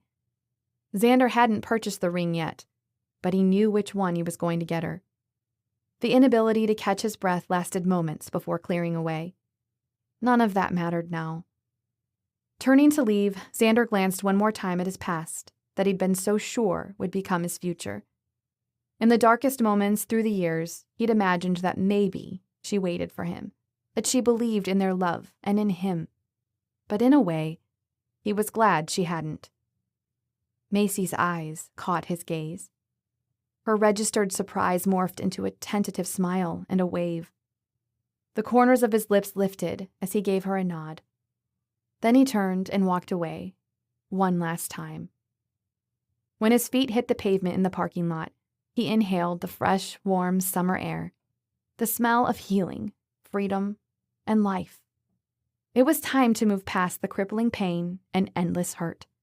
It was time to fight for his survival and the future he envisioned. Chapter 14. Since Friday, all Gia heard from Lucy was, "When I kissed Tucker, this, and when he went in for a second kiss, that." So Gia quit texting back, nursing major regrets about asking for details. Gia wasn't the jealous kind. Kissing Tucker was not on her wish list. She had Xander's coma-inspiring foot rub to think about. Wasn't that more attractive than a kiss anyway? Any man could kiss your lips, so long as your breath isn't foul. But a man who rubs your feet, accepts you for who you are, and embraces all the potentially hazardous parts of you, and that was not something any man volunteered for. It had been a blissful distraction from the stress over the interrogation and Bob's gruesome death. She wasn't naive. She'd grown up with a black father. He'd taught at length about how racism had affected him and his relatives. Every day he carried the fear of having a target on his back, even as a successful, well-off black man. Her parents had prepared her for the reality of their world. It wasn't fair, and they predicted something catastrophic would have to happen to actually see reform. Xander understood injustice. For the rest of the week, he had stayed on task with work and kept his hands to himself. It's not that she read into things so much as that certain actions had their own level of meaning in her mind. In her mind, that's where the drama was happening, not in real life. Gia paced in her office, listening to Xander hammer upstairs. Sunday, he'd disappeared for a couple of hours and returned for lunch, standing tall, exuding the strangest sense of peace. Maybe she was overreacting to Joey's call. But knowing Xander might be more feral than she anticipated had produced a burning sensation in her chest. She couldn't think straight. Joey was right. Life was getting to her. She'd be safer at home in New Orleans. A knock interrupted her thoughts. "Come in." The door cracked open and in stepped the last person in golden that Gia wanted to see. Her stomach churned as she restrained her grimace. "Grant, what are you doing here?" Grant hovered in the doorway with a large fruit basket in his hands. "I came to say I'm sorry about Bob. It's never easy to see someone you knew die, especially not outside your office. I knew you'd prefer not to see me, but I thought you'd appreciate fruit more than flowers." He lifted the basket, exposing his taped fingers in a splint. A small measure of satisfaction flooded through her. His gaze scanned the surfaces of Gia's office, which was the victim of a paper hurricane for somewhere to place the fruit. She let him struggle in the awkwardness of the moment. It seemed too kind to let him off the hook without some sort of suffering. With a grunt of frustration, he plopped the basket on her chair and nodded to her on his way out. "I'm here if you need anything or decide we can talk." "Thanks." Her voice sounded flat. She waited until she heard the door close behind him before she strolled over to the basket. Despite her frustration, the chocolate-covered strawberries were calling her name. She slid one off the stick and popped it in her mouth, savoring the tang mixing with sweetness. She was a sucker for chocolate-covered fruit, and Grant had made sure this basket had plenty of that. At least he was attempting to be thoughtful. Xander's footsteps thumped down the stairs, and he swung into her office with a rap of the knuckles. "I've got more ready to take to Carlos." He paused and reached for the fruit. "Nice fruit basket. Where'd you get it?" A smile crept onto Gia's face. Xander already treated what was hers like his, and instead of annoying her, it flattered her. Grant brought it by as a sympathy gift for Bob. Xander's hand recoiled, like the proximity of the fruit seared his fingertips. "In that case, I'll pass." Gia shrugged. "More for me." She bit into a chocolate-covered pineapple. "I'll go with you. I have to get out of this office so I can think." They dropped off another dollhouse, more stools, and a few birdhouses that Xander had pieced together. One birdhouse he'd painted with the local high school's colors from some crates he'd found. It was adorable, and a smart move. At the office, Gia retrieved their lunches from her mini fridge and laid the food out on the table in the front office, where they could watch the pedestrians and cars go by. Xander volunteered for lunch packing this morning and didn't have to ask her how she'd liked her sandwich. That didn't mean anything other than that he'd been haunting her kitchen for the past 2 weeks as she made meals. Nope, it didn't mean a single thing. Gia couldn't take the suspense anymore. "What happened yesterday that has you so different today?" Xander shrugged.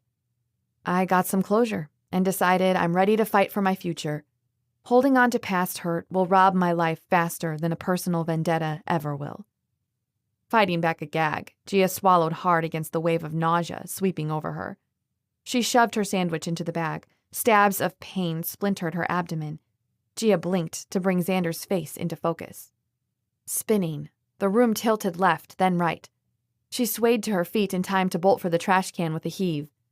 Tears soaked her cheeks as her stomach insisted on emptying itself. The heat rushed over her. She stopped to catch her breath. A wet paper towel touched her hand. She grasped it and wiped her mouth and face. "Is it my presence that makes you ill?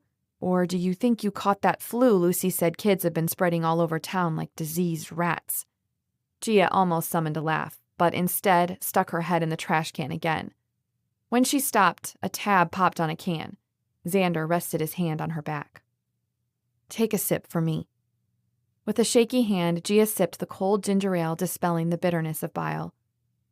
"I do believe this is the second time I've had to rescue you when your insides have revolted." Thank God Xander sounded more amused than angry. Her body shivered. "I'm making the executive decision and saying your work is done for the day. You need to be home in bed." Xander grabbed the trash can from the can and replaced it with a new one.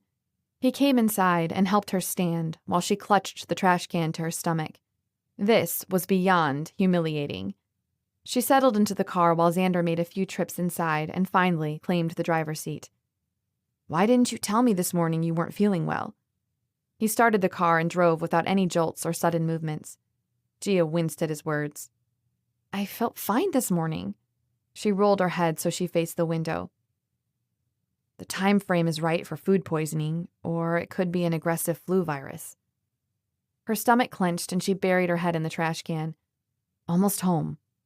Home. His words were like a cool washcloth on her skin. Gia changed into shorts and a t-shirt while Xander retrieved another ginger ale for her. The rest of the afternoon disappeared in a blur. The trash can stayed by her side, as did a glass of water that Xander insisted she take small sips from. Nothing stayed down. Finally, around 5 o'clock, the violent pains wore her out enough that she'd fallen asleep. Cracking her eyes open, Gia glanced at her clock. 1 a.m. Her body ached, but didn't feel like twisting itself in knots. That was considerable progress. She stared at the ceiling, waiting for sleep to reclaim her, when a floodlight clicked on in front of the yard. Usually, curiosity tempted her to at least peek at what wildlife crept across her land. This time, she didn't have the strength to do it. A black silhouette appeared in her window. Big shadow, broad shoulders, weird-shaped head. Gia rolled off her bed and scrambled for her handgun in her nightstand. She cocked her gun and aimed at the window, but the glass shattered around her before she could pull the trigger. The alarm system screamed, piercing her eardrums. Glass shards showered the carpet. When she lifted her head and brushed the glass from her skin, she smelled smoke. Orange flames ignited her curtains, spreading to her bed. If she didn't get out now, the fire would block her exit to the bedroom door. Glass pieces littered the floor, waiting to shred her bare feet. Help! Her throat was raw from the bile that had ravaged her throat. The sound came out more of a squeak. Help! Gia grabbed her glass of water and doused part of a pillowcase to cover her face, then threw the rest of it on the flames closest to her. Only a small part of the blaze hissed as it died. The flames inched closer to the bed. Red and yellow framed the window as smoke escaped into the night. Grabbing her gun, she fired into the wall 3 times. Xander had to have heard that over the alarm. She tied the pillowcase around her head. In each hand, she grabbed a book to drag across the floor under her hands. One agonizing movement at a time, she crawled toward the door. Shards sliced into her feet and knees, but she kept moving. Why was the door still so far away? Gia! Gia! Xander's outline appeared in the doorway. He scanned the room, his gaze wild as he pulled his shirt up to cover his nose and mouth. He spotted her on the floor and covered the distance in a few large strides. Reaching down, he scooped her into his arms. Glass crunched under his shoes as he sprinted into the hallway. In the kitchen, he piled both of their phones and a jacket onto Gia's form. His fingers fumbled with the myriad of locks on her back door. They seemed ridiculous at the moment. The second the door cracked open, the night air cooled her skin. Gia clung to Xander's neck, and he jogged down the driveway and set her down in the grass at a safe distance. Panting, he dropped into the grass beside her and called 911. Are you okay? The glow from the blaze lit his face, casting shadows over his worried features. His fingertips grazed her forehead and into her hair, no doubt extracting glass as he went. His grayed forehead sharply contrasted the lower half of his face. That alarm went off and I didn't know what happened or where the attack was coming from. But then shots were fired and I thought someone shot you. Gia leaned into Xander's embrace, his skin warm against hers. He held her that way until the sirens became flashing lights that charged down her driveway. Firemen jumped out and set to work. Xander strode over to the firemen, shouting above the noise of the truck's gears. An ambulance pulled in behind them. The EMS team dropped their kits beside her and set to work, checking her lungs, digging the glass from her wounds, and cleaning the blood from her skin. She should feel upset, heartbroken, scared, watching her house go up in flames. But instead, she felt nothing. Numb. As soon as Xander lowered himself into the grass, the 2 medics moved their equipment to his side and repeated their checks. Then the questions began. What happened? Is there anyone else in the house? Where did the glass come from? Any allergies? How quickly were you able to evacuate? She had nothing to say. Words didn't form, so Xander covered the details. He didn't leave out one detail of her earlier illness. The medic scanned her face as Xander spoke. We'd like to take you to the ER to be sure you're not suffering from dehydration or any other complications from the illness in the fire. The male medic crouching next to her said. Gia waved him off, earning a disapproving grunt from Xander. I don't want to go to the hospital. I'm feeling better." "Gia, we're going to the hospital." Xander grabbed her hand. "You don't have to go in the ambulance, but I'm taking you. They will make sure all the glass is out and get stitches." Her will to fight him floated to the sky with the smoke that terrorized her house. Her safe place, her fortress eaten by smoke and fire. At the emergency room, she stared at the ceiling while needles pricked her skin. Open her mouth, check blood pressure, breathing sounds, eyes, any allergies to medications, any pain, any history of illnesses, current medications. Xander watched from the chair on the side of the makeshift room, dirty but alert. His eyes blazed with an expression she couldn't place. After what felt like hours, they discharged her with stitches in her arms and knees. Bandages covered her scrapes, but nothing was seriously wrong. They hadn't talked much besides what was necessary. When Xander closed himself into the driver's side to drive her home, she ventured in. "Are you okay?" His cheek twitched as the streetlights illuminated his face in flashes. "Someone is after you. But what if it's because of me? Things didn't start happening until I showed up, right?" The timeline was hazy at this point. "No, this has nothing to do with you. You'll see." Was there any truth to what he said? It didn't resonate. In her driveway, a fireman approached her as she exited the car. "Miss Carter, I'm Captain Andrew Morris. The fire is contained. I believe we were able to keep the fire from spreading outside the initial bedroom. We'll see everything more clearly in the daylight and would like a more detailed explanation of what happened. We're going to stay here until our tech can arrive to assess the true cause of the fire.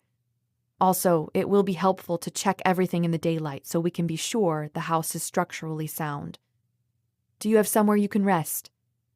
Xander gripped Gia's upper arm, guiding her toward the garage. "Captain, please come get us in the apartment above the garage when your technician is finishing his assessment." At the stairs, Xander lifted her into his arms. Each step Xander took jolted Gia to the bone, but she bit her cheeks to keep from moaning. Gia's backside rested on the bed, a bed that smelled like Xander. He pulled the covers over and adjusted her pillows. Gia grabbed his hand. "Thank you for saving my life." Xander stared at her with his mouth open, as if he was about to say something. Snapping it shut, he offered her a very exhausted smile instead, then clicked off the light and dropped onto the couch with a thump. The knocking on the door brought Gia from her deep sleep. Xander arrived at the door first. "Captain said the technician is finishing up," a male voice said. Gia rolled out of bed and trailed Xander down the stairs as he grumbled something about 3 hours of sleep. The air reeked of charred wood and smoke. A part of her refused to acknowledge the damage done, as if by ignoring it she could pretend her life was still the dream she'd wanted it to be. Gia grabbed sandals from her mudroom and kept her focus on the captain and Xander standing in the driveway, staring at the house. They stopped talking when she walked up. Xander's pained expression pumped adrenaline through her veins. Was it worse than she'd prepared for? Grasping her shoulders, Xander twisted her around to face her house. "Skunk" was spray-painted on the house in massive green letters. A hate crime? The newspaper outed her parents. She got questioned for killing a guy, and her house became a canvas for racial slurs. Gia ducked her head and closed her eyes against tears forming. It was all too much at once. With a deep inhale, she faced the captain. "Did your tech find what started the fire?" Captain Morris nodded. "The brick came in the window first. Then the attacker threw a homemade fire-starting device through the opening. The fire damage is contained in the master bedroom and bathroom, but the smoke damage is more extensive." Morris waved over a man that had strolled up the driveway. "Detective James is leading the investigation, and we're offering our full cooperation." James nodded and shook hands with them both. "Sir, let's start with you. Is this your house?" "No, it's not." His eyebrows shot up in surprise. That's right, a woman owned her house. She was already losing her patience with this guy. "I need your statements again, and any names of people who could have done this. Ma'am, since this is your house, why don't you tell me what happened yesterday?" She nodded and started her story. He'd redeemed himself a bit. As she told him, her mind churned over the shock. She had security devices in place to protect her, but nothing to prevent a fire. Gia stopped her story mid-thought. "Detective, Detective James lifted his pen. I have a surveillance system that may help you identify the guy. Gia grabbed Xander's arm and tugged him toward the house at a limp. Detective James fell in behind them. Gia grabbed an orange from the fruit bowl and continued the march to her office, but Xander stayed in the kitchen. Her hopes face-planted when the error message displayed that the system's wires had dislodged, or, more accurately, been tampered with. She let out a strangled yell and led Detective James to her room to explain the story so he could see it. Her feet didn't move her past the doorway as she stared at the remains. She snapped a picture of the room with her cell phone and gave in to a roaring impulse to involve her parents. The attacks were no longer on her business or her projects. Whomever it was brought the fight to her bedroom. She'd held out long enough. Under the picture, she typed, I'm okay, but I'm going to need reinforcements. Love you and miss you. Then sent it to Daddy and Ma. Ma replied within a minute. I'm so sorry. Glad you're okay. Sending help. Call when you can. Love you, sweet princess. Tears sabotaged Gia's attempt at self-control. This time, she let them. She stepped into her walk-in closet and closed the smoke-darkened door behind her. Only the smoke had touched her clothes. As she sank into the veil of the lower rack of clothes, Gia wept for the first time since Uncle Angelo died.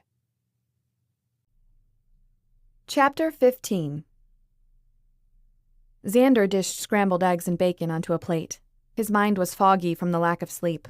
The clock read 8 in the morning, but it felt like it should have been noon already. Gia probably felt worse than he did. He added on some pain pills in case she'd take them. With the plate and a glass of water in hand, Xander strolled into the bedroom. Detective James stood near the window in the bedroom, making notes on a minuscule pad of paper. Gia was nowhere to be seen. Detective James glanced at Xander with an assessing gaze and nodded toward the closet. Xander acknowledged him with a jerk of his chin. Setting the plate and water on the nightstand, Xander paused outside the door, listening to discern what was happening behind the door. He leaned in. A sniffle. Gia? Crying? How mad would she be if he barged into the closet and saw her tears? A peek over his shoulder was met with a smirk from Detective James. Xander narrowed his eyes. He didn't want to get chewed out in front of the detective. He knocked. Gia, come eat. Another sniff. 2 seconds. Xander crossed his arms and leaned against the wall next to the door. There was rustling and more sniffles. At last, the door cracked open. Gia stepped out wearing a new set of clothes. She spotted the food without his direction. The whole closet smells like smoke, but it's better than last night's gross clothes, she said as she shoveled the food into her mouth. Out of the corner of his eye, Xander could see Detective James studying them. Or more accurately, he was staring at Gia, who could have stepped out of a fashion magazine despite the flu and fire. Feigning interest in Gia's burnt bed, Xander blocked Gia from Detective James's view. Gia has been the target of a few kinds of sabotage lately, which may or may not be related. Protests and lawsuits to her projects, a personal story in the paper, a guy killed in the alley behind her office, and now this, Xander said. Miss Carter, when did all this start? Detective James said. Gia sighed. Middle of May. Detective James nodded and scribbled. Detective, does this look like it could be the work of organized crime? Xander said. Xander. Disapproval dripped from Gia's admonishment, but he shrugged. Detective James's eyes flicked between them, hesitating to answer. After a few seconds, he broke the silence. With that spray-painted message out there, it's hard to see past a hate crime, but I'm on the case to find answers. Mr. Reinerman, why don't we start with where you were last night? Always a suspect first. Xander should accept that this would be his new lot in life, but it made him furious. I was sleeping on the couch in the family room. Gia started vomiting at lunch yesterday, so I brought her home and put her in bed.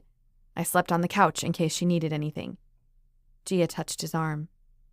Why didn't you use a guest room? It would have been way more comfortable than the couch. Detective James's attention sharpened. This was exactly what the detective had hoped to provoke between them. Personal information. Xander hated being manipulated. It's not my place to help myself to what is yours when you're feeling ill.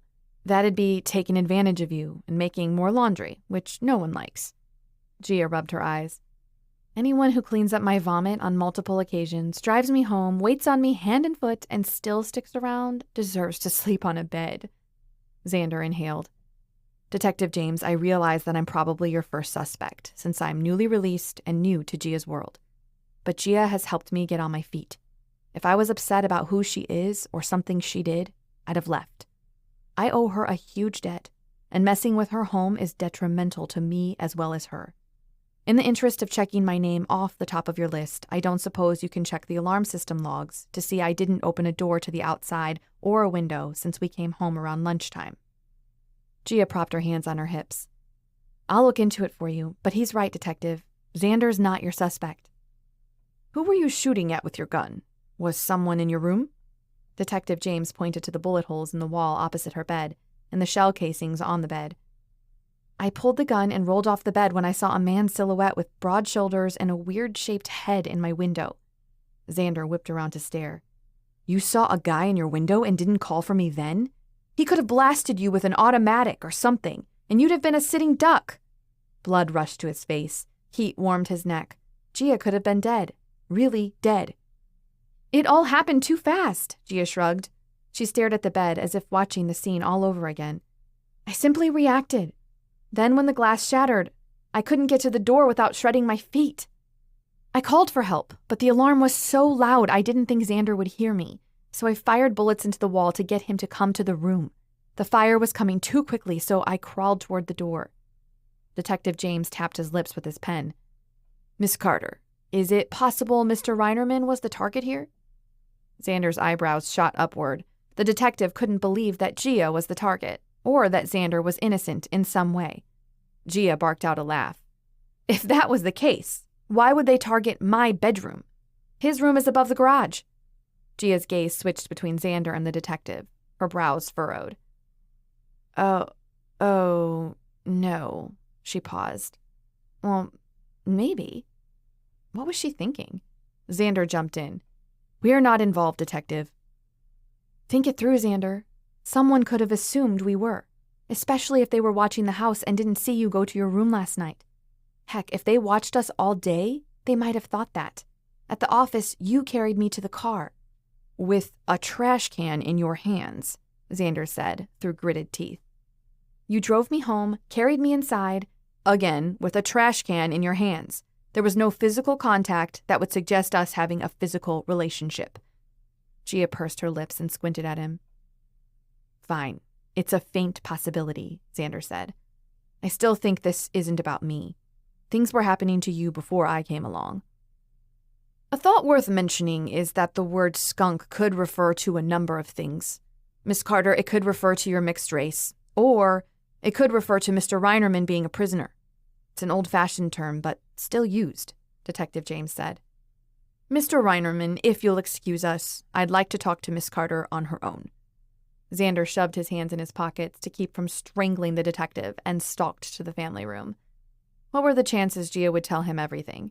Most women wouldn't mention the Grant predicament because of how embarrassing it was, but the detective should know. He laid on the couch and closed his eyes against the daylight streaming through the windows. The doorbell sounded twice in his sleep before it registered that it was happening in real life. Leaping to his feet, he reached the door as Gia emerged into the hallway. Had they still been talking?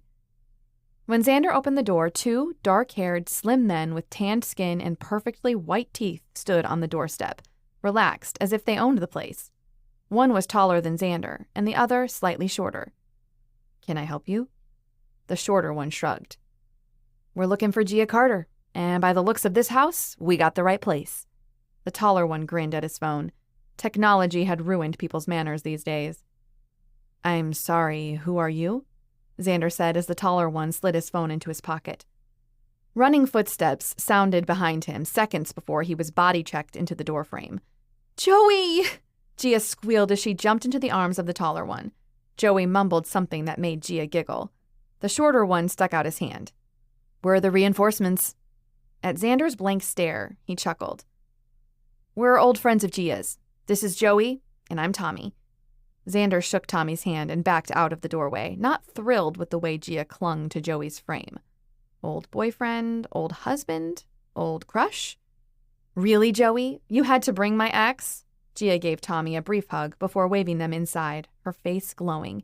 Any trace of tears was gone. "Xander, this is my cousin Joey and friend Tommy. They came from New Orleans to stay with us for a while." "The reinforcements?" Xander said. What he really meant was, X? Confusion flashed in Gia's eyes before her narrowed gaze landed on Tommy. "Yes, reinforcements. Tommy loves to save the day." Tommy laughed and threw his hands in the air. "I'm repeating what your ma said when she called me at the crack of dawn to tell me I was getting on a plane with this crazy kid. I wouldn't want to miss the chance to be your hero." Joey made a show of glancing around. "You have a great place, Gia. Tons of space. I'm sorry we couldn't see it before now." Gia's smile faded. "Me too." "It'll get fixed soon. The contractors are coming in tomorrow morning. The detective has been here for hours asking questions." With a sage nod, Joey turned to Xander. "Nice to meet you, Xander. Heard a lot about you." Xander schooled his features with a smile. It was never easy to be the man who hadn't heard anything about the others. "How long has it been since you've all seen each other?" 2 years. Joey's face darkened as he gave Gia a side eye. "Best friends for 25 years, and then Gia initiates the ghost protocol." Gia punched his arm and motioned them into the kitchen. Xander hovered on the outskirts of the party while they laughed and reminisced. Detective James left without asking Xander any further questions. The fleeting temptation to chase him out the door and tell him about Grant disappeared when Gia called to him. "Will you and Joey grab some boards from the garage to board the broken windows for tonight? And Tommy would probably love to take a look at Chachi." Xander led the way, stopping at the pile of boards leaning against the wall. Joey paused while Tommy chattered to himself about the vintage car. Joey analyzed the board sizes, pulled one out, and pinned the rest together with his hand. Xander took a step back and met Joey's gaze.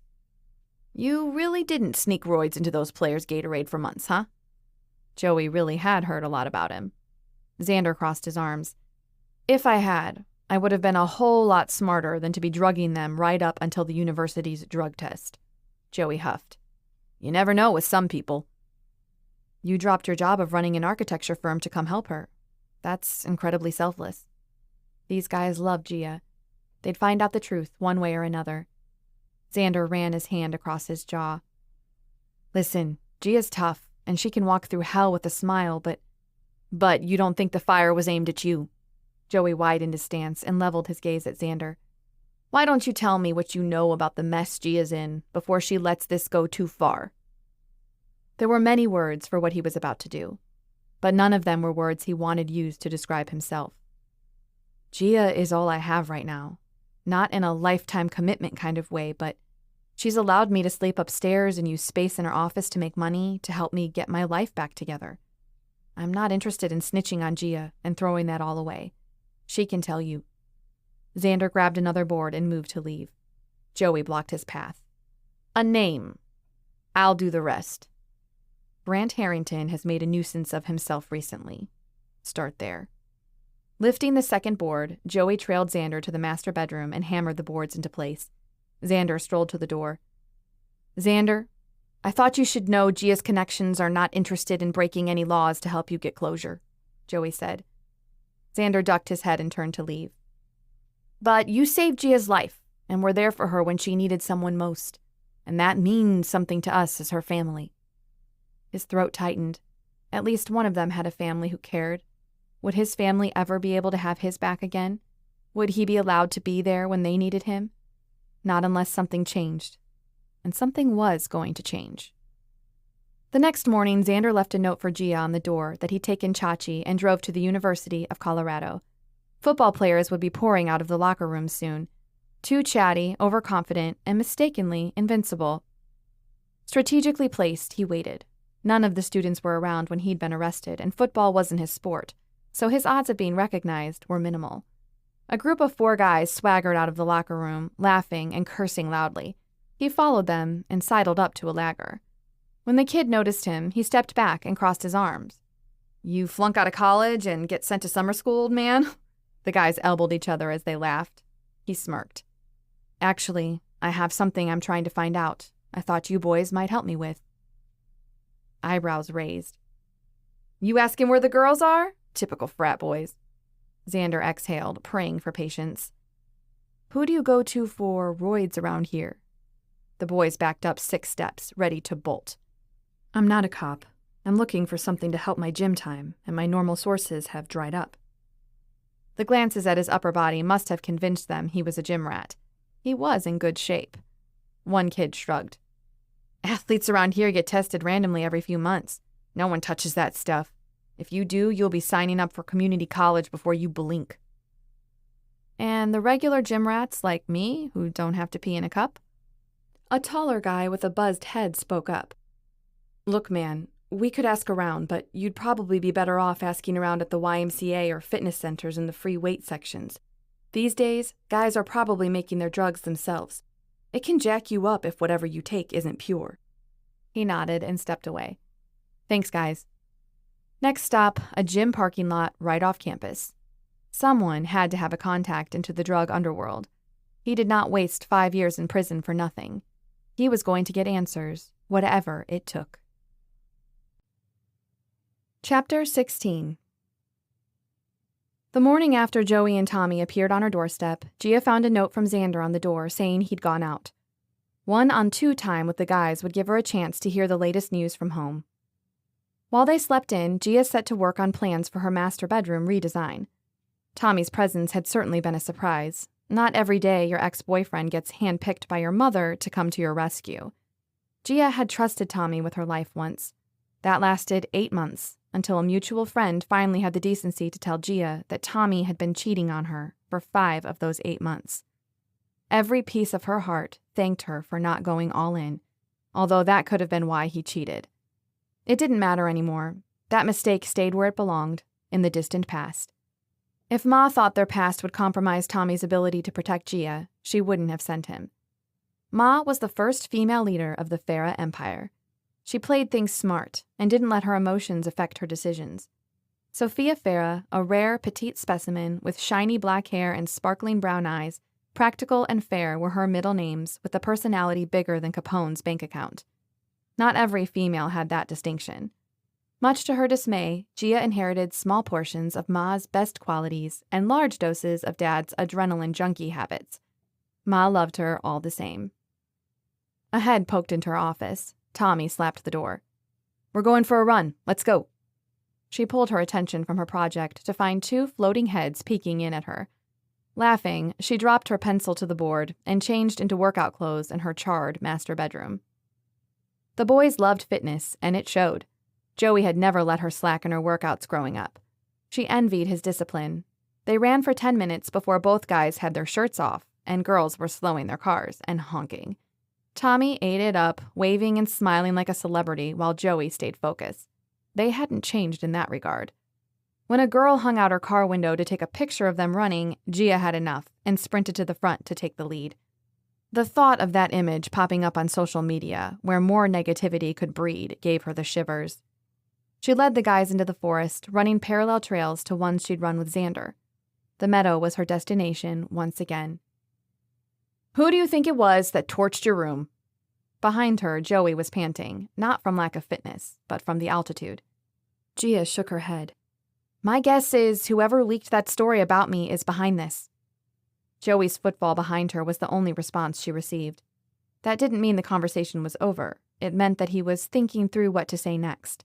Never a good sign. The clearing was ahead when he said, Who's Grant? Are you kidding me? Gia broke into the clearing and whipped around to face Joey.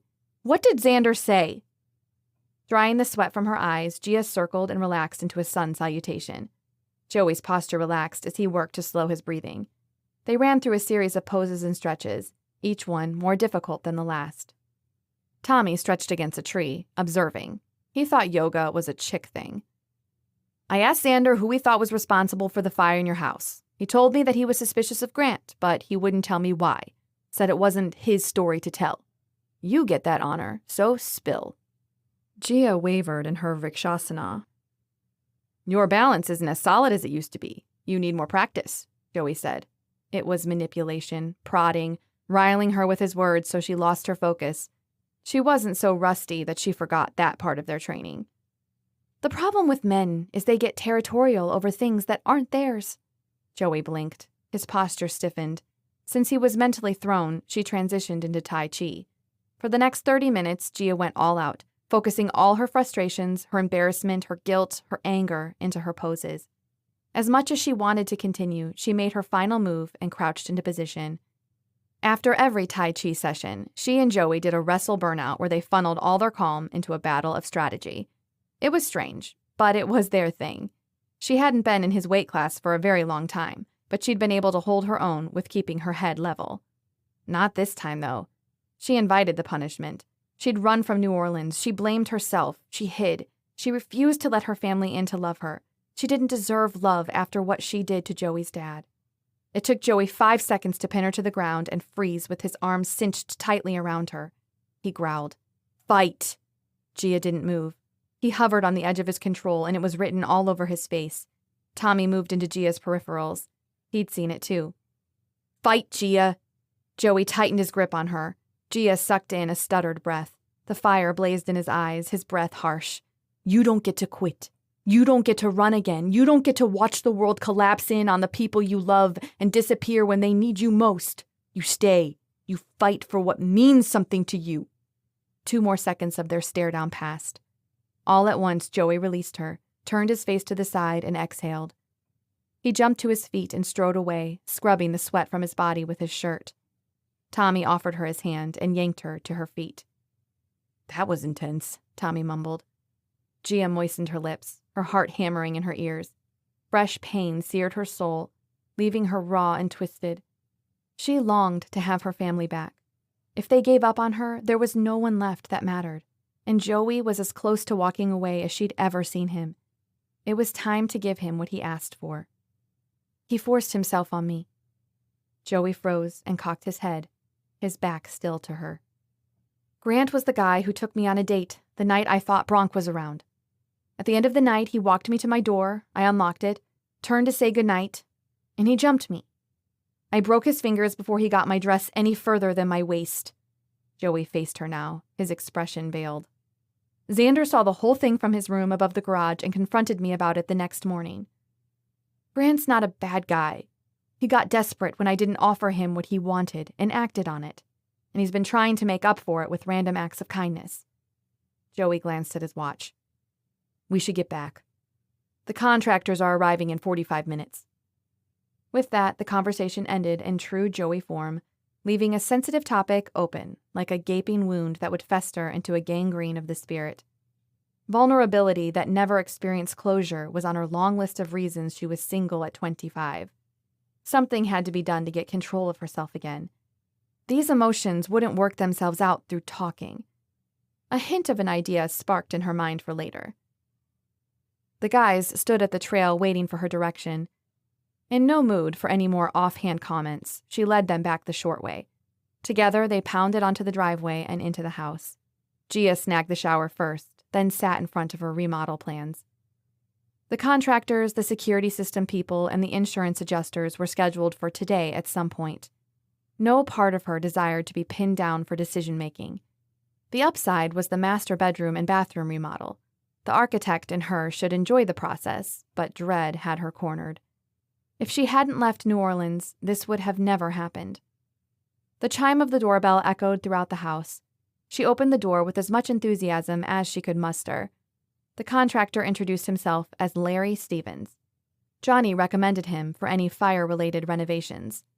The arm of her opponent extended to senators, lobbyists, newspaper outlets, hitmen for homeless men, and a pyromaniac, security video-conscious man who knew where her bedroom was in the floor plan of her house.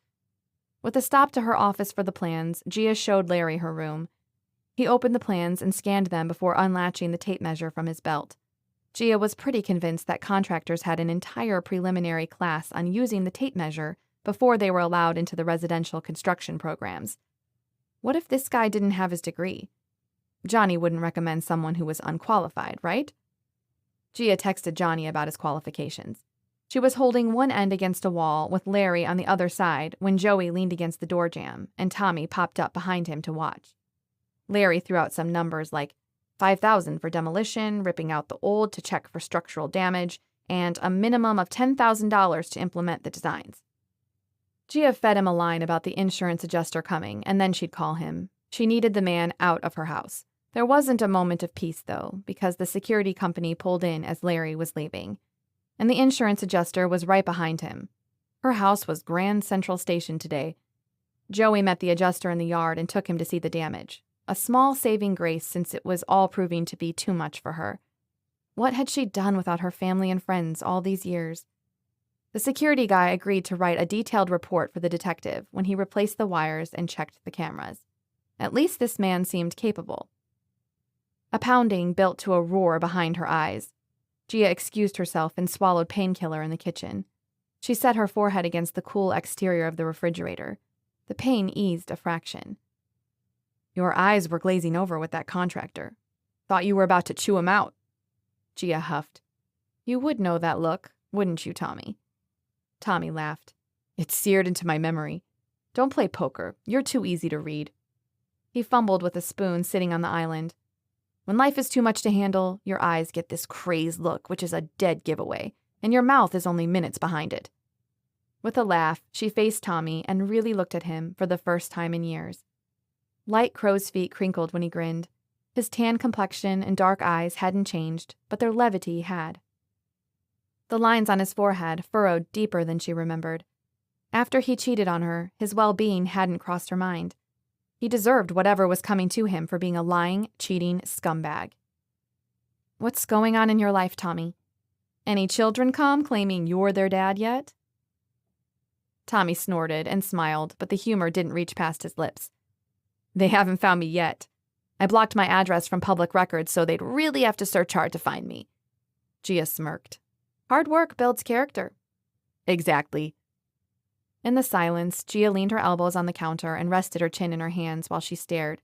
The blatant, awkward, see-your-soul kind of stare. Tommy sighed. I married Kimberly 6 months after you left. Gia sneaked a glance at his hand. His ring finger was bare. 3 months in, she lost a baby and sank into an earth-shattering depression. It was the most horrible thing I'd ever seen someone go through. Then one day, after 5 months of staying in bed, she got up, packed her bags, and vanished. She left a note on the dresser about how she couldn't build a life with me anymore. 1 month after that, I was served the papers. Tommy stared out the kitchen window as if nature held the answers, or at least some comfort for him. Divorced, with a miscarried baby, and 9 very short months. It was like watching 2 semi-trucks play chicken. You're powerless to stop it, but you can't pull your eyes away. She rested her hand over his and squeezed. To her surprise, he didn't flinch or yank his hand back. He opened his hand and covered her hand with both of his. His Adam's apple bobbed once, then twice. The last 1.5 years I've been rebuilding. That's why Ma Sophia picked me. I've worked really hard to put the pieces of my life together again, and joining the ranks has played a huge role in that. I've got the summer off, but Sophia made me promise I'd get my bachelor's degree, so I'm taking night classes during the year, and I've got 1 miserable semester left before I'm done. The grin splitting his cheeks was contagious. Gia giggled and squeezed his hand. Joey chose that moment to walk in, shifting his gaze between them. He grunted. Gia, the adjuster is about to leave. Come talk to him. A sigh escaped her lips. For 5 blissful minutes, she'd forgotten her issues and focused on someone else's needs. The weight of her world sagged onto her shoulders. With a pat to Tommy's arm, Gia followed Joey to the front yard and met with the adjuster, who would have to crunch some numbers before he had a definite answer for her, but would call her before the end of this week and let her know. The end of the week? Insurance guys had no soul. Her house was potentially going to collapse in on them, and he bought himself time by telling her he had to crunch numbers. Swallowing her rant, Gia nodded, shook his hand, and thanked him as sincerely as she could. Joey didn't pin her with a glare, so maybe she'd come across okay. The security guy approached her the second the adjuster left. He walked through the changes with her and the detailed report for the police, handed over the bill, and got into his van. As he drove away, the weight constricting her lifted. She could breathe and think and focus. Skipping into the house, Gia grabbed a backpack stuffed with clothes, toiletries, and her phone cord in it. She put on a clean outfit and breezed through the kitchen where Joey spoke to Tommy in low tones. They stopped and stared. She scribbled the security code on a pad of paper and slapped her house keys onto the counter. Watch out for Xander, will you? I'll be back in a couple of days. With that, She backed her Subaru out of the garage, her pulse settling into a thrilling rhythm as she lowered the windows and cranked the music as loud as she could stand it. This would be part of her therapy. She buckled her seatbelt as Joey stood next to her window with pursed lips. "Where are you going?" "You were right, Joe. I've got things in my head to work through, and there's only one place qualified to give me that kind of therapy." Gia smiled at him. He liked to joke about her running away from hard times, but he knew she wouldn't be gone long. "Don't leave till I get back." Tommy dropped a water bottle into her hand as Joey released his white-knuckled grip on her window frame and stood to the side. "Be safe." She tossed the guys a salute as she peeled out of her driveway, free to let the mountain soothe her spirit and calm her mind. Chapter 17. The minute Xander parked Chachi in the garage, he could sense something was different. Something was added, something was missing. A quick glance around didn't provide him any clues. He shrugged it off in favor of being back to help Gia make dinner, to make up for his all-day absence. Then again, Gia had a lot going on. She probably barely noticed he was gone, what with her crew hanging around. But when he walked in the kitchen and the lights were out, he held his breath and listened. The faint sound of the voices came down the hall. Gia rarely watched TV before dinner. Xander strode through to the family room. Joey and Tommy lay sprawled on the couches in front of the TV with bags of chips and bottles of beer sitting on the coffee table. Neither bothered to acknowledge him. "Where's Gia?" Joey raised his bottle toward Xander. "Took off for a couple of days. She'll be back." He acted like her leaving was the most normal thing in the world. She just took off? His anticipation of the evening dropped like a rock. "Couldn't handle the stress, so she ran for it," Tommy said with a laugh. Joey kicked a socked foot into Tommy's knee and faced Xander. "Make yourself a sandwich and join us. After 2 weeks with Gia, you have to be ready for some male bonding time." Joey relaxed into the cushions and raised the volume on the sports highlights. Xander strolled to the kitchen where he'd missed the evidence of sandwich making spread out over the island. He and 2 guys he didn't know were going to live like bachelors for a couple of days in Gia's house. What a strange turn of events. In prison, he'd decided if he didn't have another guy night in his life, he wouldn't care. In solitary, he changed his mind and would have settled for time with anyone who didn't hate his existence and wasn't trying to kill him. The two weren't mutually exclusive behind bars. Circumstances had a way of changing a man's absolutes. Plate in hand, Xander joined the guys. When the highlights changed to tennis, Tommy groaned and started channel surfing through the endless amounts of cable options. Joey handed him the bag of potato chips and sat back. Silence was what Xander preferred, although he'd rather be hearing about Gia's day if he were honest. "You asked Gia to connect you with someone at Salguad about the steroids found in your possession," Joey said, without looking away from the screen. Xander clenched his plate in his hands. His mouthful of bread became dry, sticking to the roof of his mouth. There's no way they could have heard this quickly if they weren't on the inside. This right here was the reason he had sworn off all guy nights. Some guys were worse than teenage girls. Tommy flicked his wrist in Xander's direction. "Don't get your knickers in a wad. You're very lucky Ma Sophia keeps such a close eye on her daughter's associates and their many troubles. You happen to be the associate with the most troubles at the moment, though. Her control freak tendencies have their occasional perks, like that one time I snuck Gia out of the house and took her to that roadside bar. Police popped by to arrest underage drinkers, and the bartender happened to be a friend of Sophia's and smuggled us out the back." "Into Sophia's waiting limo," Joey said.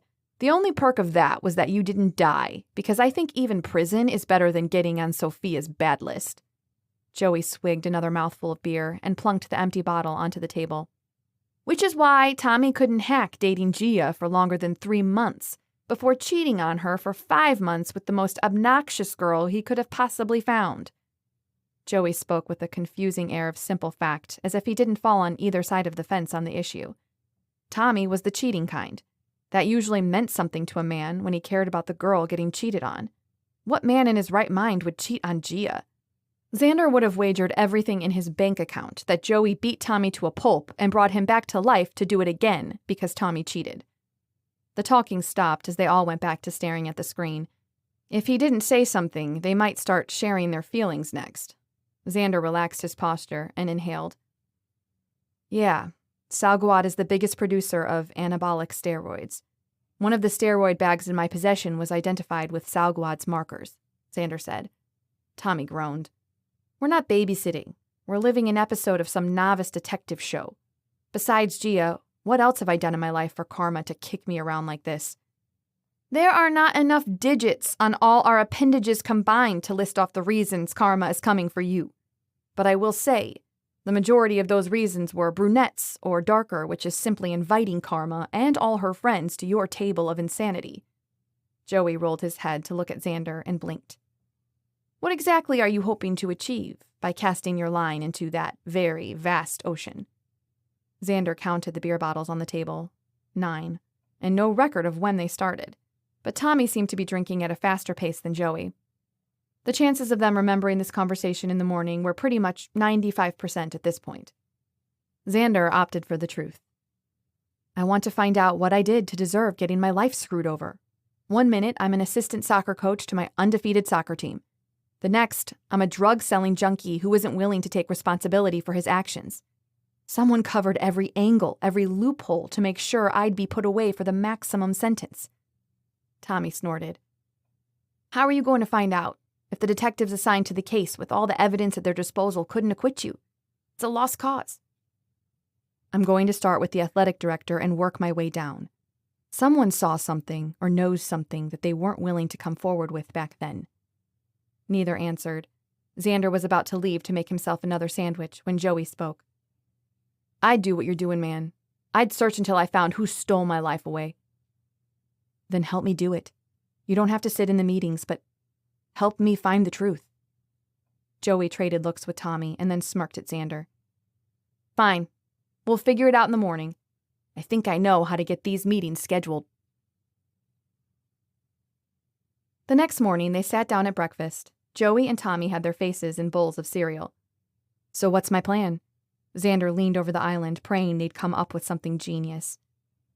I have a contact who has reliable ways to find people's personal information. I'll call, set up an in-person interview for a TV show or magazine.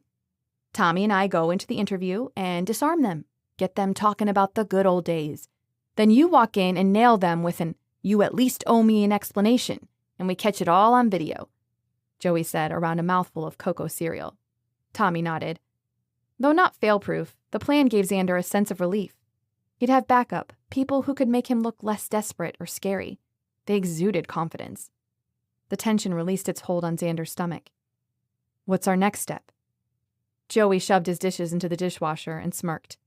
I'll send your list of people to my contact, and then we wait for information. We spend that waiting time doing demolition in Gia's master. Saves her $5,000, and we look like heroes. She's supposed to hear from the insurance guy this weekend. When she receives the call, she can have those contractors start. For the record, I came here for a vacation, not to renovate my ex-girlfriend's bedroom or get arrested for lying about being in the press. If any part of this ends badly, I will deny any responsibility in the decision-making. But if it goes well, it was my idea, Tommy said. Xander cocked his head. Not that I mind hard work, but why wouldn't we wait for the contractors to do the demolition? Because this is what we do. When family's in trouble, you stick by them and do whatever they need done without being asked. Joey leveled a glare at Tommy, then stormed out the door to the garage. Xander followed with Tommy trailing them. From the garage, they hauled the sledgehammer, hammer, and saws to her room. The boards came off her window first, then the window frame. Tommy swung the sledgehammer into the damaged drywall and it crumbled under the force. They worked for 2 hours before a truck backed into Gia's driveway onto her grass and lowered a dumpster in front of the bedroom window. Joey jumped out the window opening and greeted the driver with a shake of the hand. Somehow, these guys had endless resources. Was that part of the Carter privilege? Once the truck drove away, Joey hauled the trash they'd thrown into the yard into the dumpster. Xander stared at him as he jumped into the room. Joey grinned. A friend of a friend knew someone that agreed to lend us their dumpster for Gia's renovations. Nice friend, Xander said. Tommy grunted, but the shrill of Joey's saw drowned out any reply.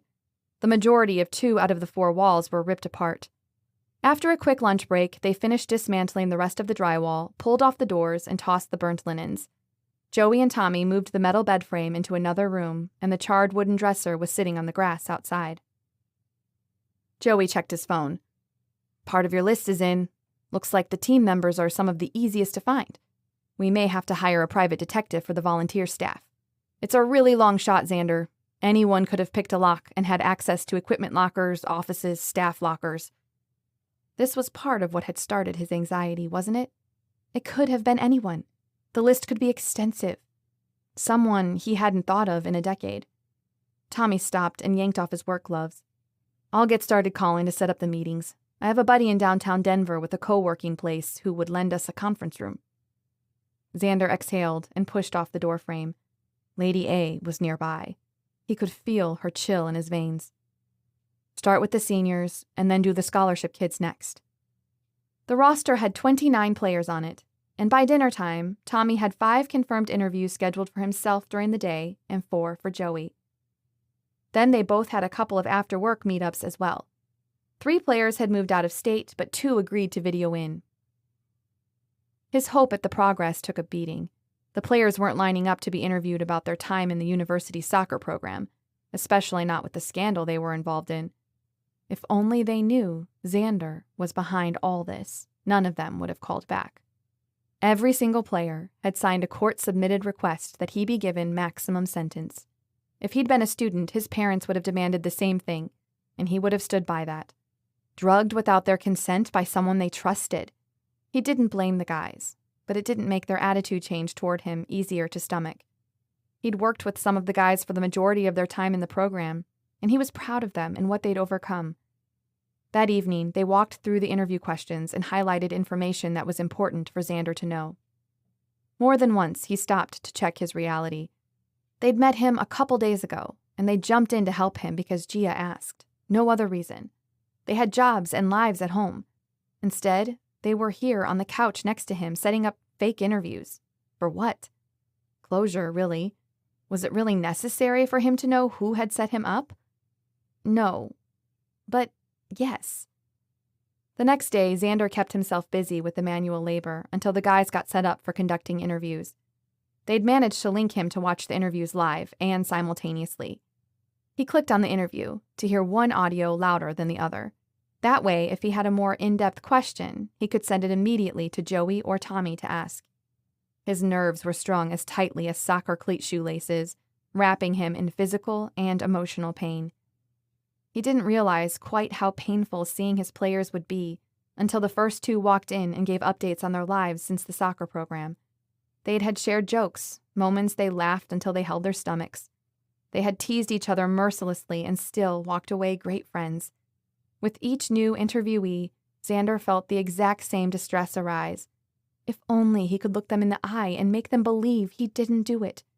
But when he found out who it was that had framed him, he'd contact all the players to tell them the truth. By the end of all the in-person interviews, there had been some venting, but no admissions. No one looked like they were hiding anything. Xander looked at the clock. He should make himself a sandwich, but he couldn't work up an appetite. Tommy and Joey combined forces for the video interviews before splitting up for the evening meetups. First video meeting was the starting goalie at the time, Jake Coyen. He seemed at ease until Joey asked him about his scholarship. Being on a scholarship was really great, until they started hanging it over me. Jake snorted as he rubbed the back of his neck. Xander was about to text Joey to dive deeper, but they were already on it. How was it hung over you? Joey asked. Jake's eyes widened as if he regretted saying something, and then shifted as he searched for an answer. Oh, with grades and behavior. They make sure those scholarship kids are earning their keep. Jake, this can be off record if you want it to be, and 5 years is the statute of limitations here in Colorado. Jake sat forward, and Xander scooted to the edge of the couch, whispering to the empty room. Please be brave enough to say something, please. What is it, Jake? Okay, off record then. The year the steroid scandal happened, someone at the beginning of the training started leaving me small deliveries to make. Said that if I didn't, they'd report illegal things I'd done over the summer to head coach Randall. Of course, there is a strict code of conduct for scholarship athletes, so anything illegal would risk my scholarship. My mom couldn't afford to send me to college without one, so if I got shipped home, I'd be working odd jobs trying to pay for online classes. After a month, Those small errands turned into exchanging envelopes for other envelopes, and the person insisted I use gloves so as not to get my fingerprints on the packages. One time, I peeked inside one and saw white powder. When Coach Reinerman was caught, I was so relieved that maybe the blackmail and secret errands all would end.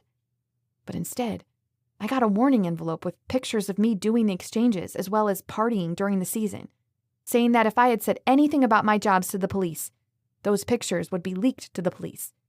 I'd then be sent to prison for whatever was in those packages. During this time, did you ever hear a name of the person or catch a glimpse? Joey asked. Jake stared off camera as if debating his next words. I knew the person was watching me because I'd get texts on my phone. One time I saw a note inside that was signed Victor Frankenstein. I wasn't supposed to see that since I was never supposed to open the packages I delivered. But I thought maybe the person knew I would look and put in something to mock me.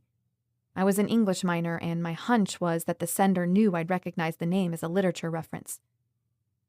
Did anyone else on the team mention this? Tommy said. I didn't dare talk to anyone else about it, in case they ratted me out.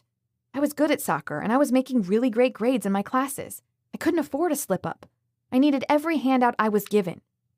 His wry smile looked almost embarrassed. That must have been really stressful for you.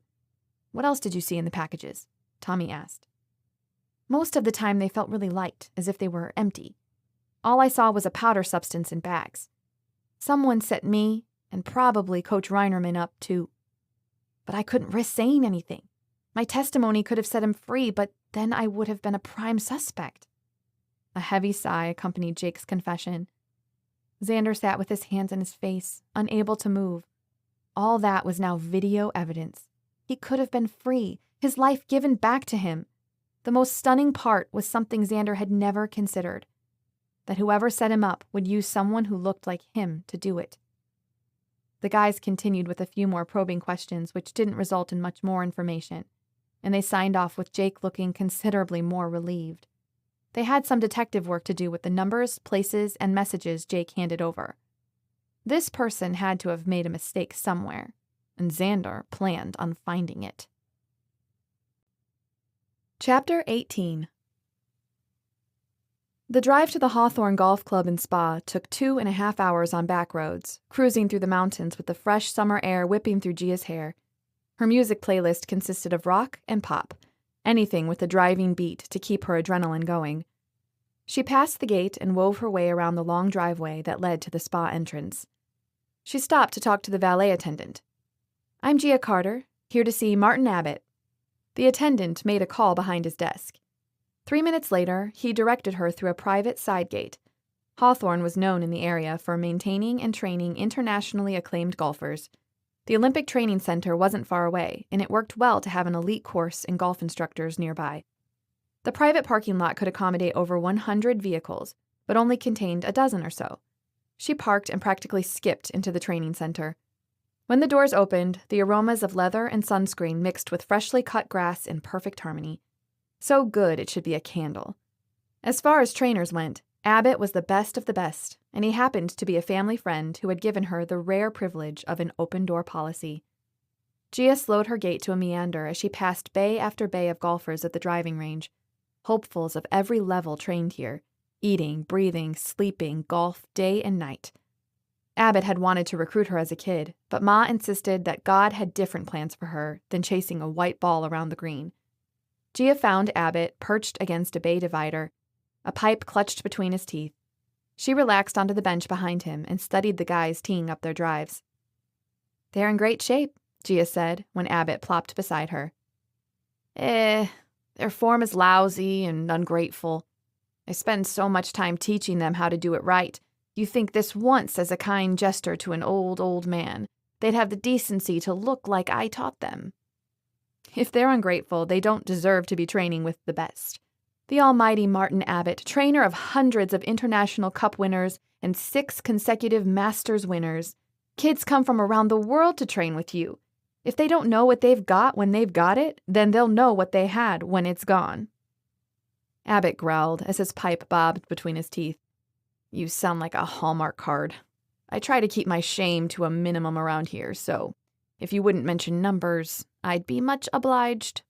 Gia laughed. No one here can touch your record, Abbott. You're a history maker. No changing that. You're wrong, little girl. Very wrong. The greats are here all around us. They never leave. They watch. They teach. They're the instinct that guides each drive and long putt. Without them, this place would have shut down a half-century ago. One of the students spliced a ball right in front of them. Abbott scowled and turned his back on them as he checked his watch. It's dinner time, and these two fools are ruining my appetite. Let's go.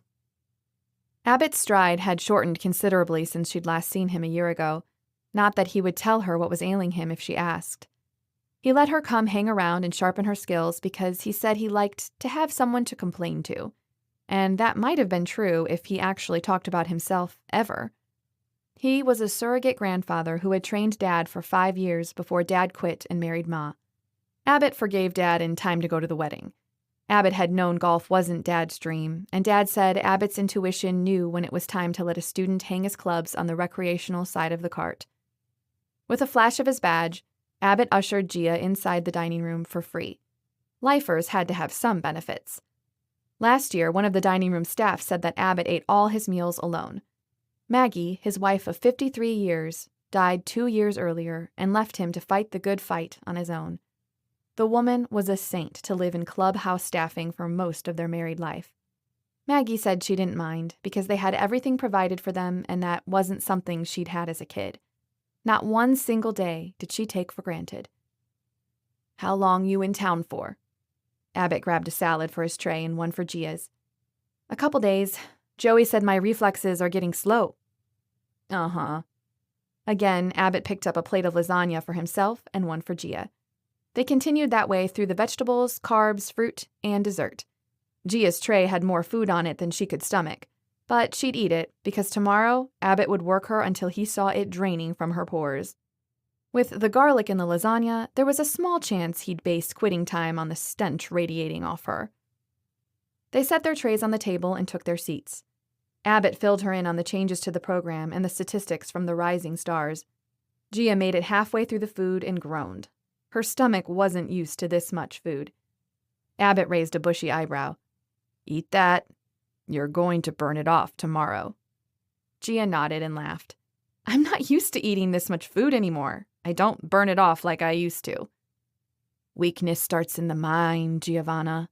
Excuses and I can'ts stem from that. Hadn't he drilled that into her head every time she saw him? Mental discipline. That was Abbott's solution to every problem, because to him, the existence of the problem was less important than the solution to the problem. After dinner, Gia snagged Abbott's card to let herself into the spa area with a sauna, a hot tub, an ice bath, and massage tables that were attended during the day. Alone with her thoughts. Despite her yoga practice, the stillness was difficult. But it was time, wasn't it? Past time to name her fears, identify her weaknesses, forgive herself for her past, and move on. Only, it wasn't so easy to dislodge the guilt and shame that had been her constant companions. 2 hours disappeared into the steam and heat. She emerged in time to watch Abbott's final lesson of the day. He must have seen promise in the 2 girls on the green, because he was shouting directions and mimicking their motions with his shoulders. Her dream as a kid didn't include architecture initially. It involved doing something outdoors, with the green grass and blue skies. Now she was crashing and burning in real life, and blaming her lack of mental discipline. Her life, distanced from New Orleans, had held promise of fewer complications. She'd left her family for a fresh start. Maybe life didn't grant those to people like her. Abbott finished his session and locked the entrance to the outdoor practice ranges. He said nothing as they walked into the resort lobby. Gia checked in and said goodnight. Abbott nodded his goodnight with a foreboding mention of an early wake-up call. The bed was soft and fluffy, so inviting after the stresses of the last few days. She downed a sleeping pill and dropped onto it. She covered herself with a blanket, and sleep claimed her. A shrill ringing woke her up. Get up, get ready for the day, Abbott said. Gia groaned and checked the time. 4:30. What are the odds that I arrived in time for conditioning days, Abbott? Did you schedule this when you saw me? I'm not that out of shape. Abbott chuckled. It's been on the books for a month, Gia. That'll teach you to call ahead for future visits. You love it when I pop in on you. It makes your life exciting. Abbott grunted and hung up. The codger teared up every time she left, and they both knew it. When she arrived at the indoor workout center, Abbott handed her a protein bar and a water bottle. The day started on the conditioning field. Sprints, ski jumps, tire lifting, jumping rope, and stations. The setup was like a scene from a weight loss competition, except everyone dominated. People underestimated the fitness of golfers. Mid-morning layers disappeared, and the toned muscles made their appearance. That afternoon, Abbott had them doing steadiness drills with tired muscles. After dinner, she let herself relax for an evening in the spa, complete with massages this time. The next morning, the group met in the gym. More conditioning, but today she wasn't fighting for her breath. Today was about mental success, pushing the body to limits the mind didn't know it could go. Today was the day to get the answers she'd come for. Shame and guilt poured from her as she jogged on the treadmill. She had left her family when they needed her most. At the time, there wasn't a better solution than leaving the situation completely. Looking back, she hadn't been strong enough to stick around, even though she'd thought leaving was the harder option. If she stayed in New Orleans, she would have been swept up in the mess of grief and avoiding Bronk and his abuse. She was a coward. When people found a place they felt they belonged, they stuck it out. Wasn't that what Joey had done? He helped mend the broken hearts and rebuild lives.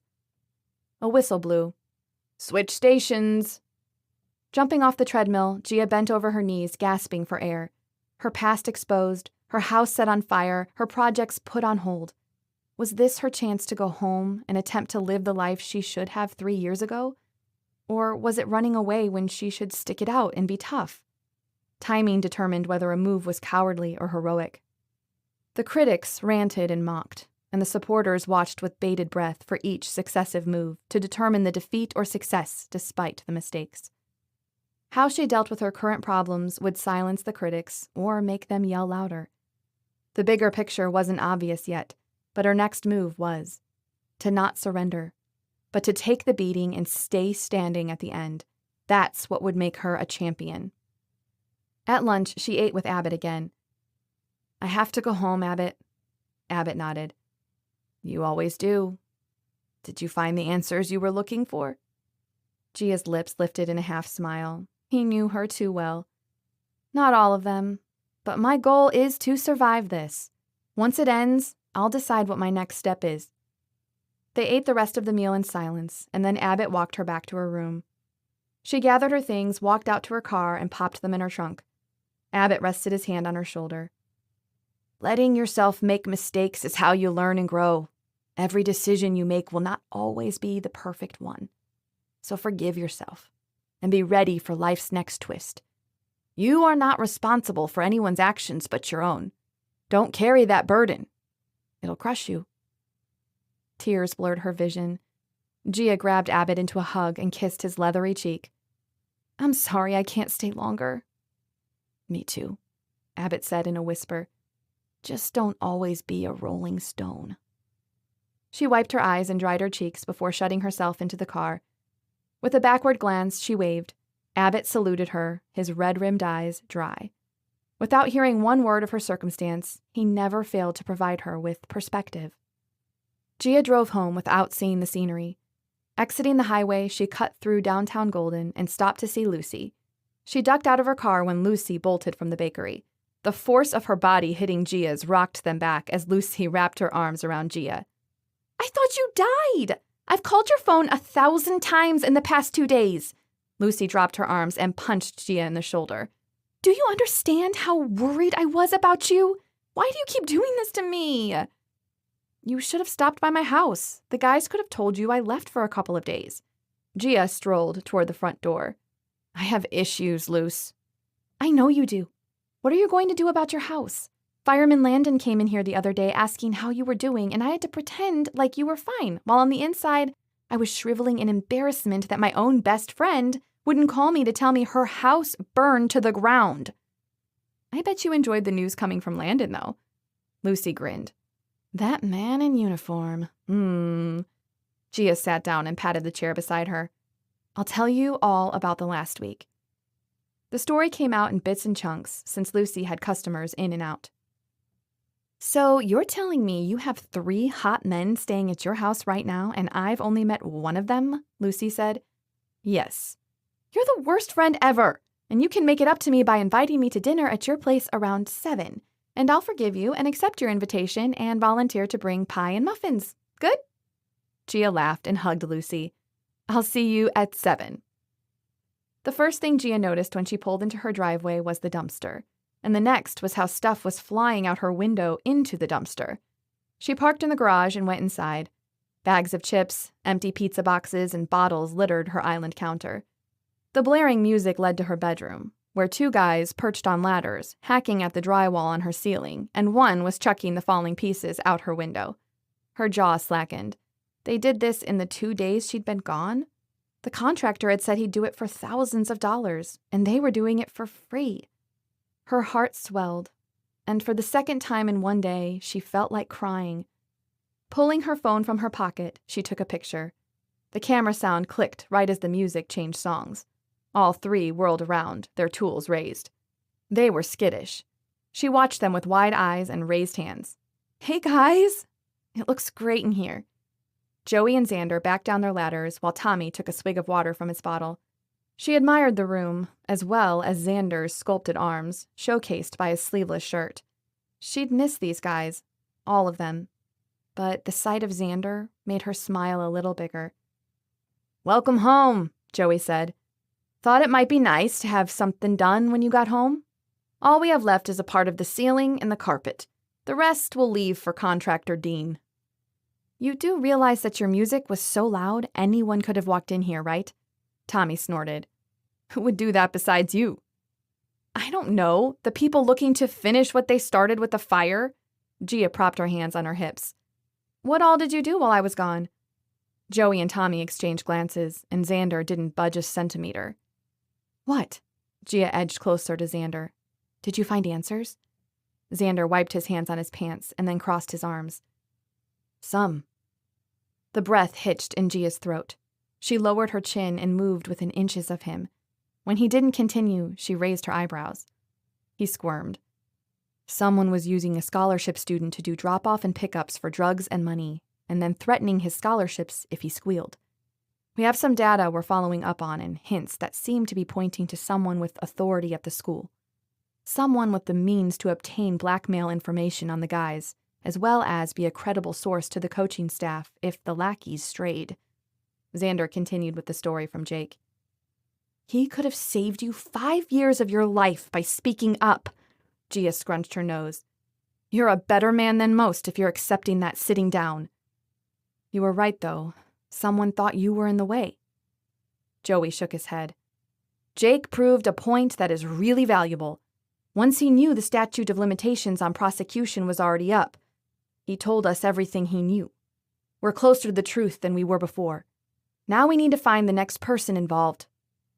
Joey and Tommy are going to talk to the coaching staff next to see if they can't find a lead, which frees me up to keep an eye on you. Xander's tongue darted out to moisten his lips. She held her breath. He was so close she could kiss him. His swallow broke her concentration, so she moved her focus to a faint freckle below his left eye. Biting the inside of her cheek, she didn't move, refusing to run from the discomfort. This, Xander, was part of the confusion of her life. She had to deal with it at some point, and preferably before someone ended hers. Chapter 19. Gia's expression toggled between panic and desire. Her proximity granted Xander a scent of her floral perfume. He inhaled silent breaths, taking in the moment. Spending 2 days with the guys made him especially grateful that she'd returned. He'd missed her. A lot. "You don't have to watch out for me, Xander." Gia laid her hand on his arm. "Whoever is coming after me could have killed me in my bedroom, instead of setting my house on fire. Someone isn't trying to kill me. They're trying to scare me. They want me running back to New Orleans." Xander clenched his fists and kept his arms anchored at his side. She didn't deserve to be run out of town. He wasn't about to leave her unguarded for her hunter to make her an easier target. "I'm not letting you fend for yourself. Not now. All of this has only escalated, And if they don't get what they want, it will get worse for you. He shook his head. That's not okay with me, and it certainly won't pass your watchdog parents. Gia rubbed her neck as she walked around him. She slipped the hammer from his tool belt, climbed the ladder, and smashed the hammer into the remnants of the ceiling drywall. There were 2 small sections left that she demolished before climbing down. She lowered the ladder out the window to the side. Tommy grabbed the second one and did the same. Gia knelt in the corner and yanked the edge of the carpet free with a grunt. On her second pull, Xander joined her until all 4 of them were tugging patches of carpet from the floor. No one said anything, so the music went on again. As Xander and Tommy chucked the largest section into the dumpster, a car rolled into the driveway. Lucy popped out, calling to Xander as she trotted toward the door. Xander waved and turned to Tommy. Don't let her get you alone. She'll steal your virtue. Tommy laughed until he gasped for air, clearly underestimating Lucy's cunning. He'd find out soon enough. Lucy's voice echoed inside. Then she popped her upper body out the window opening and thrust her hand out, her bright smile aimed at Tommy. Hi, I'm Lucy. It's just like Gia to keep 3 gorgeous men to herself. Is it now? Tommy grinned and shook Lucy's hand. How mad would Lucy be if she found out that 2 were not considered eligible for Gia in the first place? Not to mention making me hear her house burn down from a very good-looking fireman. Selfish, right? Gia shouted something about inviting her over for dinner. Lucy rolled her eyes and shouted behind her. No, sweetie, I invited me over for dinner. It's all a girl can do to get out these days. Xander took the moment to sneak away. After he showered and changed, he tiptoed through the kitchen and out to the deck where Tommy and Joey were hiding out, taking turns checking the meat on the grill. Lucy came out to set the table and stayed to swoon over stories from the other 2. He wandered into the kitchen where Gia was tossing a salad. Escaping? Gia smirked. It's hard to enjoy a conversation when Lucy's drooling over their every word. I thought I'd rescue my appetite by coming to see what you were doing. Xander leaned against the counter next to Gia and watched her. Where'd you go? Gia stilled. I went to see an old friend for time to think. Her brow scrunched. I didn't think you'd... She closed her eyes and exhaled with a shake of her head. Xander boxed her between his body and the counter, tilting her chin to bring her gaze to his. Miss you? Absolutely. Wish you didn't leave me with your almost brother and ex-boyfriend? Definitely. Have an intense need to talk this all out once things settled down? The intensity building in his chest threatened to boil out before he was ready. You were wrong. I want that. You make me want that. I couldn't stay. The fierceness of her whisper matched her grip on his shirt, as if he were her lifeline. In case you didn't notice, I run when I get overwhelmed. Her arms slipped around his waist as she rested her head against his chest. It had been so long, too long, since a woman held him like this. He closed his arms around her and breathed in the scent of her hair. She felt perfect. They'd known each other for a month, and already she felt like home. The sliding glass door to the deck squealed, giving them a moment to separate before Joey strolled in. Meat's ready. He dropped onto a stool with a sigh. If I give Lucy some time alone with Tommy, she can really latch on and make him her favorite instead of me. He likes his women with a hint of crazy in them. Wow, that woman is intense. Xander snorted as Gia shoved the salad bowl into his hands. Joey, get the drinks, will ya? Let's eat. The second best part of the evening were Lucy's pies, which were as delicious as Tucker thought her muffins were. But as much as he loved her baking, the house itself seemed to sigh with relief when she said goodbye for the night. Early the next morning, Xander met Gia in the kitchen. The box of baked goods Lucy brought the night before lay open on the island. He snagged a muffin and poured himself a glass of milk. I'm going to see my mom's psychologist this morning. I'll go to the office when I'm done. Gia nodded as she sipped her tea. You can take my car. I'm staying here for the day. The yard needs some love. The contractors start today, and the guys, mainly Tommy, asked to tinker with Chachi. Apparently, its vintage status has them eager to peek under the hood. Who put Chachi together? Gia stared at her lap. You told me when I first got here that people came over and worked on Chachi and kept the car here in exchange for yard work. Who was that? Shouldn't they finish it? Gia bit her lip and picked at an invisible fleck on her cup. Xander crossed his arms. It was Grant, wasn't it? Tell Joey and Tommy to examine every inch of that car. I'm not sure how the thing is still running." "Grant is a mechanic, Xander." "And you're telling me that he couldn't keep this personal project of his in the mechanic garage he owns? He had to keep it here?" Joey sauntered into the kitchen and grabbed a muffin. "What is with the serious talk this early?" "Chachi is Grant's project that Gia has been keeping in her garage for him. The guy owns his own mechanic shop in Golden," Xander said. "He was looking for an excuse to see me on the weekends. Is that bad? He didn't start trying to shove his tongue down my throat until last week. So it wasn't that horrible of a thing to do. Besides," Gia lifted her chin, "I had the space free in my garage, and he did yard work for me in return. This is not that big of a deal." Xander traded looks with Joey. "Just tell Tommy to give that car a really good look over. Cameras, tracking systems, anything that looks out of place." He grabbed Gia's keys with her office keys on it. "I'll let you know when I'm on my way home from the office." Gia waved him out the door. Xander was backing out of the garage before he realized how domestic he'd sounded. All that was missing was an adoring peck on the cheek and a mumbled, "I love you." Xander shivered. He cut those thoughts off as he drove to Weathersfield. Any thought of a speech dissolved in the wake of his last visit. He'd even taken the time to be considerate and call ahead for an appointment with Ed. He signed in at the front desk with a girl who actually looked like a Carly this time and declined her offer to call someone to accompany him to Ed's office. When he rounded the corner, Joyce welcomed him and motioned to the couch, but Xander declined the man-eating sofa in favor of staying mobile. What was it like to dedicate your entire life to people's mental health? Was it subjective? An intuitive science? None of the people he'd seen walk out of Ed's office seemed ill, but perhaps that meant he was a really good doctor. Joyce jerked her head toward Ed's door. "He's ready for you." The woman must have ESP, because he hadn't heard a sound. With a brief knock, Xander cracked open the door and let it click shut behind him. He relaxed into Ed's stiff sofa. With no agenda and the tension gone, the details of the room stuck out to him more. The bay window with a seat and cushion, the cleanliness of Ed's desk, the odd fishing trinkets. It was a comfortable space. "Alexander, thank you for making an appointment with me. Should I give you paperwork to make you officially one of my regulars?" Ed settled into the chair across from him, his eyes smiling, but his mouth invisible in the way of bearded men. "That won't be necessary. This is the last time I'm coming."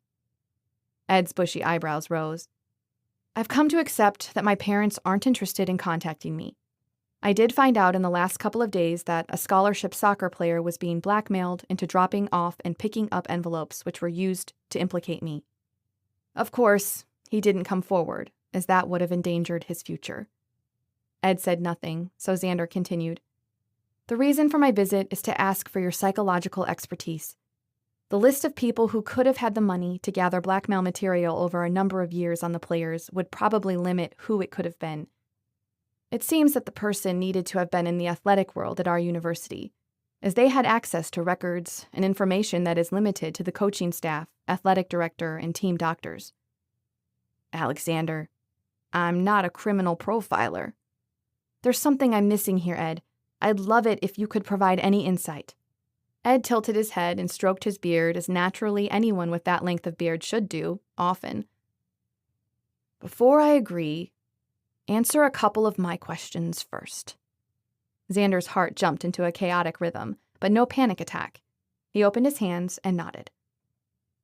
"Tell me, what made you opt for solitary?" More probing. "Death threats." "Lots of people get death threats in prison, but they don't always go straight to isolation. You had to know exactly what happens in solitary. In prison, those kinds of stories, the worst-case scenarios, are the first ones everyone hears. The second ones are about who runs the inside. So again, I ask you, what made you opt for the worst scenario?" Steady breaths, slow intake, measured output. What was there to lose? This doctor had no bearing in his life. He had no desire to hide his shame from Ed. Xander pushed to his feet. The truth was why he was doing this. His reputation hadn't mattered for 5 years. He gripped the bottom of his shirt and lifted it to his shoulder, exposing the scar that had once been a wound that split his left shoulder blade to his hip bone. Dr. Quintella didn't flinch. He merely spent a couple of seconds looking at it. "Torture?" Xander dropped his shirt into place and sat down. Attempted murder because my cellmate was serving time for gang-related activities. I was collateral. They were literally carving you into pieces. But they were interrupted by the guards coming to take my dead cellmate's body from the block. Xander ran his hand along the back of his hair. Fear had branded every moment of that day into his memory, and anxiety relived those moments with every slamming door followed by footsteps. I was an inconvenience to take to the medical area. The doctor was annoyed because he had to miss part of his lunch to oversee my stitches. My life was disposable to them, which was really no surprise. So I asked for solitary. And surprisingly, I survived. I'd assumed I was going to die either way. Do you ever plan on telling your family what happened? I'm not sure they'll ever care, and I don't need their pity. Their absence hurts as badly as being sliced open with a makeshift knife. The truth is, I expected more from two people who preached the enduring bond of family from my whole life. Now I wonder if it was manipulation to force a family allegiance. You'll spend your entire life wondering about the manipulations of the past, and possibly even proving those speculations right. Every generation swears they'll be better, but they make different mistakes. Heal who you are now without permission from your parents. That takes time to work through.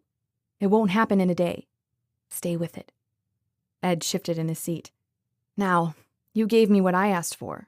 Here's what you asked for. In my professional opinion, you were in someone's way, or you were the fall guy. If we go with the first, someone in the soccer world wanted what you had and took you out to get there.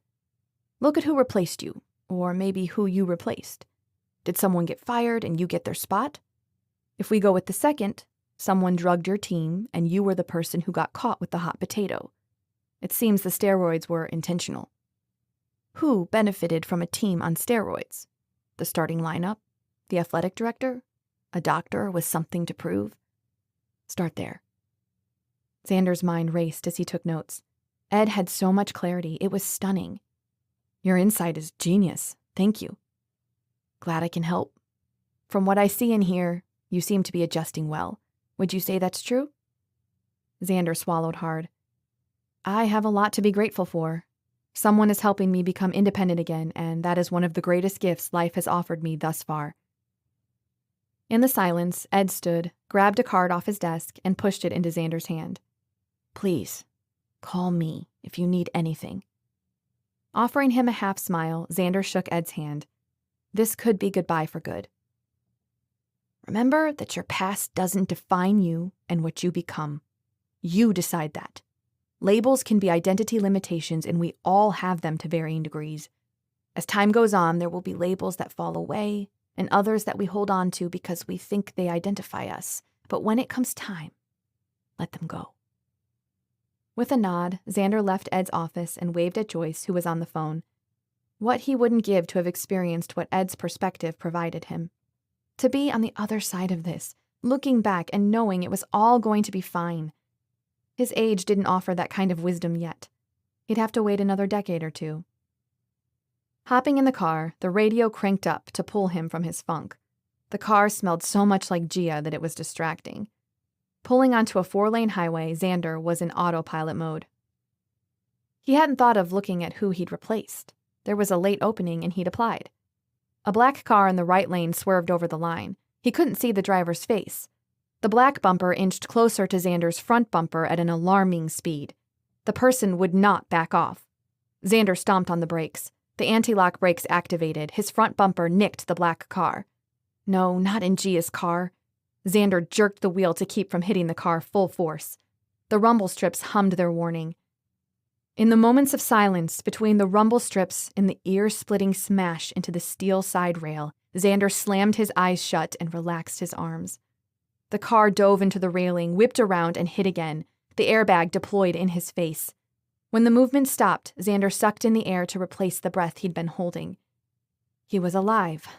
Arms, check. Legs, check. Face? Something warm dripped down the side of it. Chest? Slivers of pain stabbed at his ribs. A door slammed and running feet followed. Ice shot into Xander's veins. In a second, his mind transported him back to prison. Jerry's rival gang had come to finish him off. Chapter 20.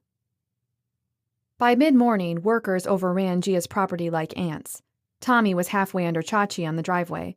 The contractor's team was in her master bedroom working, so Gia joined Joey in the backyard. As he mowed, she did the trim and weeded. The plant life growing around the base of her house was admittedly the least of her worries at the moment. But it was therapeutic to rid her life and flowers of the ugliness choking their space. The sun's warmth kissed her skin, and for the first time in weeks, things felt like they were on the path to being okay. Abbott's words about forgiving herself for her mistakes so she could be ready for life's new challenges rattled around in her mind. It sounded like a good idea, but was it realistic? Every day the past woke up with her and went to sleep with her like an unwanted shadow. The truth was that the problems this past month had thrown her so far off balance because she'd not regained her footing from the mistakes she'd made 3 years ago. Gia glanced over her shoulder at Joey pushing the lawnmower around like he had as a teenager for her parents to earn extra spending money. Those days were simpler. Now Joey and his little sister Kara had no dad to call or laugh with or come home to because she'd sneaked out of the house to attend the forbidden drag races with friends. When shots were fired, Uncle Angelo was the first person she called to rescue her, and he didn't hesitate when she asked. She led him right into the crossfire. His blood pooled around her as she held him in her arms, screaming for help, not caring if the ones shooting the bullets aimed at her next. Her chest heaved as she bent over the flower bed. How could it feel so fresh after 3 years? Her phone played a soothing melody, ripping her from her memories. A Denver area code flashed on her screen. With a steadying breath, she pressed the button to answer. "This is Gia." "Is this Miss Giovanna Carter speaking?" A deep male voice spoke with alarming somberness. Gia's heart leapt into her throat. "Yes, who is this?" "This is Officer Morton with the Denver County Police Department. Were you aware that your car was involved in a hit and run this morning?" "No." Gia pinched the bridge of her nose, willing away the pressure that built there as she hopped to her feet and paced. "Xander, is Xander okay?" "The driver of your vehicle was taken to the Denver Memorial Hospital. I don't know about his well-being. Ma'am, we'll need to speak with you in person regarding your vehicle." "Meet me at the hospital. I have to go see how Xander's doing." Gia ended the call and ran to Joey. He let the mower shut off as she approached and wiped the dripping sweat with his t-shirt. "What's wrong?" "Xander's in the hospital. Hit and run. Let's go. You're driving." Leaving the lawnmower in the yard, Joey sprinted into the house behind her to grab his rental car keys. Neither stopped to wash up or change. Joey shouted an explanation to Tommy, who lay on the driveway half under Chachi, bewildered. Not a word was spoken between them, except Gia's turn-by-turn driving directions. Her fingers tapped against her leg. When did Joey start driving like an old man? Pressing his palm against her tapping fingers, Joey shot her a glare. "I will not get pulled over for speeding, so quit. We'll get there. It's going to be okay." "He's alive, right? He'll be okay. You think it was an accident?" Joey pursed his lips and shrugged. "We won't know until we hear about what happened from Xander." "He was driving my car. It could have been meant for me." "Or it could have been an accident," Joey said. "A very, very poorly timed hit and run." Joey swung the car into the emergency room drop-off area, stopping at the curb to allow Gia to jump out while he left to park. Her job, her house, her life, her car, her family. Every area of her life had been attacked. She was afraid to ask, but what else was left? A nurse greeted Gia at the front desk. Once she found Xander's information, she escorted Gia to a triage room. A pungent lemon scent seared her nostrils, where it had been applied too liberally to the stench it was intended to cover. The nurse drew the curtain behind Gia in a show of privacy. The whole hallway could hear their conversation from behind their flimsy plastic curtains. Xander lay on a bed with his eyes closed. He looked awful. The scene was all too familiar, except the last hospital visit had been Uncle Angelo, and he hadn't been breathing on his own. Xander's bare chest rose and fell in shallow breaths. No small miracle considering the bruises already forming on his body. His skin was pale and marked with angry red gashes and purple discoloration across his face, chest, and arms.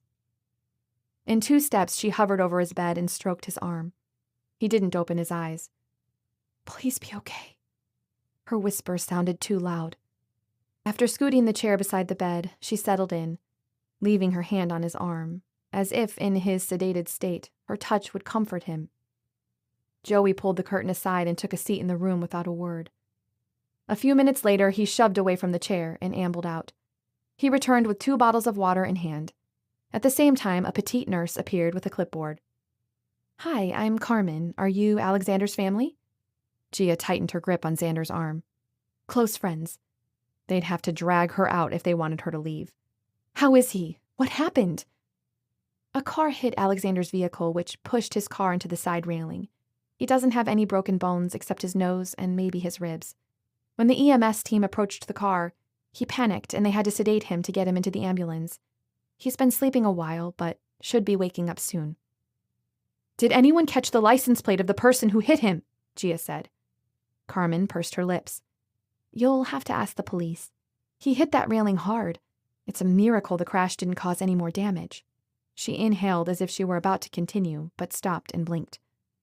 "I'm going to check his vitals quickly." Xander groaned as he stirred under Carmen's stethoscope pressed against his chest. A huge smile broke across Carmen's face when he opened his eyes. "How do you feel, Alexander?" "Sore." His voice came out in a croak. He rolled his head to the side. Gia smiled at him when their eyes met. She squeezed his arm. "Gia," he inhaled. "I'm so sorry." Carmen glanced between the two of them with a knowing look and wrote on his chart.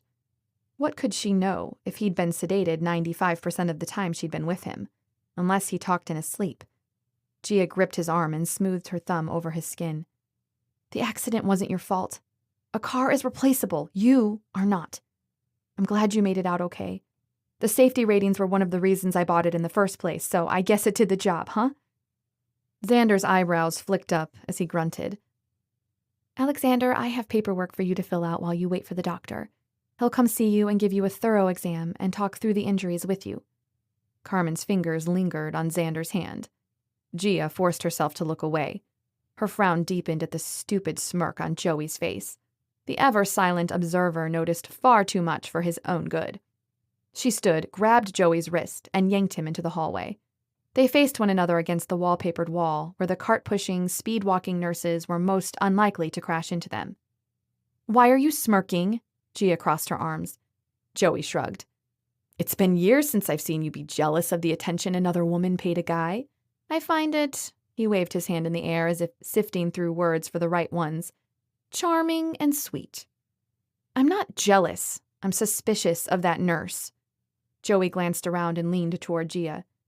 "Sounds to me like Xander's angels did their job." He cleared his throat. "Speaking of angels, who is paying for all these hospital bills that will be coming in?" "That would probably be me, since he has no money or insurance. We'll have to see what my car insurance will do for us." "That will depend on the investigation. Luckily for us, here come the cops," Joey said as he nodded to what he watched over her shoulder. "Lovely. More interrogations and statements and interviews."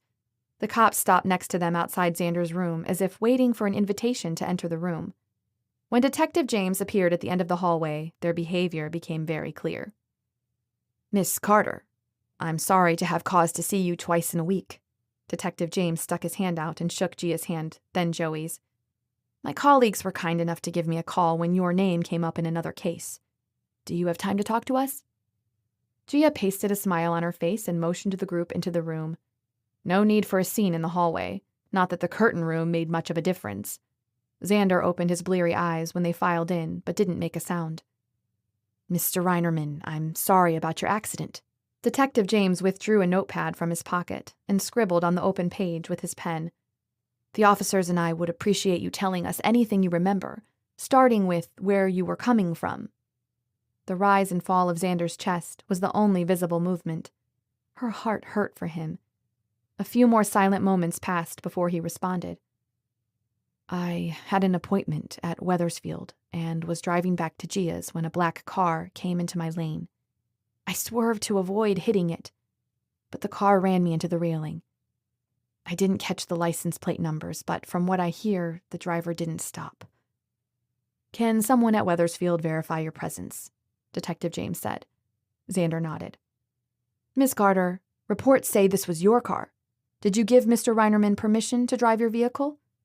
Detective James didn't bother tearing his attention away from his notepad. The car he normally drives is getting work done, so I offered for him to drive mine, Gia said. None of the officers appeared too convinced. Xander isn't at fault here. Give him a break.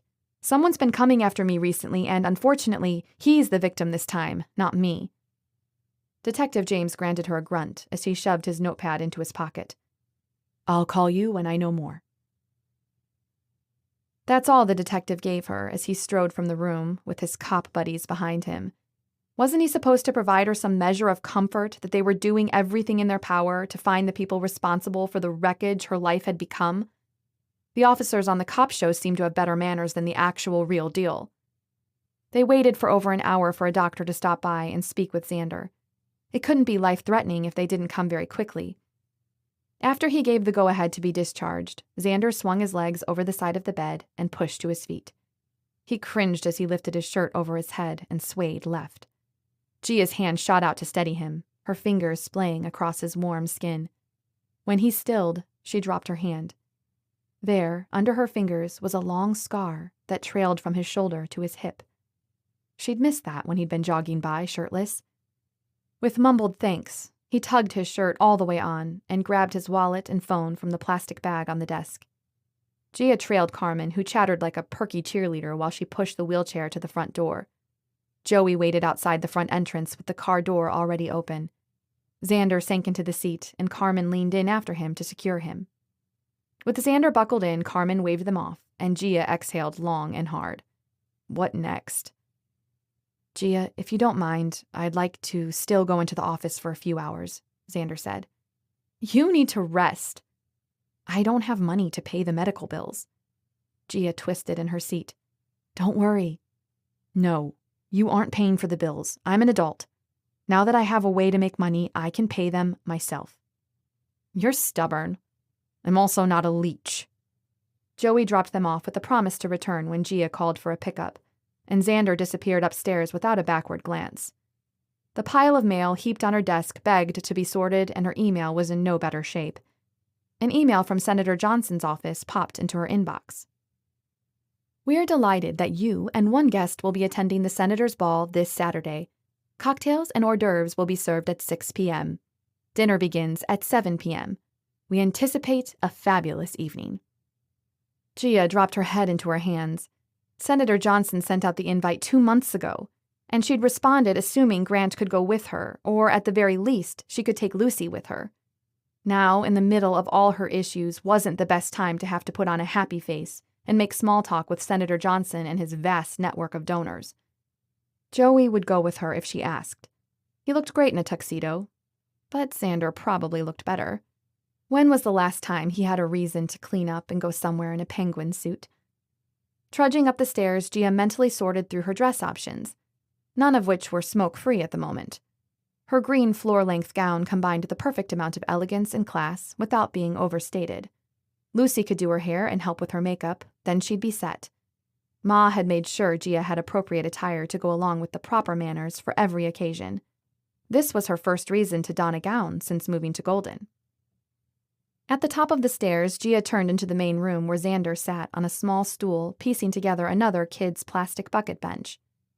Carlos said the parents loved the bench because it was virtually indestructible under the abuse of kids.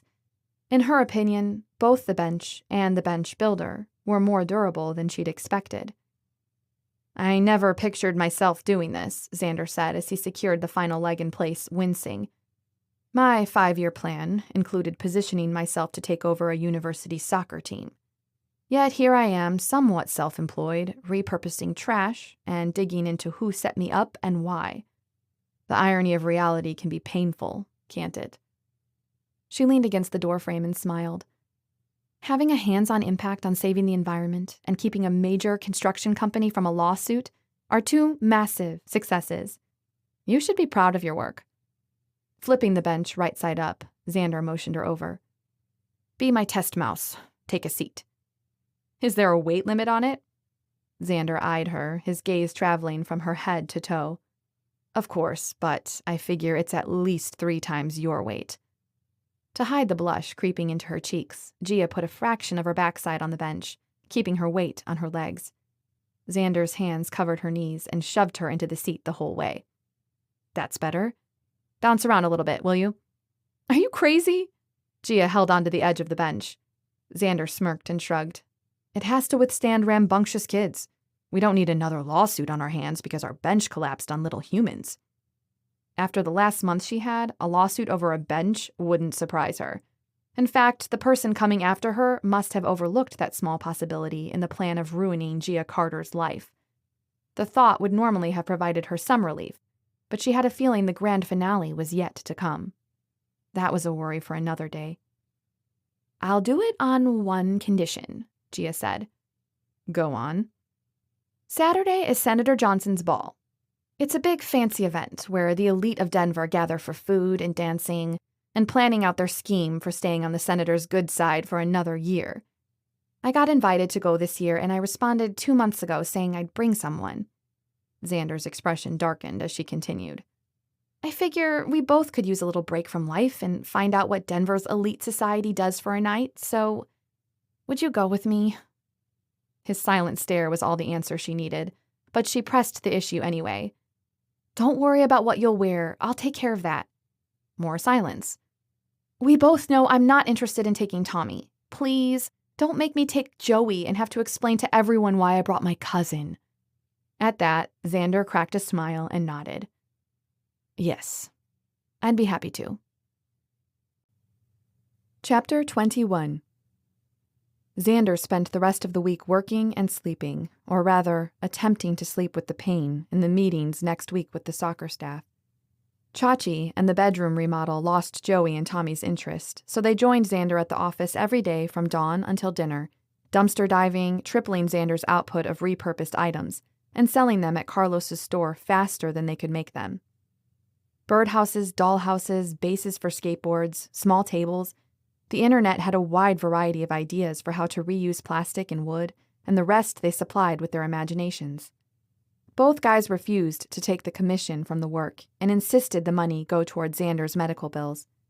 Tommy was one of those quiet guys who, once you got him alone and working, he never quit talking.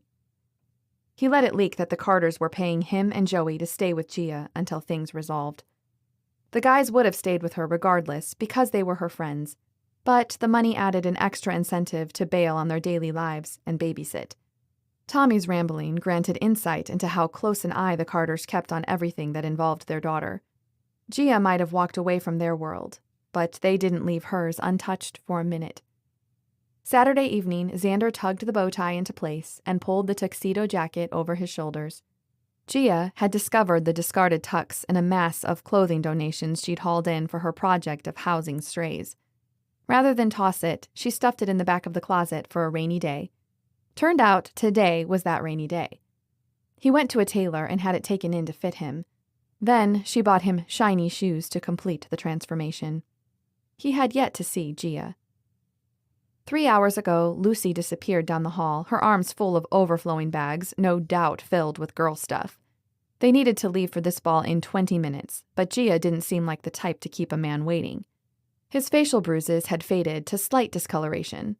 He slipped his wallet and phone into his pockets and rolled his shoulders with a groan, stretching his neck muscles. The whiplash from the crash heckled his every movement. Being hunched over his workbench for hours on end made the pain worse, but therapy meant more money going out than coming in. Joey and Tommy had sprawled in front of the TV in the family room, recovering from the week. A very large part of Xander longed to chill out on the couch next to them. The other part of him was hopping around like a kid hyped up on candy for a non-date date with Gia. She could have asked anyone, or no one, but she chose to ask him, her convict charity case. When it came to women, Xander was so far out of practice that he was convinced he'd make a fool of himself tonight. But if anyone forgave him for his social ineptitude, it'd be Gia. She picked that moment to appear in the doorway of the family room, looking heart-stoppingly gorgeous. Her curly hair was swept into a pile on her head, with strands framing her perfect face. Her makeup was subtle and tasteful, highlighting her features without the caked-on look, and her form-fitting emerald green dress took his breath away. Gia, you look stunning, Xander said. Tommy and Joey glanced over and sat up straighter as they stumbled over their words in agreement. Thank you, I think I'll congratulate myself that the tux fits you perfectly. Gia winked and strode to his side. He offered her his arm, and she accepted. Knock 'em dead, kids, Lucy said from the hall, swiping at a tear. Gia tossed a wave over her shoulder. Have fun tonight. Don't wait up. We'll be back late. Xander snatched the rental car keys from the counter as they passed through the kitchen. He opened every door and kept his arm as steady as her grasp. At the gates of Senator Johnson's mansion, Gia presented their invitation and IDs. The guard waved them through. Driving around the bend, they emerged from the tree line. Xander inhaled a long, silent breath to calm his racing heart. This was not his segment of society. An expansive front lawn extended to a sprawling estate house built from old money. Lights illuminated the stone facing, accented by arches and pillars. Gently sloped split staircases swept to the front door around the cascading water feature. Sleek cars lined the U-shaped drive where valets queued at the base of the stairs. Minutes later, Xander assisted Gia from the car and escorted her up the stairs. Gia's hand gripped his bicep as she balanced on her heels with each step. She trusted him. He'd barely been out in the world a month and regained the stability of his delicate psyche from the death clutch of solitary. His heart catapulted into his throat at the thought, stirring nausea in his abdomen. Who was he to be mingling with high society as a pariah? Hiding in Golden was easier than pretending to belong in Senator Johnson's good graces. They strolled through the ornate rooms, maneuvering around clumps of stunningly dressed people who spoke in low voices and likely sipping champagne to avoid having to fake a laugh at something someone said. Manufactured or not, they belonged. These people knew their places, and their social footing wasn't precarious in the least. Not one thought was spared for the less fortunate, not when their life held such grandeur. Waiters with strange creations on their platters worked the room so the guests wouldn't have to inconvenience themselves with fixing a plate in front of others. They all pretended they loved eating their appetizers in bite-sized quantities. Xander didn't care what other people thought, though, so he piled 2 plates high and met Gia on the back balcony overlooking the manicured gardens and beyond the walls of the Ramswoon golf course, so she wouldn't have to be seen stuffing her face in public. 20 minutes of brushing shoulders with other humans had his head pulsing its own painful rhythm, and fresh air and food were the quickest remedy. Do you think people actually really enjoy themselves at these things? Xander said. Gia swallowed her bite and grinned. Ma adores societal events. It is her scene. If a party involves unpronounceable food and expensive drinks, she wouldn't miss it for the world. So how'd you turn out to be as laid back as you are? By the grace of God is how I see it. Gia dabbed her lips with her napkin and set her plate on an unoccupied table. Ready to dance? Xander placed his plate next to her. Are you worried about impressing anyone in particular? Her brow scrunched as she studied him down her nose. Not at all. He grabbed her hand. Then let's see what kind of fools we can make of ourselves tonight. Gia's giggle lightened his spirit. For the next 2 hours, they attempted to dance to every style of song that played. Of course, Gia had ballroom dancing training, so she moved with the elegance of a ballerina, while he stumbled to follow her lead. She didn't mind. They laughed and smiled until it hurt. Then they laughed some more. Breathless and sweaty after a quick-step dance, Xander accompanied Gia to the drinks table, where carafes of water contained a floating slice of every citrus imaginable. Xander poured 2 glasses and handed one to Gia. They should call this a fruit medley instead of water. Gia's eyes gleamed. It's all the rage to infuse your water with some type of plant or fruit. Heaven forbid the movers and shakers are forced to taste the water of the simple people. He raised his glass to that and drained his cup. Xander Reinerman, is that you? Xander lowered his glass and froze with his back to the speaker. He clutched his glass lifeline and pasted a smile on his face as he turned to face the obnoxious drunk who called him out. Dillard Arand. How appropriate that he'd be attending an event of this caliber, given his palm-greasing habits that he hoped would get him attorney general someday. My easiest courtroom win to date. Dillard moved in to slap Xander on the back, which Xander dodged. Instead, Xander inclined his head toward Gia and motioned to Dillard. Gia, this is District Attorney Dillard Arand. Dillard, this is my date, Gia Carter, who is a fabulous architect and runs a local nonprofit.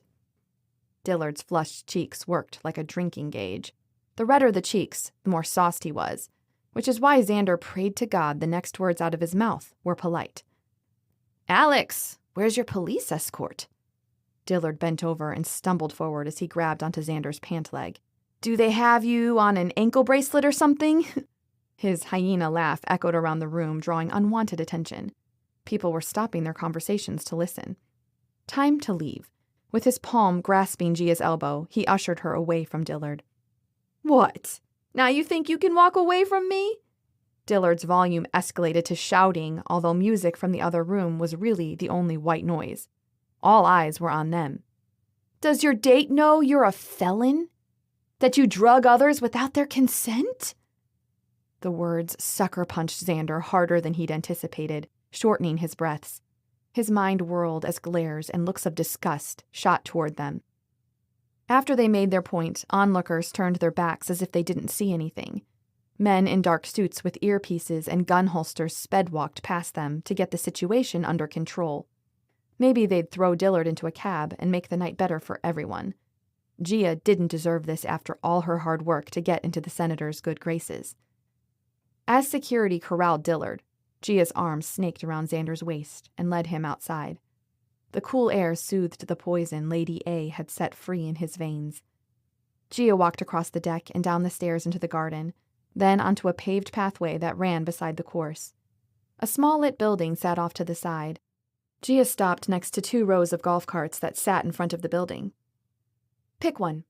She spread out her hands as if offering him the world. "Choose carefully. You don't get any trades." Xander strolled to a green and white cart, 2 from the end, identical to the other 20 sitting next to it, and laid his hand on the top. Gia curtsied. "Good choice, sir. I'll claim this one as my trusty steed." She swept her dress off the ground as she sat in a cart seat. "Start yours, and meet me on the grass." After glancing around for security or cameras, he loosened his bow tie and unbuttoned the top button of his shirt. Whatever she was planning, he liked it. Xander picked one and started his electric cart. Gia's cart waited in the middle of the fairway, so he aligned the nose of his cart with hers. "Is this what it's come to after the horrible month we've had? Are we stealing carts?" Gia grinned, happiness bursting from her face. "We'll return them when we're good and ready." She waved a hand toward the rows of carts. "They won't miss 2. Besides, it's dark out here. I doubt anyone can see us." That very thought had gotten Xander into enough trouble in his lifetime, but he was more than willing to let Gia reassure him of it. Getting busted with her beat almost any consequences this brought. Kart racing in the dark was better than acknowledging that his worst fear of the night had come to life. Once again, life saw fit to toss him flat on his face in front of Gia and every rich person in the state of Colorado. "We'll race to the flag, circle around it, and come back. First one to return to the building wins," Gia said. The glow from the house didn't cast light far enough to illuminate the flag. It was out there somewhere. "What's the winner's prize?" Xander tugged off his tux jacket and smashed it between his back and the seat. Gia hummed. "Whatever you ask, within reason. Deal?" Oh, it was on. "Ready? Set? Go!" Xander said, smashing his pedal to the floor.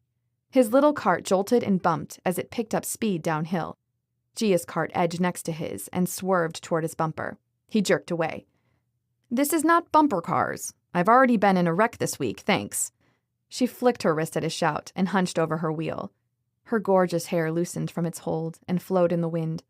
What a picture she made, speeding along in her cart in her green dress and heels, her eyes sparkling as she laughed like a little girl twirling on a tire swing. It was pure freedom and joy. Not far ahead, the faint outline of a checkered flag came into view. His cart hopped onto the green, and he pumped the pedal, willing his cart to go faster. His cart whirled around the flag with his front bumper just shy of Gia's back bumper. Weight advantages were no joke on these things. Gia glanced back laughing, which turned to shrieking as her cart nosedived into a sandpit that came out of nowhere.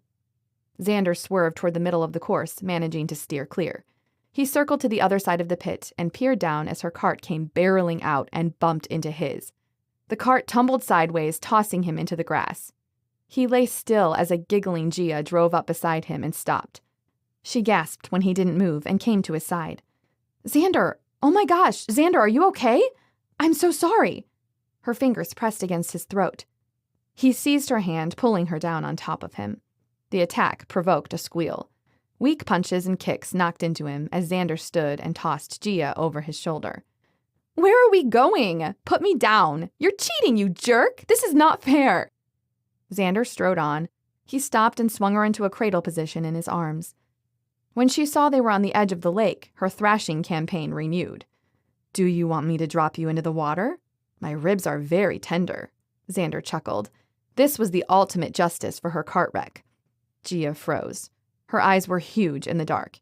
She wrapped her arms around his neck and buried her head in his chest. "Please don't. You win. Whatever you want, you win." But that wasn't enough. Xander slipped off his shoes and took the risk of a lifetime by wading into the knee-deep water. Gia practically wrapped her body around his neck like a scarf, laughing and hurling threats. Xander dislodged her and lowered her toward the water, butt first. "Hope you don't mind your dress getting wet," Xander said. "Don't you dare, Alexander Reinerman. If that water touches me, you will no longer be welcome over my garage." Xander laughed. At this moment, she had no idea how little she scared him. She was so beautiful. Lower and lower he bent until she hovered a fraction above the water. Dipping her head back, the tip of Gia's hair almost skimmed the water's surface. Raising her head, she stared at him with her mouth open, mere inches from his face. "You are so crazy," she said on a whisper. His eyes locked on her parted lips, a breath away. Would she kill him if he stole a taste? It'd be worth it. Xander claimed her soft lips with his. Her arms tugged him closer as her body relaxed into his kiss, the world around them forgotten. Her scent, her touch, her taste. It was everything he'd imagined it would be. Warmth flooded his chest. He broke off their kiss, sloshed onto the green, and set her on her feet in front of him. One arm wrapped her small frame. The other cradled her neck as he covered her mouth with his again. The dance of passion became a sweet tango that erased all boundaries. Breathless, he moved his lips to her cheek. Gia smiled at him, brushing her fingers through the hair on the back of his head. "Thank you for not dropping me in the water." "Thank you for surrendering." Her eyebrows arched in humor. A retort appeared to be on the tip of her tongue, but she said nothing as she framed his face with her soft hands. "I like you a lot, Xander. You aren't who the press says you are. You aren't who the government says you are. You are selfless and caring and kind. You're a fighter and a peacemaker. You're humble and confident. You're adventurous and cautious. And when we find out who set you up, the rest of the world will see what an amazing guy you are." A lump thickened in his throat. He searched her gaze for a hint of insincerity, but found none. She was probably the one person in the world who believed her words right now. "You said we." He leaned in for another kiss and then strode to his cart to right it from the crash. When he had it upright, he grabbed his shoes, started the cart, and glanced over his shoulder with a grin. "Race you back." Gia's cart rattled along next to his. At the building, they parked in the original spaces. He pushed his wet feet into his shoes, yanked his jacket on to cover his grass-stained white shirt, and hopped out. After she slid out of the cart, Xander grabbed Gia's hand and tucked it into the crook of his arm as they strolled toward the house. Strands of her hair cascaded around her face in a haphazard fashion. His trousers were soaked to the knee. They were in rare form, but happy. "Are you ready to be done for the night?" Xander said. She brushed the hair from her eyes and smiled at him. "Best ball ever." Xander laughed. A movement to his left caught his eye. A glimpse of pale skin flashed in the dark. The frame of a man vanished into the trees. Someone had been watching them. Chapter 22. The stroll through the ball to the front staircase wasn't much of a walk of shame due to Xander's soaked pant legs, because no one paid them any attention. Gia didn't care anyway. Xander had kissed her. Twice. With a steamy passion level 8 kiss. There was no bringing her off this high, not even when Senator Johnson intersected them at the door. "Miss Carter, I'm so glad you could make it to our little get-together. I've been looking for you both to apologize about Mr. Iran's attack on your friend." Senator Johnson stuck his hand out and shook Xander's. Sincerity was one of the things she appreciated most about Senator Johnson. "I've asked Mr. Arand to issue you an apology as well, but that may have to wait until morning when he's sober. I'm sure he'll be horrified at his behavior when he recalls this evening's events." Gia doubted Dillard Arand had a shred of decency in his body, much less the ability, regardless of his sobriety, to be horrified for what he said to Xander. He seemed like one of those guys who stepped on everyone less fortunate than him, and wondered rhetorically what the lower-class people were doing while he soaked in the luxury. "Thank you, Senator, but that won't be necessary. We've already moved past it, so making a big deal of it would only rekindle hurt feelings," Gia said. Senator Johnson nodded and hugged Gia. "I'm sorry it happened under my watch. I'll make it up to you both." Normally, this kind of promise would have her scheming and trying to keep her excitement looking nonchalant. But under the circumstances, she wanted nothing more than to leave and continue what Xander had started. With the promise to call, Senator left to shake more hands. They escaped down the front stairs. The valet snagged their keys from his board and sprinted to get the car. Xander weaved his fingers between hers. "I hope tonight wasn't an embarrassment for you."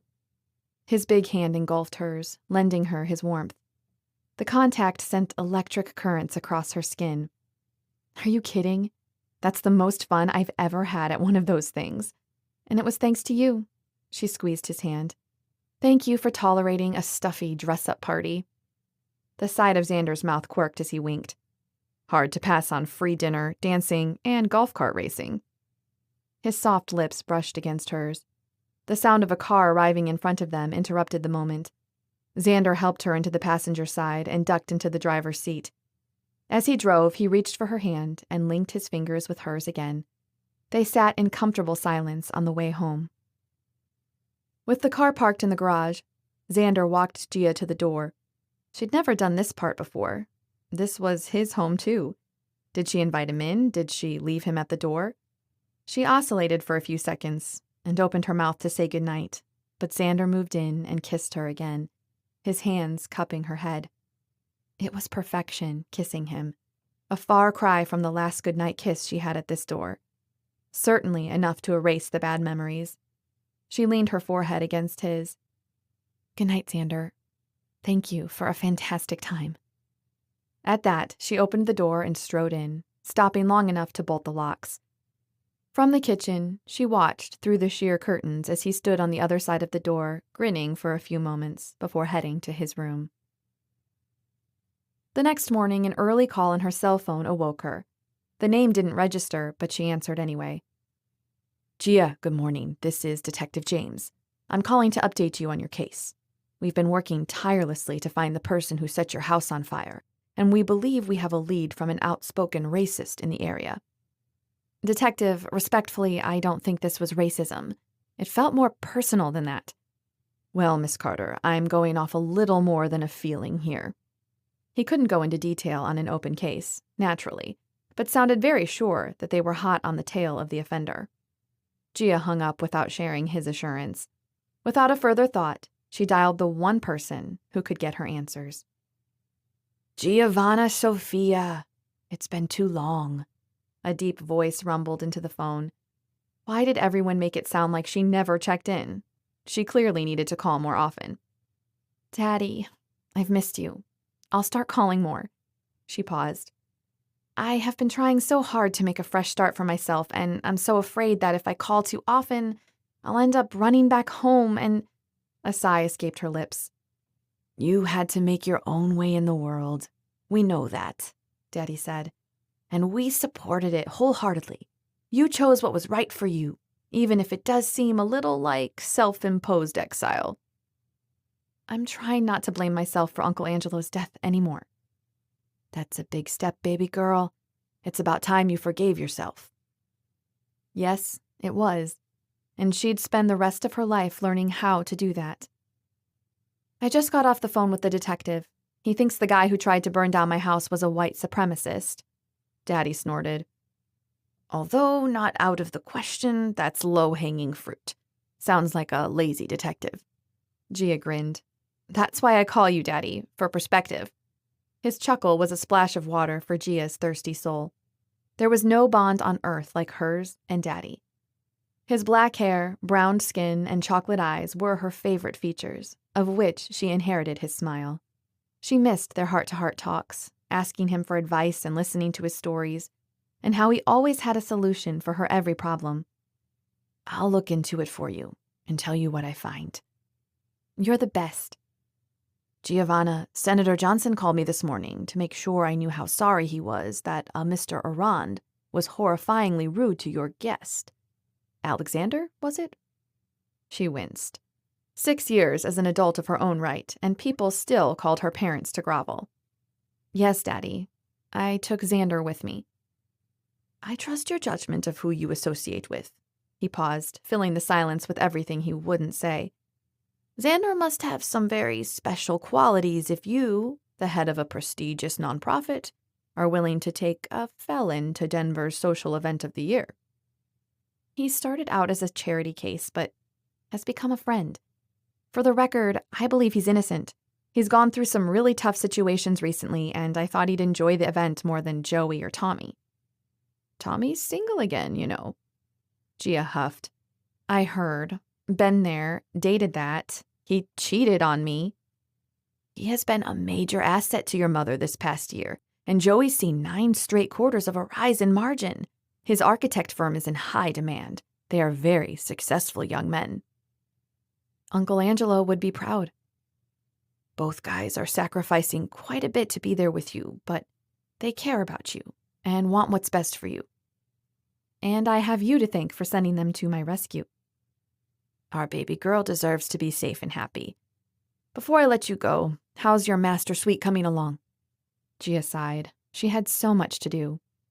"They're coming in a little bit to finish the hardwood flooring in the bedroom and painting in the room and bathroom. My new furniture is supposed to be delivered today, so I'll be sleeping in there tonight, if all goes as planned." "Send pictures to Ma. You know she loves that kind of thing." "I do know. I only wish she could have come help me pick it out." It was all too last minute for Ma to drop everything to come to Gia's aid. Daddy exhaled. "We'd love to see you for the holidays this year.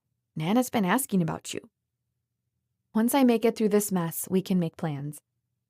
Daddy hung up with a promise to call back with whatever information surfaced. Her suspicions said he had an answer already, and Gia would put stacks of money any day on him uncovering the culprit before the detective.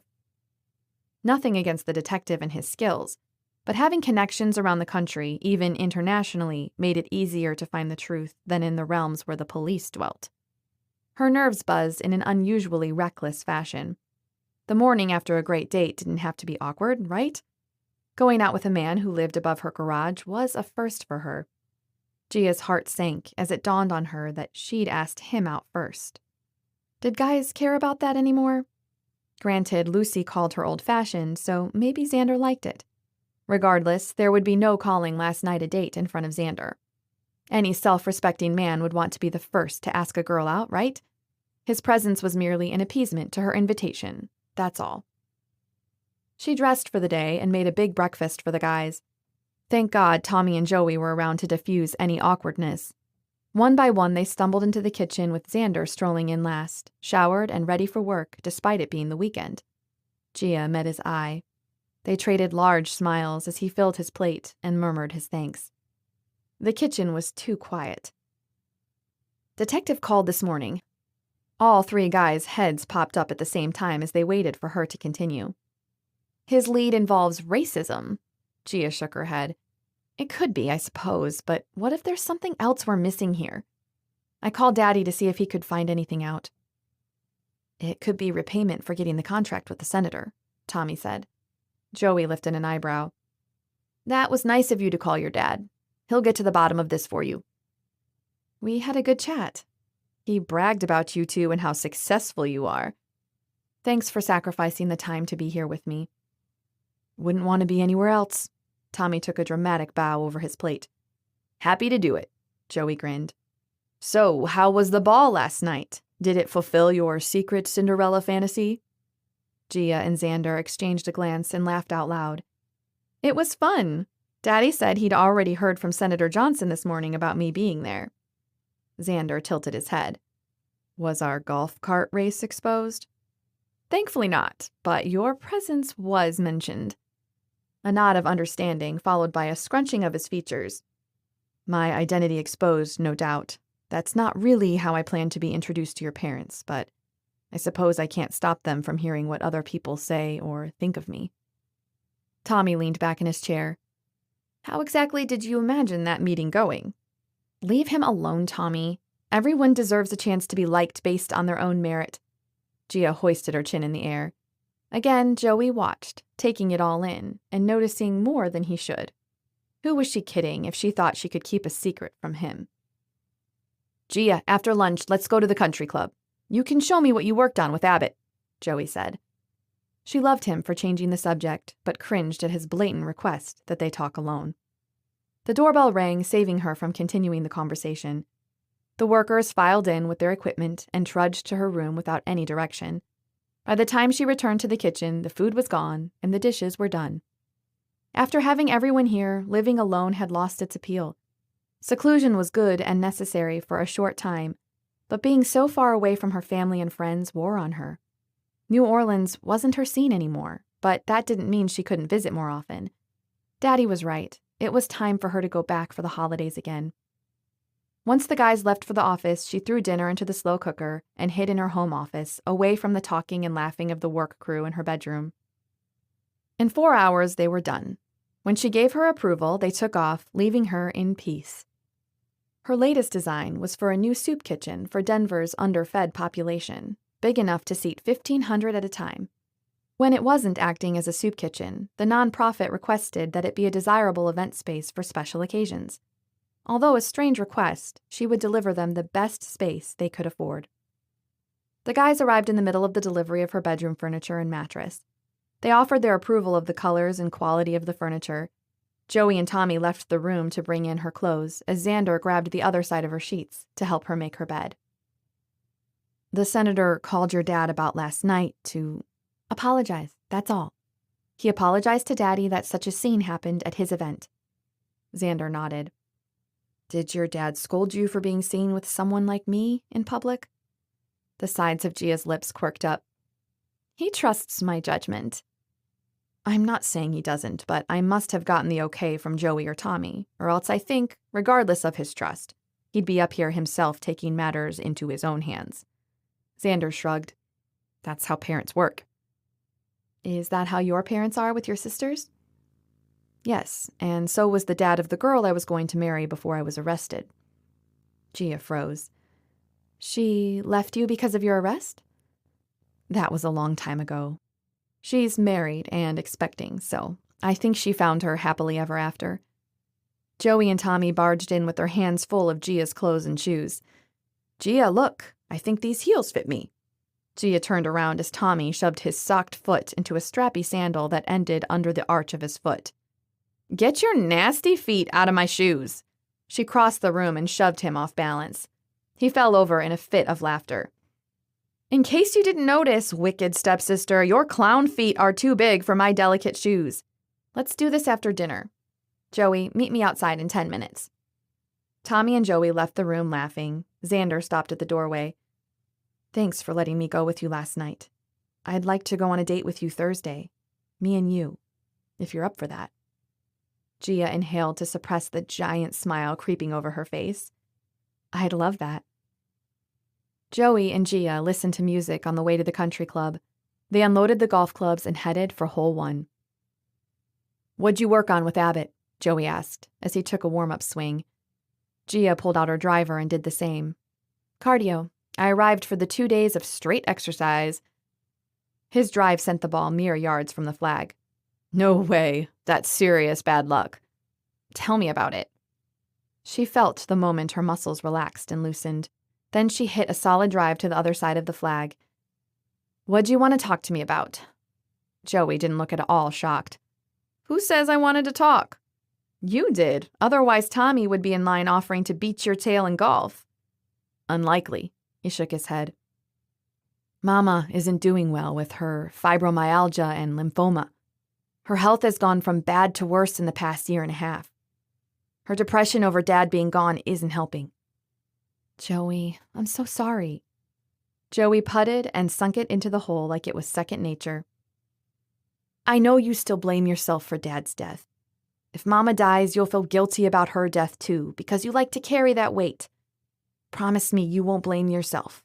It's not your fault, any of it. You didn't pull that trigger. You didn't give Mama her disease. She knows her time is coming, and she's known that for 5 years. She's in so much pain, and her will to live is slipping away. Tears blurred Joey into a watery shape. They streamed down her cheeks like traitors. She hated herself for her past actions every day. Now Mama Farah was dying. That would destroy Joey to bury his mom. Gia swiped at the pools in her eyes, willing them away, but her energy had drained from her muscles. You're here, Joey. You're here instead of at home with her. Why? You didn't have to do that. Joey pulled her into a hug. I did. Mama would have killed me if she knew I missed helping you because of her. I've checked in every day and she's still stable.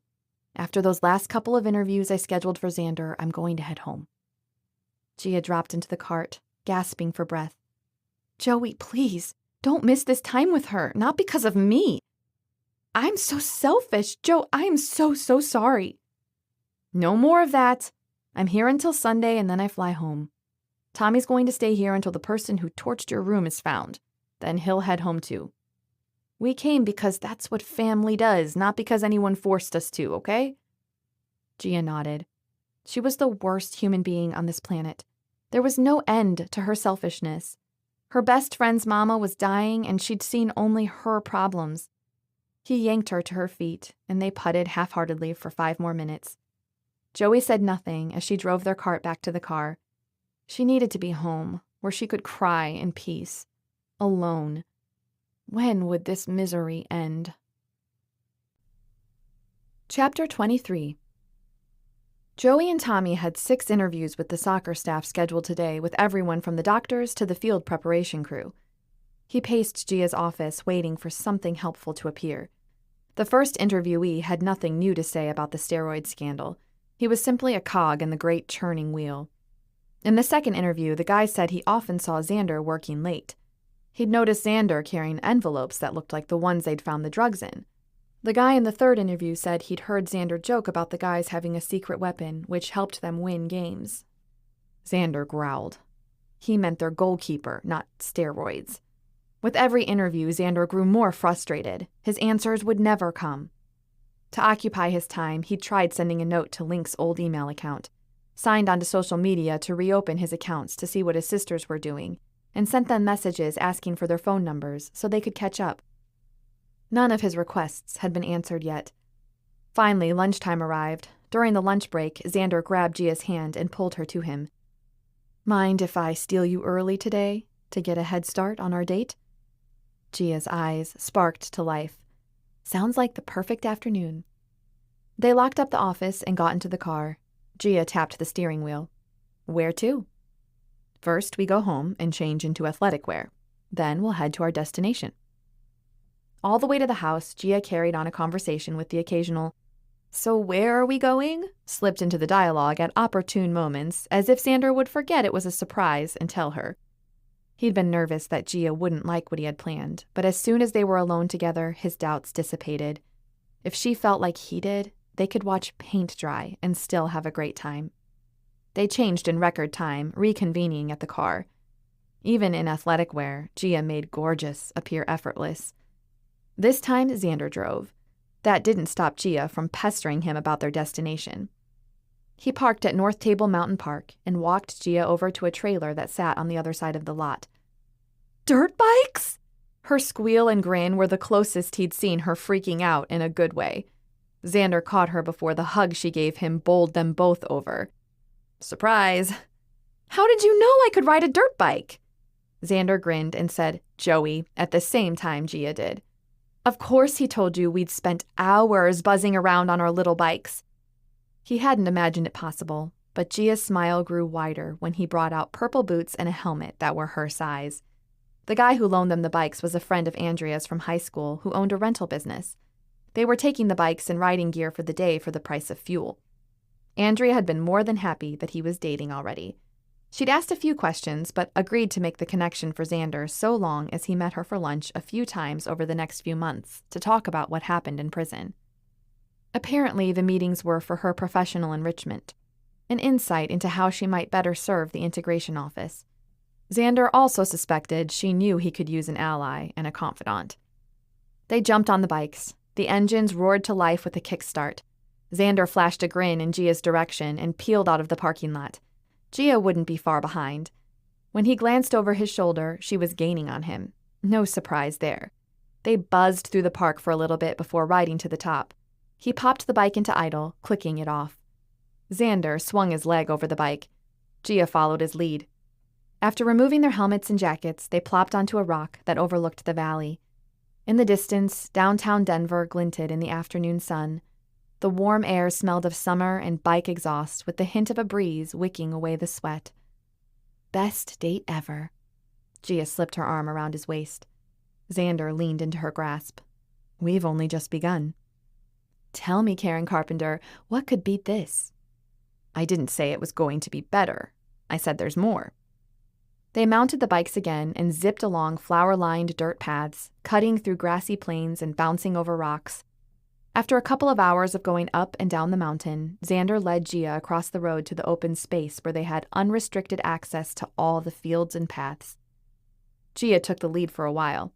He certainly didn't mind the view. None of his other dates had been this chill with getting dirty on a date, but Gia wasn't overly concerned about her appearances. She embraced the sweat and dust like a second skin. Around dinner time, he signaled for her to follow him as he maneuvered to the reservoir's edge. He dismounted and shed his gear. She took off her jacket and helmet, but left the rest on. Striding over to the water, Xander dipped his hands in and splashed his face. We aren't getting back on the bikes for another couple of hours, so you can discard the rest of your gear. What? Alarm skittered across her features. What will we be doing? Xander yanked a canoe from the brush and hauled it to the water. Inside, a tan picnic basket was wedged in between the seats. Lucy had packed them a dinner and promised an on-time delivery. Xander tried to pick out something to eat, but Lucy laughed him off and told him to leave it to her. The relief of not having to think about what foods would impress Gia took some of the stress off. After tucking her gear next to her bike, Gia joined him on the bank. Xander held the canoe in place as she climbed in and grinned when she squealed at the contents of the basket. He pushed off the bank and jumped in. The boat rocked dangerously. Gia froze with wide eyes as they swayed, but they stayed upright. Oars in hand, Xander rowed them into the center of the water. Ready to eat? I'm starving. Xander dug through the basket and pulled out a sandwich. You have a choice. After we eat, we can stay in the canoe until dark and do some stargazing from the boat, or we can hang out here and then ride up to see the sunset from North Table Mountain, but the park closes at dark. Gia quit digging through the basket long enough to give her choices a thought. Let's watch the sunset. It's beautiful from up there. Utensils, drinks, salad, sandwiches, fruit, and dessert. Lucy came through for him on the preparations. Nothing was missing. As a bonus, she'd included a blanket to spread on the bottom of the canoe so they could lay back and float wherever the water took them. Gia tucked herself against his shoulder. What are your long-term goals for GC Designs? Do you plan to bid on projects on a national level? Xander soaked in the golden sky and its burst of colors. He'd never take this sight for granted. Gia bit her lower lip.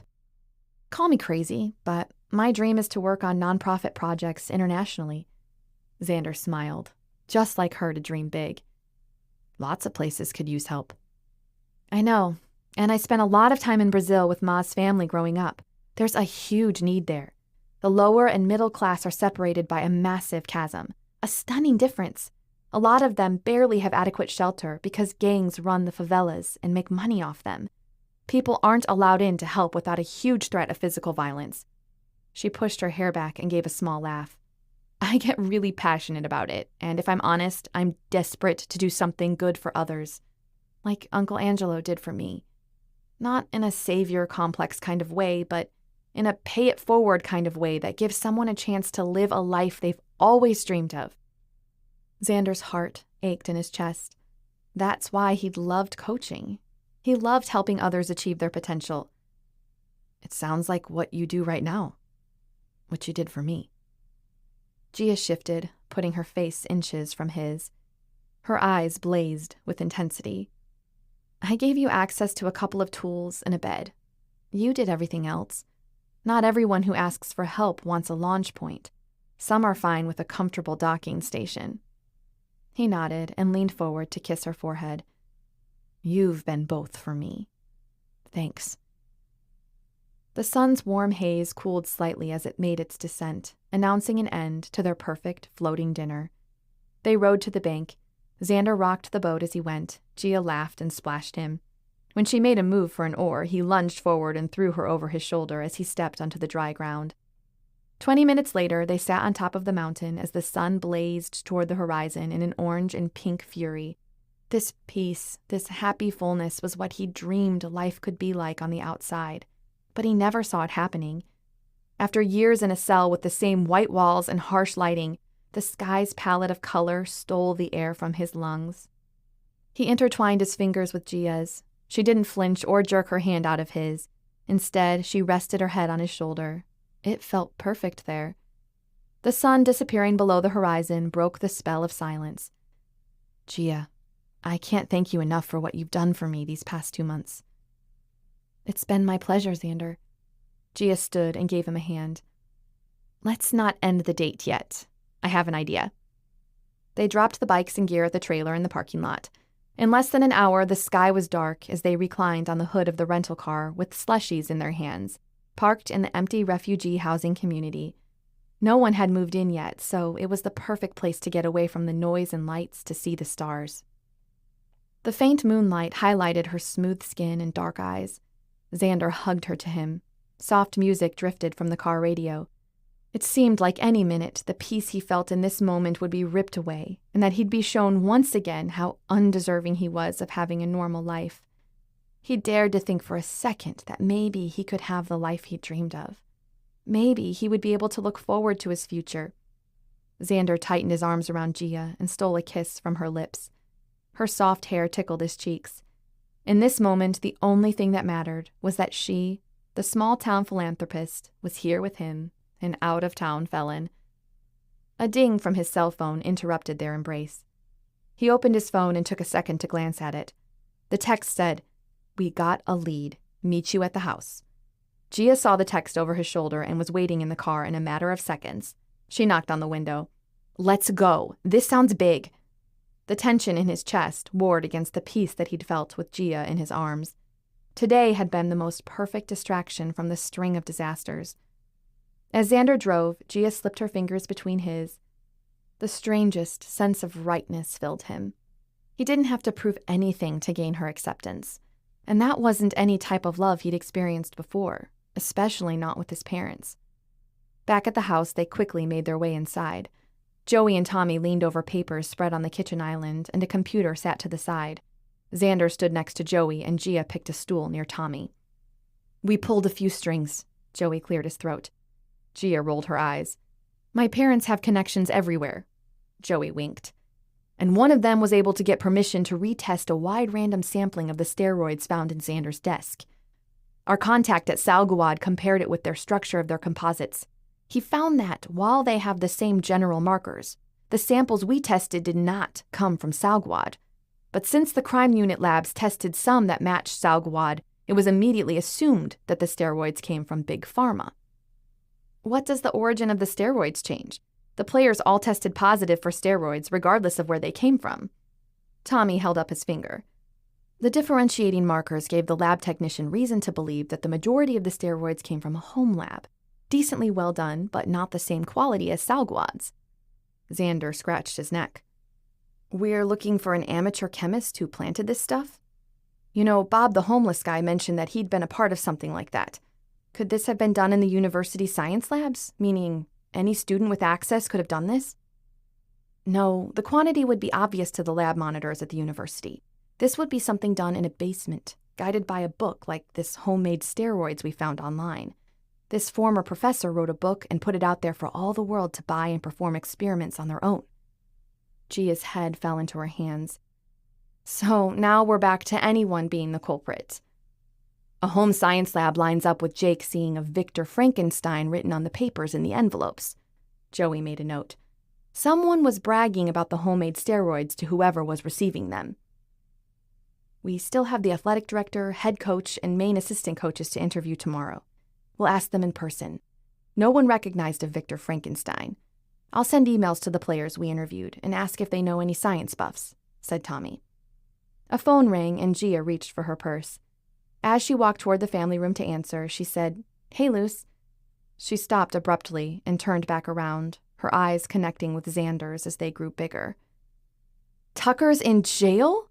What happened?" Chapter 24. Lucy sobbed on the other end of the line. "He took on additional shifts to make some extra money. He picked up the cargo and stopped at the weigh station like usual. They did their routine scans, but then moved him to a different lane and told him to open the back so they could perform a search. He said they usually poke around and wave him on."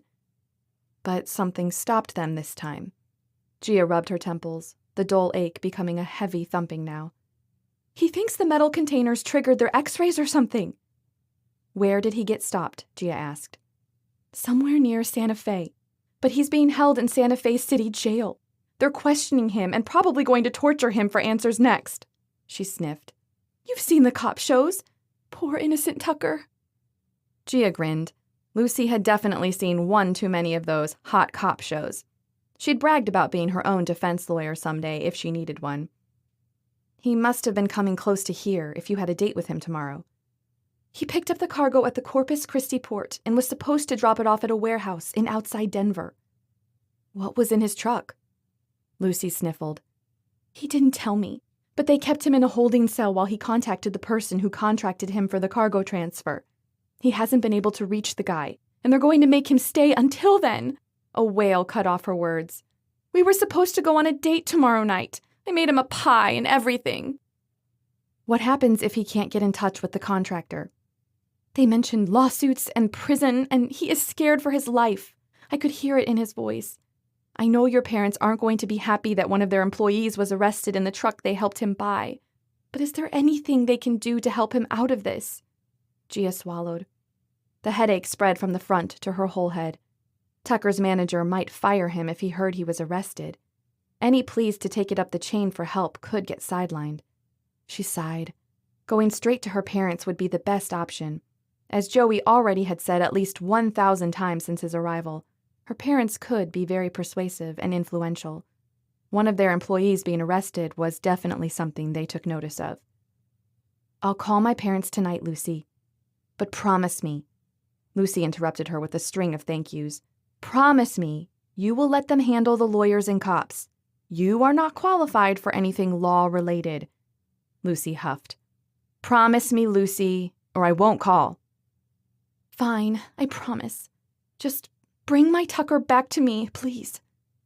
She made the call and explained the situation to Daddy before he said goodbye. She stared up at her ceiling for a while, trying to process the day she'd had. What had Tucker gotten himself into?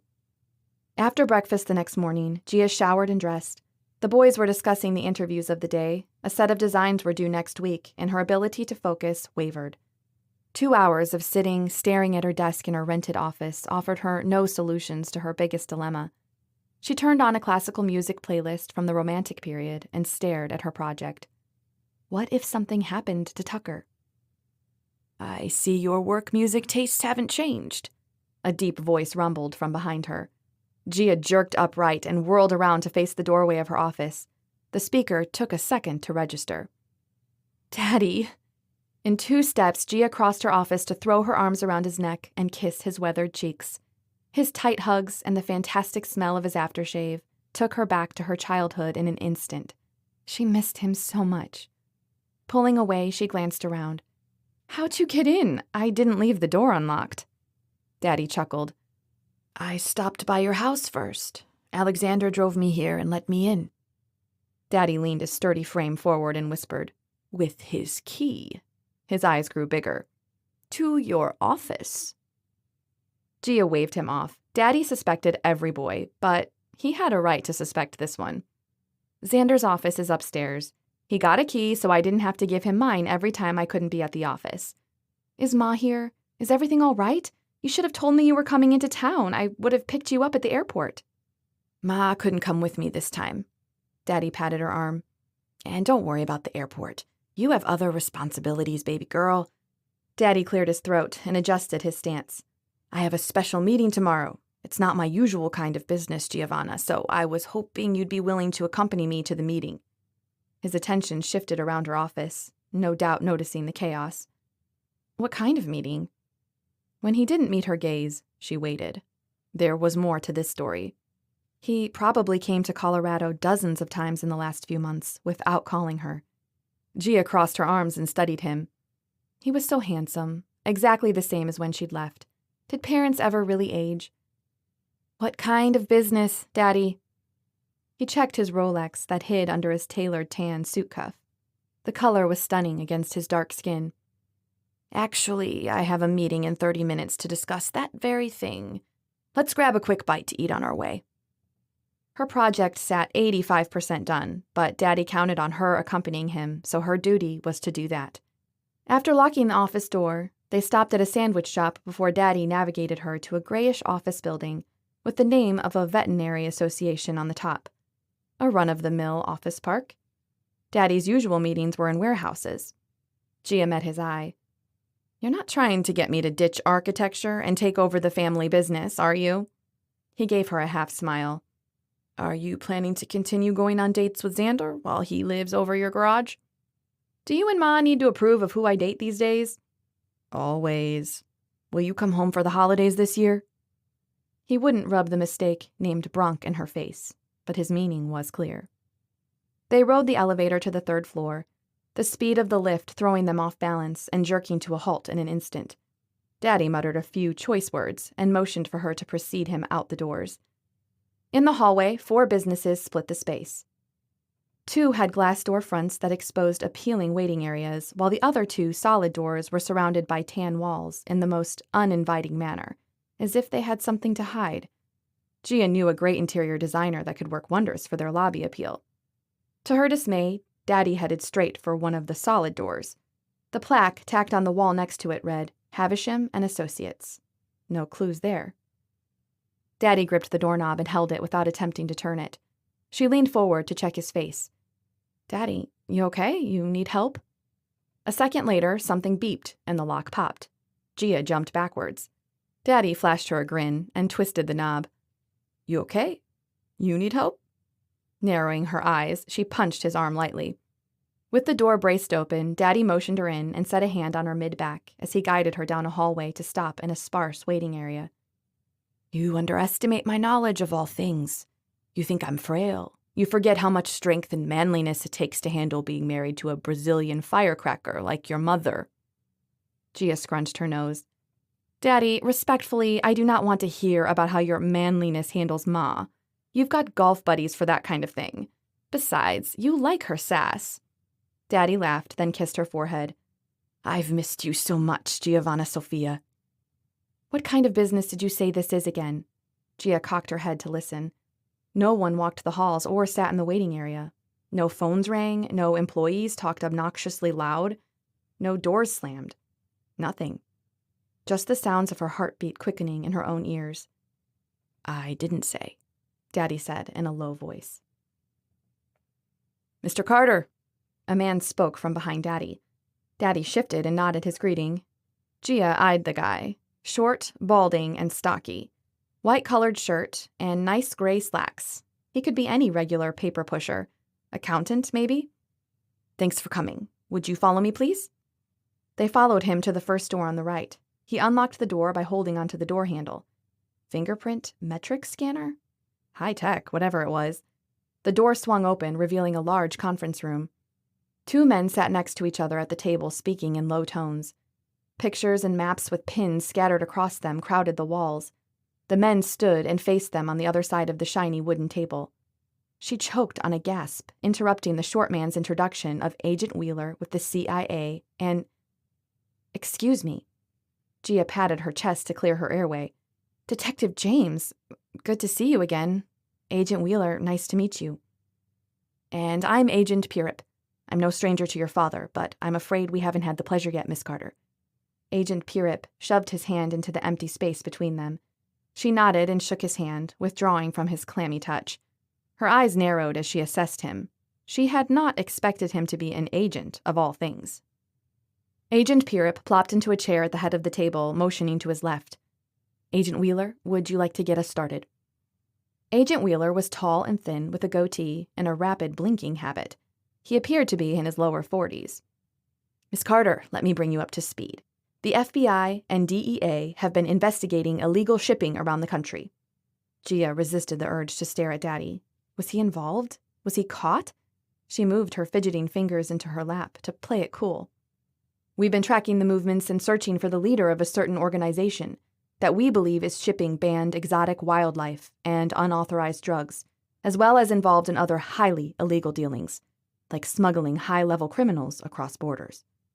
All eyes focused on her as if they expected a reaction of some sort. "Okay, I'm assuming you've found the leader or have a lead on the person?" Eyelashes fluttering, Agent Wheeler nodded and motioned to Daddy. "Your father has been so kindly aiding us in our investigation for several years now, after we mistakenly brought him in, thinking his company was involved." Daddy offered Agent Wheeler a small smile, but said nothing. Gia had to look anywhere but at Agent Wheeler's fluttering lashes. "Miss Carter, we're investigating 2 of your known acquaintances and have brought you here today to ask for your help," Agent Pirip said. "Do you know of any association between Grant Harrington and Daniel Marin?" Her spine straightened until it hurt.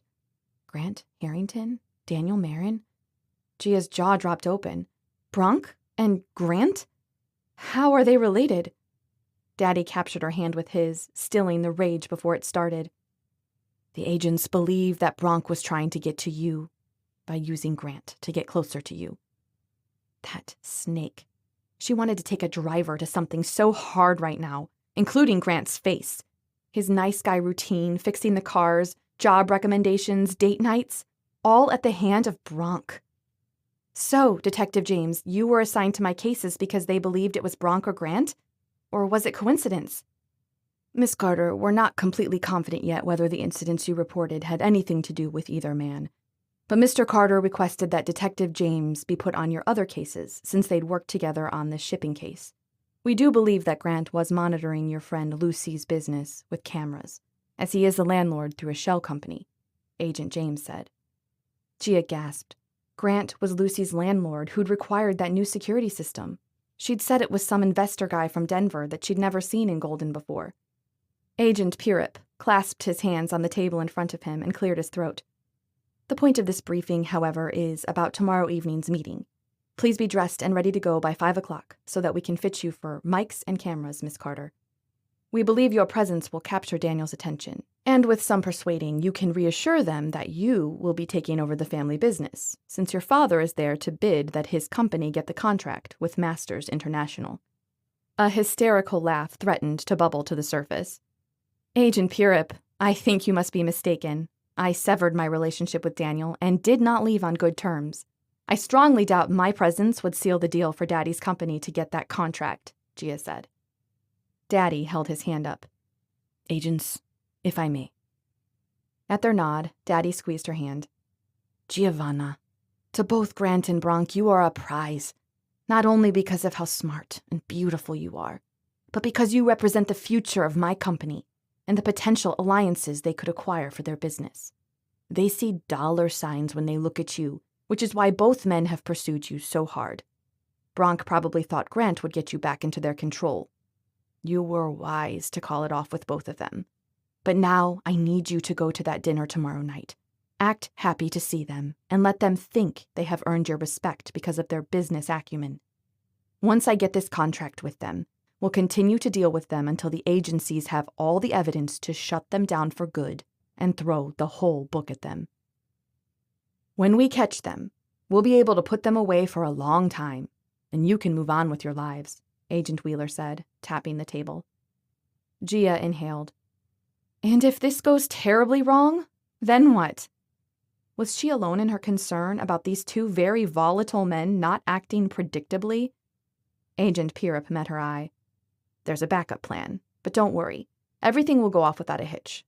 Cocktail dress is the attire for the evening." There was a steadfast confidence she hadn't seen in a long time. He turned to Daddy. "All good?" Daddy reached out and shook his hand. "We'll see you tomorrow at 5. She offered them a smile and followed Daddy out the door, through the hall into the elevator lobby. Her head throbbed. They were seated in her car when it hit her. "Daddy, tomorrow are the meetings with the heads of Xander's previous soccer team." "You're worried about them. I have every confidence that they will be okay. Joey and Tommy are thinkers. They are working with a good team of behind-the-scenes investigators." Daddy kissed her forehead. "Tomorrow is our chance to go after Bronk, for your sake, and for Uncle Angelo's sake. Mama Farah deserves to know Angelo's killer is no longer running free, doesn't she?" The air disappeared from the car. Gia searched Daddy's face for a hint of insincerity, but found none. The thought struck in her mind. Bronk pulled the trigger on Uncle Angelo? No, it was an accident, a stray bullet. We were running to his car, and Uncle Angelo was clipped in the neck. Hot streams poured down her cheeks. There was gunfire all over the place. It was dark. Bronk had already run off. Daddy pursed his lips and nodded. "How do you know?" "I hired the best private investigators I could, and they found witnesses." "They didn't tell the cops?" "The witnesses were responsible for some of the deaths that night, so they didn't confess outright." Daddy wiped her tears from her cheeks. "Why did Bronk want Uncle Angelo dead?" Daddy sucked his cheek in and looked out his window. "Baby girl, the best we can think of is that he wasn't aiming at Angelo." Then, "No, Daddy, no!" Her sobs racked her body. "He died in my place?" His strong arms embraced her, holding her tight against him. "Our witnesses say Bronk started the rioting and firefighting as a cover. When you broke up with him, that meant he'd lost his chance to marry into our family." He had been so angry that he tried to shoot her in the dark, and then missed. "Why wouldn't Bronk have been taken down by the police by now?" Daddy sighed. "The agents have been tracking him for 3 years since I suggested they look into him as the murderer. And once we catch him, he'll receive a life sentence, if not 2. Murder is one charge that may or may not have stuck with witnesses who weren't willing to testify at the time. But he's racked up so many charges now that he won't ever get out." Daddy lifted her chin so she met his gaze. "You've heard what it's like on the inside. That's a very tough life on a guy like Bronk. He'll pay, baby girl. He won't have gotten away with anything. We need tomorrow to go seamlessly. Okay?" Gia wrapped her arms around him and squeezed, letting Daddy's familiar scent wrap around her like a blanket. "He's going down. That's my girl." Chapter 25. Today was the day of the final scheduled interviews. Xander was bone-tired, down to his soul, a weariness that came with dissolving hope. He'd almost told the guys not to waste their time with the higher-ups. The other coaches had been on the front lines of the shock and horror crowd, with comments to the press about their disappointment and surprise. The media ate that up. They loved the good guy gone bad narratives. He couldn't sit still on the couch and watch and wait. He paced the floor from the kitchen to couch and back. His stomach settled into a squeamish nausea as the 2 other assistant coaches talked to Joey and Tommy via video. Neither of them had heard of someone calling themselves Victor Frankenstein, nor did they know any people who had a science lab. Life had moved on for them, and they were at different universities coaching their own teams now. 5 years was a decent chunk of time to try to recall obscure details like nicknames. College boys called each other all sorts of names. It was ridiculous to expect people to remember stuff like that. Xander typed that out to send to Tommy, but didn't press send. They had a reason for it, right? The next meeting was with the athletic director, who was still the athletic director for the University of Colorado. A waste of time. Even if he did know something, he wouldn't risk his position of luxury to tell them anything. The man's pockets were padded with the off-the-books donations of the rich, who insisted their kids get an invitation into a solid school to maintain appearances, but didn't have the motivation or the grades. He probably did a swan dive into his vault of money every night. His interview was shorter than the rest. Joey and Tommy obviously sensed his unwillingness to entertain their line of questioning. For the last interview with the head coach, they went to his house. Coach Randall had made a joke about not really understanding technology like the kids these days, so they offered to sit in his living room. During their lunch break, Xander went for a run. Gia locked herself into her home office to finish up her project that was nearing its deadline. The remodel crew would finish their work today, leaving her with a fresh space. A punch of guilt hit his stomach as he thought about all the insurance claims she had in the works because of the recent chaos. Her car insurance had sent a check already for her to get another car. She was going this afternoon to pick it up before her evening out with her father. She'd been very tight-lipped about it, distant even. Her chill confused him after the progress they'd made on their dates. The interviews occupied his mind, so he didn't press the issue. She could initiate when she was ready. Xander toweled off from his run and made it back to the couch as Tommy got the tech set up in Coach Randall's living room. Randall's gut popped out enough to rest his hands on it, and his white hair was cut closer than usual. Retirement had turned him into a lush. He made some crass jokes about his glory days as he signed the forms Tommy set in front of him. The guys grunted and finished the setup. Coach Randall, you've been retired for 4 years now. Did the steroid scandal encourage you to bring forward your retirement? He laughed, a hearty belly laugh. Not at all. You don't spend your career in sports without weathering your share of scandals. I'd been planning on retiring the next year anyway. So many people got upset about the whole ordeal, but there were a lot of positives to the steroid mess. What were those? Tommy asked. It brought attention to steroid use in the college programs. Athletes had been doing it for years. Schools winning tournaments they had no business winning. There wasn't much attention paid to the college kids despite the fact that those players were recruited into the majors for their performance. The NCAA finally started actually following through on their quarterly steroid checks for all schools and players, not the odd school here and there who seemed to be performing better than normal. Overall, I think everyone benefited. Did you benefit, Coach Randall? Personally? Joey asked, his tone bristly. Randall froze, eyes narrowed. He looked 1 second from walking out of the room. Xander took a swig of his water. This was going to be fun. No one ever pushed Randall around. Joey had some serious Brazilian attitude. I did benefit. I got rid of the person poisoning my players. I call that a big win. That isn't what I meant, and you know it. Who is Victor Frankenstein? Joey asked. Coach Randall pursed his lips and sat forward, his eyes dead. Xander couldn't move, waiting for Randall to make this whole interview a joke. It's not me. Who is it? Tommy asked. It's time for this interview to be over. You guys are in too deep for a research team on steroids. Give us a name, Randall. Who is it? Joey's tone grew increasingly annoyed. Randall obviously enjoyed stringing them along. Bob something. Last I heard he was an addict and living on the streets. He was so torn up over destroying Alexander's life. He was going to find him and apologize, as if that would make a difference. Randall laughed. Xander's heart almost stopped. Bob, the homeless guy who happened to show up at Gia's door. He tracked Xander down to apologize? He'd never confirmed that he was homeless, but he had apologized profusely for ruining Xander's life. Apologized and then turned up dead. Tommy recovered first. Did you drug your own players, Coach? Listen, kids these days aren't driven like they used to be. They expect pro ball to be handed to them on a silver platter because they can juggle a ball or can run fast. They lack the ambition necessary to be great. They're spoiled brats. Some parents had the nerve to try to pay me to put their child on my team. As if I would waste my program admits on their child who had never gotten a grass stain in their lives. Joey crossed his arms. Did you or did you not drug your players? Answer the question.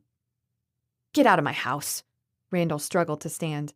I'll call the police to come get you if you don't leave yourselves. Sounds like an admission of guilt to me, Joey said to Tommy. Let's write that in there. Randall hawked the phlegm from his throat. Xander almost gagged. You know what? My lawyer says I'm in the clear now, so I guess I don't have any problem saying that. Yes, I did. Gia! Xander screamed, but he didn't care. Gia usually worked with headphones on. What if she didn't hear him? He pulled out his phone to call her, but dropped it back on the table when he heard her running footsteps pound into the living room. What? Her eyes were wild. In her hand was a gun. Is someone here? Whoa. He put his hands into the air. Gun away. He motioned to the computer screen. Coach Randall admitted to framing me. Joey's voice came in low and dangerous. You set up Xander Reinerman to look like he drugged the players. Why? Randall laughed. Several reasons. My players needed a leg up in their performance. They were talented kids not getting a look from professional recruiters because other coaches let their players cheat with steroids and then bragged about it. They won tournaments, boosted their confidence, and started putting more time in the gym because they were seeing results. Every single one of those players wished they hadn't been on steroids, then and now. We asked them. Some had suffered long-lasting consequences, Tommy said. Randall's face didn't change. No sorrow or regret. What else did you get out of it? Joey asked. Did you get paid? You were 1 year away from retirement. Why risk the scandal? They could have scrapped the whole staff and started over, and you don't understand, Randall roared. I'd been coaching for 28 years. I was 1 year away from retirement, and there was talk about replacing me with the younger guys, the newer, fresher talent. I did what I had to do to keep my future intact. I worked my entire career only to get 1 year away from an honorable discharge, and they thought they could can me for some half-talent show-off who snaked his way onto the national team list? Not on your life. Reinerman took the fall, and I was the hero for helping rebuild the program. We can afford to live comfortably now, and we don't have to worry about whether or not my team will perform well enough to keep me at my job. You wasted 5 years of Reinerman's life to keep your mini mansion afloat? Joey wasn't calm anymore. It was a trade-off I was willing to make. Randall gave a twisted grin. I'd do it again. Xander suppressed the urge to flip the coffee table over and toss the computer against the wall. Instead, he punched the couch and yelled, It's a good thing I'm not there. So your science buddy hooks you up with enough steroids to ground a herd of elephants and you walk away looking like Coach of the Year. Don't forget having my picture in the university's Hall of Fame. Randall leaned back into his chair with a smug look. You're going to lose everything for this. But I won't, Randall shrugged. There can't be any legal repercussions, and the university has a policy that nothing can take away earned retirement income. The worst you can do is fling stones at me, but they won't leave a mark. I have everything I dreamed of. I made sure of it. Xander let out a loud curse as he paced the room. I need to break something. Gia handed him a hammer and pointed him outside to the dumpster on her front lawn. Help yourself. There had to be a way to make him pay. Where was his justice? Where was his victorious ending? Chapter 26. If Xander's low whistle and the double take from Tommy were anything to go by, her appearance was in top form for the evening. Physical appeal was half of her game, while the other part required her acting skills to possess definite finesse. However, pretending she liked someone whom she found revolting was going to be the hardest thing she'd done in a long time. With a deep breath, she envisioned shoving aside her disdain and admittedly deep-seated need to take a 9-iron to their shins. Putting Bronk behind bars with a life sentence for murdering Uncle Angelo had to be enough to inspire an award-winning performance from her, not to mention making him pay for attempted murder. Uncle Angelo deserved at least that. Gia tucked her hand under Daddy's arm and accompanied him into the restaurant downtown. After a word to the hostess, they climbed the stairs to an upper dining room. A bouncer of sorts guarded the top of the staircase, checking off names on his list. His slightly oversized suit jacket threatened of the heat being packed beneath. Bronk would never allow just anyone into his meetings.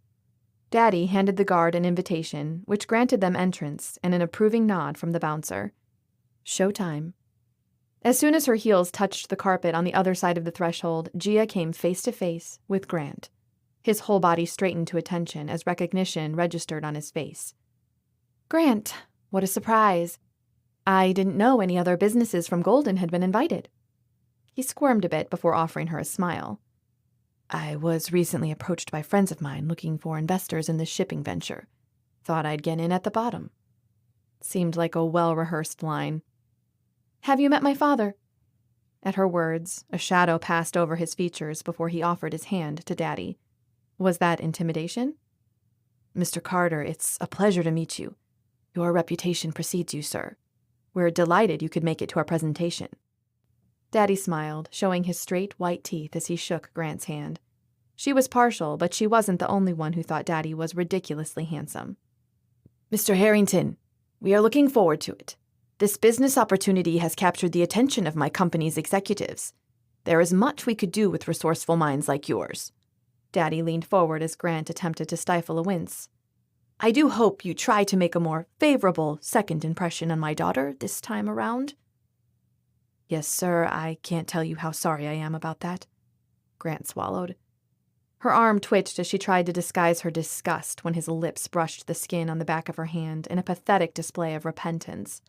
But with one glimpse of the terror written on Grant's face when he stood, Gia turned her head to the side, covered her mouth, and coughed to conceal the smile that threatened to give her delight away. Guys wouldn't do half of what they attempted with girls if they remembered the wrath of the fathers waiting for them on the other side.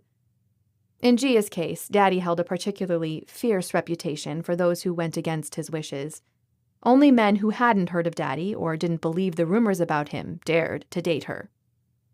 As her boyfriend 4 years ago, Bronk had lost the lottery of Daddy's goodwill. That news didn't go over well when she told him that in front of a small group of people the night of the shooting. Revenge was the only reason Gia could fathom as to why Bronk would shoot Uncle Angelo in cold blood. Other than his daily encouragement to dump the unworthy Bronk, Uncle Angelo had nothing to do with the public breakup she'd chosen. What other option did she have? A private breakup would have meant Bronk put Gia in her place by any means necessary. Daddy waited until they were ordering drinks from the wet bar in the corner to start chuckling. Gia sipped her water with lime, while Daddy asked for a concoction of tonic water, vanilla, and lemon juice.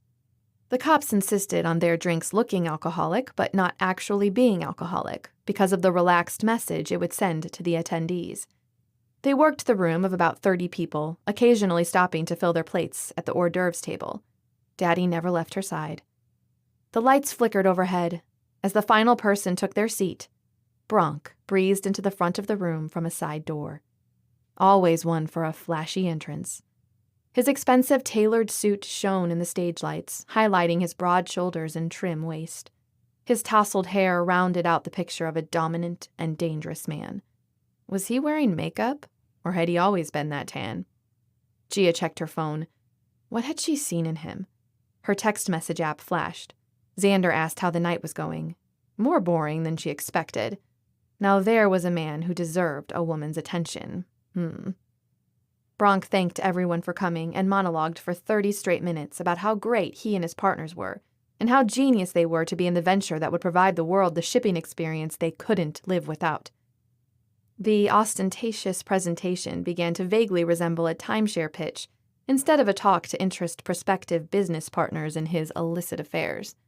He loved hearing himself talk almost as much as he adored looking at himself. Numbers, timelines, and port coordination details popped onto the screen, laying out everything in perfectly vague terms. All the best businessmen said nothing of consequence by using lots of big words, manipulating each other with power plays, fake smiles, and empty promises. Gia glanced at Daddy. His eyes shifted to hers and winked. She leaned in to whisper, "Is any of this actual business details?" Daddy lifted his hand to rub his nose, hiding his lips from view. "His profit margins are inflated, and the ports he has listed are high volume, which give him a better chance at getting the cargo through unquestioned. But he's gambling a lot if he doesn't have an inside man in port security. And if he does, that's why we're here, baby girl." Daddy patted her knee. "If you can keep that charm in place long enough, we may get all that information handed to us in a nice little zip file." Gia grunted. Sometimes she hated that he knew her so well. "You got your ma's temper," Daddy chuckled. "But hopefully the good Lord balanced that out with some solid sensibility." "No promises there. I like being the wild card." A smirk accompanied Daddy's eye roll.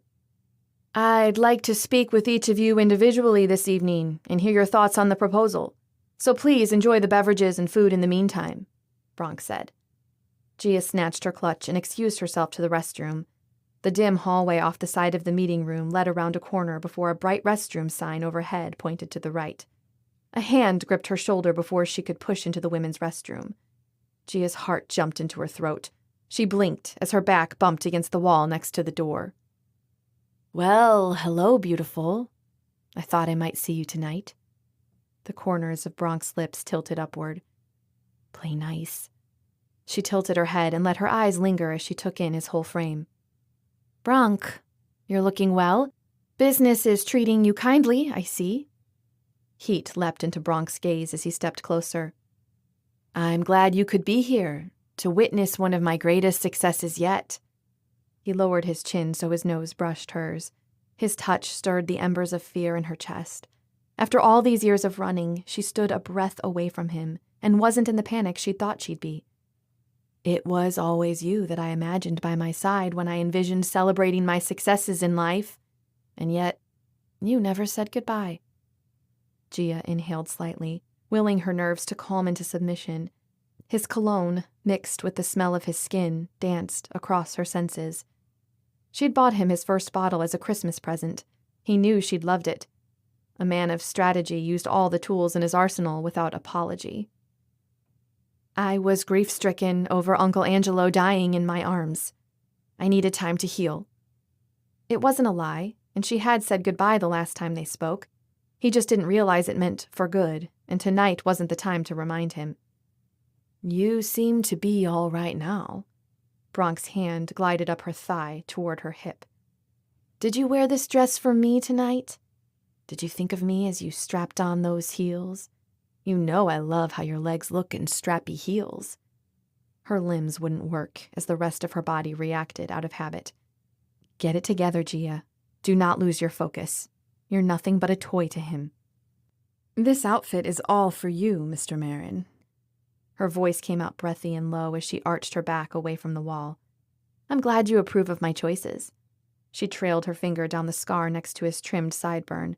She'd been in the gym watching him spar when his face smashed against a metal joint in the fighting ring. Blood gushed down his cheeks, but he kept going until the other guy couldn't get up. And let's not pretend that you didn't set all this up to make Daddy and I feel like we had competition. We both know you're going to give us the contract. Bronk jerked his head back, cocking an eyebrow at her, his expression unreadable, as if debating whether to let his temper ruin the moment. His hands stroked her sides, sending goosebumps skittering across her skin. I love the way you wear confidence, Giovanna. Always have. Other women let it wash away in the rain, but it's bone deep in you. Gia waited for the other shoe to drop. Bronk didn't compliment to be kind. I think you underestimate the depth of the contract. He paused. I want all of you. Unless, of course, you've already given your body, heart, and soul away to the felon living over your garage. His laugh held no mirth, chilling her to the core. He leaned in so his full body pressed against hers, rendering her immobile and sapping the last hint of control over the conversation that she had. Bile burned at her throat. Abbott's word flitted through her mind. Mental grit, centered mind, focused energy, play the game. I need to pee. Bronk stepped away and straightened his jacket and tie. I'm glad you're taking this so well. I'd hoped you wouldn't ruin my big night with your anger at Grant. We should go back to my place and celebrate. Celebrate what? His eyes brightened. Well, didn't sweet Daddy tell you? When he signs the contract for our shipping business, he's also giving his official approval for you to be my wife. Gia closed herself into the bathroom, her chest heaving as she gulped in air. Marry him? It's all an act. Life sentence was her goal. She checked the clock. 8:03 p.m. Think. She had to think through this. Bronk waged psychological warfare, always had. It made him great at business and at UFC, outsmarting his opponent with strategic attacks and energy preservation, maximizing each connection and trusting his instincts to carry him through. Do whatever it takes to put Bronk away for life is what Daddy had said. If that meant a sham engagement and marriage, then so be it. Angelo's blood stained her hands. She mourned him every single day. Time eased the waking pain until it was a fleeting thought, a memory of the fear and panic that shot straight into her veins until her heart shredded to pieces. But now was the time to avenge that wrong, to end the reign of terror Bronk held over her. She had matured enough to see through his manipulations. She wasn't a naive girl who craved a man's approval. Her existence, her happiness deserved a fair fight. No more rolling over and accepting his domination. It was time Gia laid out terms for Bronk to follow. She finished in the restroom and stepped out. A sigh escaped her at the sight of an empty hallway. Daddy loitered at the opening of the hallway with a drink in hand as he spoke with Bronk. Giovanna, Daniel and I were discussing the terms to our contract. He said you were pleased that marrying him came with the contract. I have to say, I'm pleased as well. This is going to be a great partnership. Daddy patted her arm and gave Bronk his publicity smile, the one that he used when gracing the covers of magazines or corporate photo shoots. This was for her past and her future. Daddy, I don't know what terms you settled on, but I know I'd like to see that first $1 million profit hit our accounts before Bronk and I make it official. You know, as a promise of more to come. Gia forced her arm around Bronk. He loves every chance he can to prove that he's worthy. So I think he'd love a little challenge before settling down into married life with me. That'll give Ma and me a few months to plan the wedding in New Orleans and set up our new home. Bronk's eyes gleamed as the dollar signs practically scrolled across his forehead. We'll make the first couple of million easily within a few months. I think we'll make that on our first 2 runs, and we could be married in a month max. He leaned over and kissed her cheek. Hope you can plan a wedding fast. She resisted the urge to wipe the wetness from her cheek. Well then, there's no time to lose, is there? Daddy grabbed her hand and tucked it into his arm. Gia and I will head down to New Orleans tonight. Once my lawyer finishes reading the paperwork, we'll get those shipments arranged. Daddy glanced at me and cocked his head. Baby girl, you've been planning your big day since you were 5. I bet you barely need a month to get this all in place. Gia grinned at Daddy, holding back her laugh. Her daydreams weren't of weddings and playing house. Daddy knew that better than anyone. Ma had expressed her dismay many times over that Gia was not like other little girls who loved fluffy pink dresses and tea parties. Some called her a tomboy, others tagged her as outdoorsy. Either way, the result was the same. Ma would be planning the majority of the sham wedding. When she planned her wedding, it'd be simple, but beautiful. There had been a time when marrying Bronk would have been something she looked forward to. She couldn't be more grateful that her story had played out differently. Daddy shook Bronk's hand and said goodbye. Bronk leaned in to catch her lips, but she turned her head so his lips landed on her cheek again. She mumbled something about keeping appearances appropriate before she got the big rock, which seemed to appease him. They were 15 minutes down the road when the absurdity of the whole proposal struck her. Gia let loose the laughter bubbling inside of her. The emotion, the shock, was all too much to handle. Daddy joined in, and they laughed until tears streamed down their faces. The very man she'd run from out of fear, the man who killed her uncle, she'd committed to marrying when he made his first $1 million because of Daddy's business deal. The laughter died into charged silence. Gia stopped in her driveway. I'll make a call and see if my pilot can take us to New Orleans tonight. I don't want to risk you being exposed to Bronk out here by yourself. He's already done enough damage, and if my hunch is correct, he and Grant were responsible for everything in the last few months, too. Gia nodded and left the car to open the house for Daddy. He talked on the phone while she puttered around the kitchen. We'll be wheels up in 2 hours, so get your bags packed. Your stay might be longer than you think. Daddy snagged her keys. I'm going to check out of my hotel and come back for you. He left her in the kitchen, and she locked the door behind him. The guys were out tonight. The silence gave her time to sort through her thoughts. Marrying Bronk and leaving Golden on the spur of the moment was a list of her nightmares introduced all in the same night. She strode to her room, yanking off her heels as she went. The hallway carpet squished between her toes. She changed into shorts and a t-shirt and unburied her suitcase. Dresses, workout gear, casual wear, accessories, swimsuits, sandals, toiletries, and makeup filled her bag to the brim. Gia spun around to grab her computer from the office, and there, Xander stood in her doorway. He crossed over to her in 2 large steps and wrapped her up in his arms in a big bear hug. His was the touch she craved, the only one that could erase Bronk's brutality. Gia sighed. I have to go to New Orleans with Daddy for a little bit, and I'm not sure how long I'll be gone. Xander set his forehead against hers and inhaled. Giovanna Sophia Carter, will you be my official girlfriend? I'd love that. Her lips met his in a heated dance. His hands framed her face, deepening the intensity. Her fingertips danced across his back. The house is all yours while I'm away. Don't stay in that drafty garage bedroom. She grabbed a couple more items and tossed them in her bag. Xander hauled it out to the kitchen while she packed her computer and electronics. Once she was done, she sat next to him on the couch with her legs across his and told him only a brief summary of her night. He thought it was a benign business meeting. Tommy joined them, and then Joey strolled in with his bags in hand and raised an eyebrow at them. "Don't look at me like that," Gia said. "She's my girlfriend. She's allowed to sit with me," Xander said over Tommy's laughter. "We just finished blasting out the full media assault of former head coach Randall. We'll see it in tomorrow's news cycle. Everyone buckle up. We had our lawyers check everything over so we won't be getting a lawsuit back. But this should be enough to clear your name, Xander." Joey scrubbed his hand over his head, looking a tad beaten up for the throwdown he delivered. "Tommy's staying here with you, Xander, at least until the storm we're creating blows over," Joey said. Tommy nodded with a grin. "And I am escorting Mr. Carter and female offspring to sticky, humid NOLA. Home sweet home." Daddy strolled through the door, clapping his hands. "Let's go, kids. Wheels up in 45. Tommy and Joey grabbed the bags and walked outside. Daddy waved Xander over, and the two talked in the office for a few minutes in hushed tones. They came out smiling, which made Gia more suspicious. Once the others walked out, Xander grabbed her in his arms. "I'll see you soon. Your dad said you're involved in something very important for the business, so whatever it is." Gia silenced him with a kiss. "I'll call as often as I can. See you soon."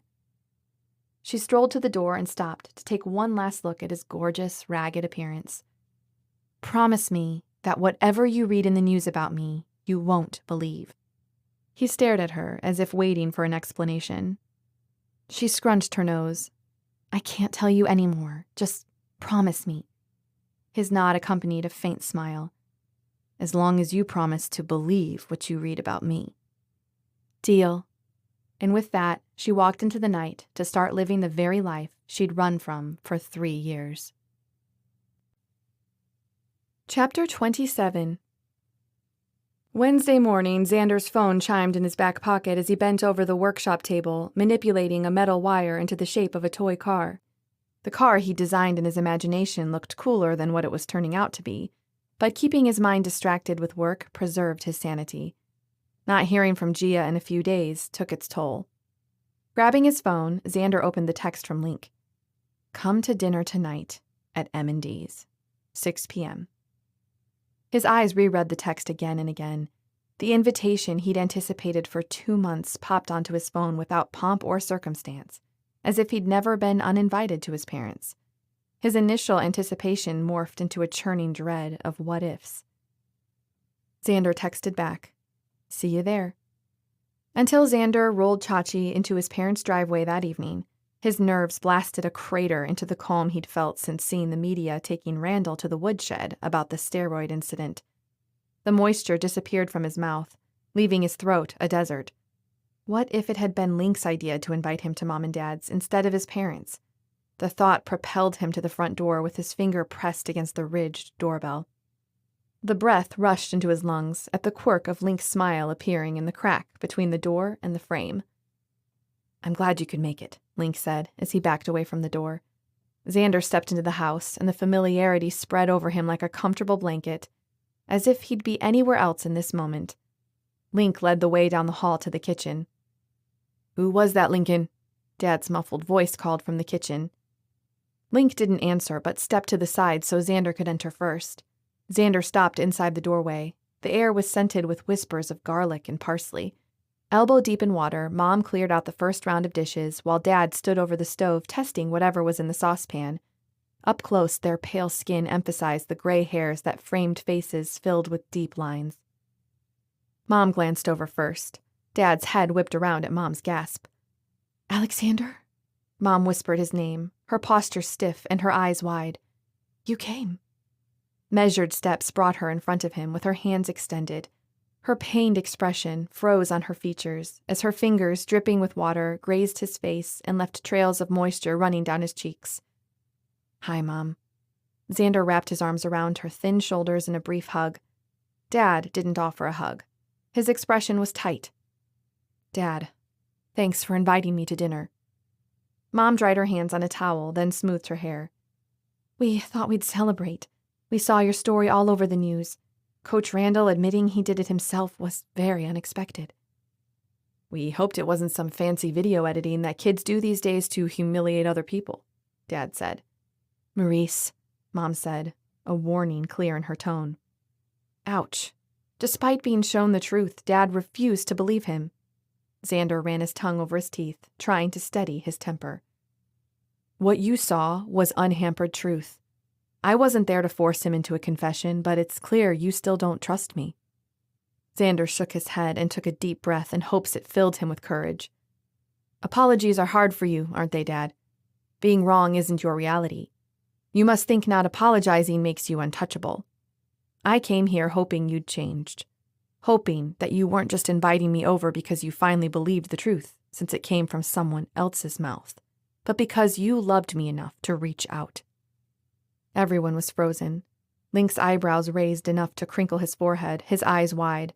Dad's mouth was pinched in anger. Xander wasn't here to dish out his anger. He needed to speak the truth and then leave before it went any further.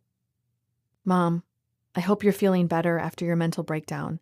I'd love to know someday if it was me being in prison or the disgrace I brought to the family that triggered it. Dr. Quintella reassured me that physical distance doesn't always mean that loyalty is severed, which gave me hope that you wished to keep in contact with me, but that Dad pressured you into staying away. I hope you can find the courage to love me regardless of Dad's mandate.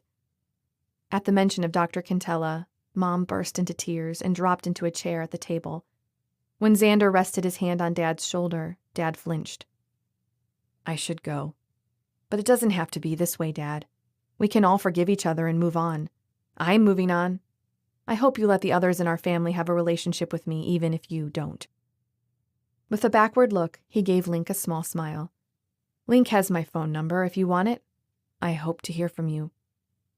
Outside, the cooling air cleansed his lungs. His hands shook as he unlocked Chachi to get in.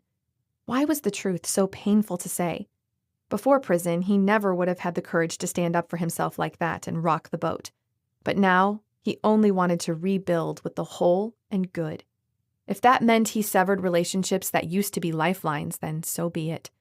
That was a tyranny he could no longer bear to be underneath. A thump came at his window as he started Chachi. Link handed him a plastic container filled with food as he rolled his window down. A smile lit Link's face. Here's dinner from Mom. I love you, and I wish I'd been there for you when you needed me most. You were there for me. I was too afraid, but not anymore. We're brothers, and that's not something I'm willing to give up on, ever. He reached into his back pocket and handed him an envelope. Season tickets to the family section in my games. I'd love for you to be there. Oh, and bring your hot girlfriend with you. With a tap of the hood, Link jogged back inside. Xander had to swallow hard against the tightness in his throat. The strangest feeling swelled in his chest. It wasn't anxiety this time. No, it felt a lot like hope. Chapter 28. A month passed since Gia arrived in New Orleans with Daddy. She spent her days working on her projects from Joey's office space. In the evenings, she toggled between hiding and pretending to be obsessed with Bronk and Daddy's business since Bronk thought she was taking it over someday. Bronk had called her nonprofit a hobby that she could play at if she'd like, so long as her focus was devoted to the shipping empire. As Daddy predicted, Bronk's numbers in his presentation had been inflated. The second shipment arrived earlier in the week, bringing the grand total to over $250,000. Pushing off the wedding suited Gia beautifully, but Bronk's abuse increased with each day. To subdue him about the lack of sales, Ma suggested having an engagement party so all their friends could come celebrate them. That party was in 3 hours, and she dreaded it. Since starting the farce with Bronk, her time at the driving range became mandatory, and no one chose to be in the lanes next to her because of the amount of anger she tried to cleanse from her body with physical aggression she pushed through her clubs.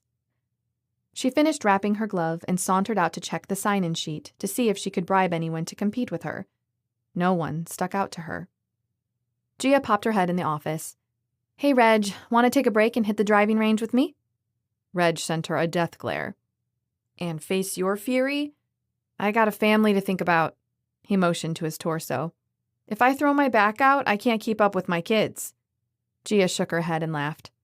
There's a new guy at the end of the lanes. Try him. Fresh blood?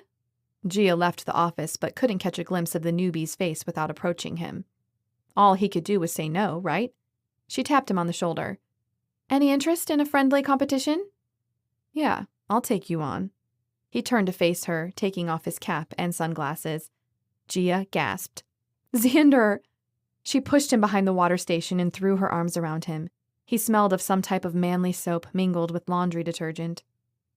Xander laughed and squeezed her tight. His nose settled next to her ear. I've missed you. Golden is boring without you.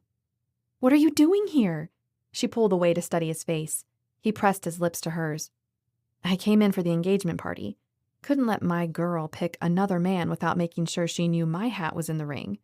Xander walked her over to a bench and sat. He loosened her grip around his neck, his expression serious. Also, Joey mentioned that you were picking fights at the driving range and no one could deal with you anymore because you were so stressed. I volunteered for the job of putting you in your place. Gia huffed. Joey's supposed to be on my side. Xander smoothed her hair with his knuckles. He is. That's why he called me. Abuse is a monster you don't have to handle alone. I'm here to provide perspective and remind you what your future really looks like. The warmth in her chest propelled her forward, taking his lips with hers. After a couple of minutes, Xander pulled away and cocked an eyebrow at her. She shrugged and grinned. We haven't gotten the chance to properly celebrate our relationship. He grabbed her hips and set her on her feet. After your engagement party, we will. Come take me to the cleaners on the driving range first. They went back and forth for an hour. The sweat poured from every inch of her as Xander checked his watch and exhaled. Power round for the next 15 minutes. No holding back. He motioned to her. Give it all you've got. Her focus clicked into place. Sympathies and care faded into the background. Over and over again she connected with the ball, sending them soaring. Most went well past where Xander's landed. When his timer sounded, they stopped and laughed as they wiped away their sweat. A slow clapping stunted her happiness. Brava, darling. But your short game is painful. Gia's head jerked to the side to where Bronk stood with his arms crossed. Xander gave a low grunt and stuffed his club into his bag. Thanks for the workout. He slipped out on the opposite side from Bronk. What if Bronk recognized him? This whole thing would be blown. She stood paralyzed in place. We have a big party to attend in a couple of hours. So imagine my displeasure when I heard you were still at the driving range. It's all you seem to do these days. You play. Gia gritted her teeth and grabbed her bag. You dabble at architecture, and then you come here and act like you're practicing for the U.S. Open. Someone's going to get sick of you and your entitled attitude soon and put an end to your games. Gia nodded. There was no question in her mind that he would give himself that honor of ending her games as soon as the ink dried on a marriage license. She closed her eyes and counted to 5. When she hit 3, a phone started blasting a pop song from inside a compartment in her bag. Xander, offering a musical caress. She cleared her throat, whirled around, and went on her tiptoes to give Bronk a peck on the cheek. I've been working really hard to keep my body in shape before the wedding. Gotta look good for my man. I'll get cleaned up and see you at the party. I want you to be surprised when you see my dress for tonight. Anger melted into a heated desire in Bronk's eyes. A shiver snaked up her spine. His visible lust sent chills across her skin. Without another word, she slipped into the women's locker room and flipped the lock as quietly as she could manage. That look was the reason she lived securely in her parents' house. There was no telling when he would grant himself permission to trespass on her property, because she was his fiancée in name. The only relief she had from Bronk's constant abuse was knowing that Daddy would never put her through an actual marriage with Bronk. She unlocked the front locker room door and crept out the back door to where she'd parked her car. Checking both directions, she dug around her purse for the keys as she approached her car. How did they always fall to the bottom? She shoved her hand around the bag. Suddenly, it clicked open with a beep. She turned in a circle and opened the car door to see Xander's face peeking between the seats. She jumped in, slamming the door behind her. Do you like the adrenaline rush of stupidity? Gia snagged the keys he dangled over the armrest and started the car. Xander groaned, pushing himself so he lay flat on the back seat as she turned onto the main road. I had to make sure you were okay. Plus, Joey dropped me off, so I don't have a ride back. Gutsy move. You're worth it. Gia stopped at the streetlight and caught his eyes in the mirror. I'm not relaxed anymore. I fought guys like him in prison. I could take him. That was not something she'd like to see Xander try. She shivered.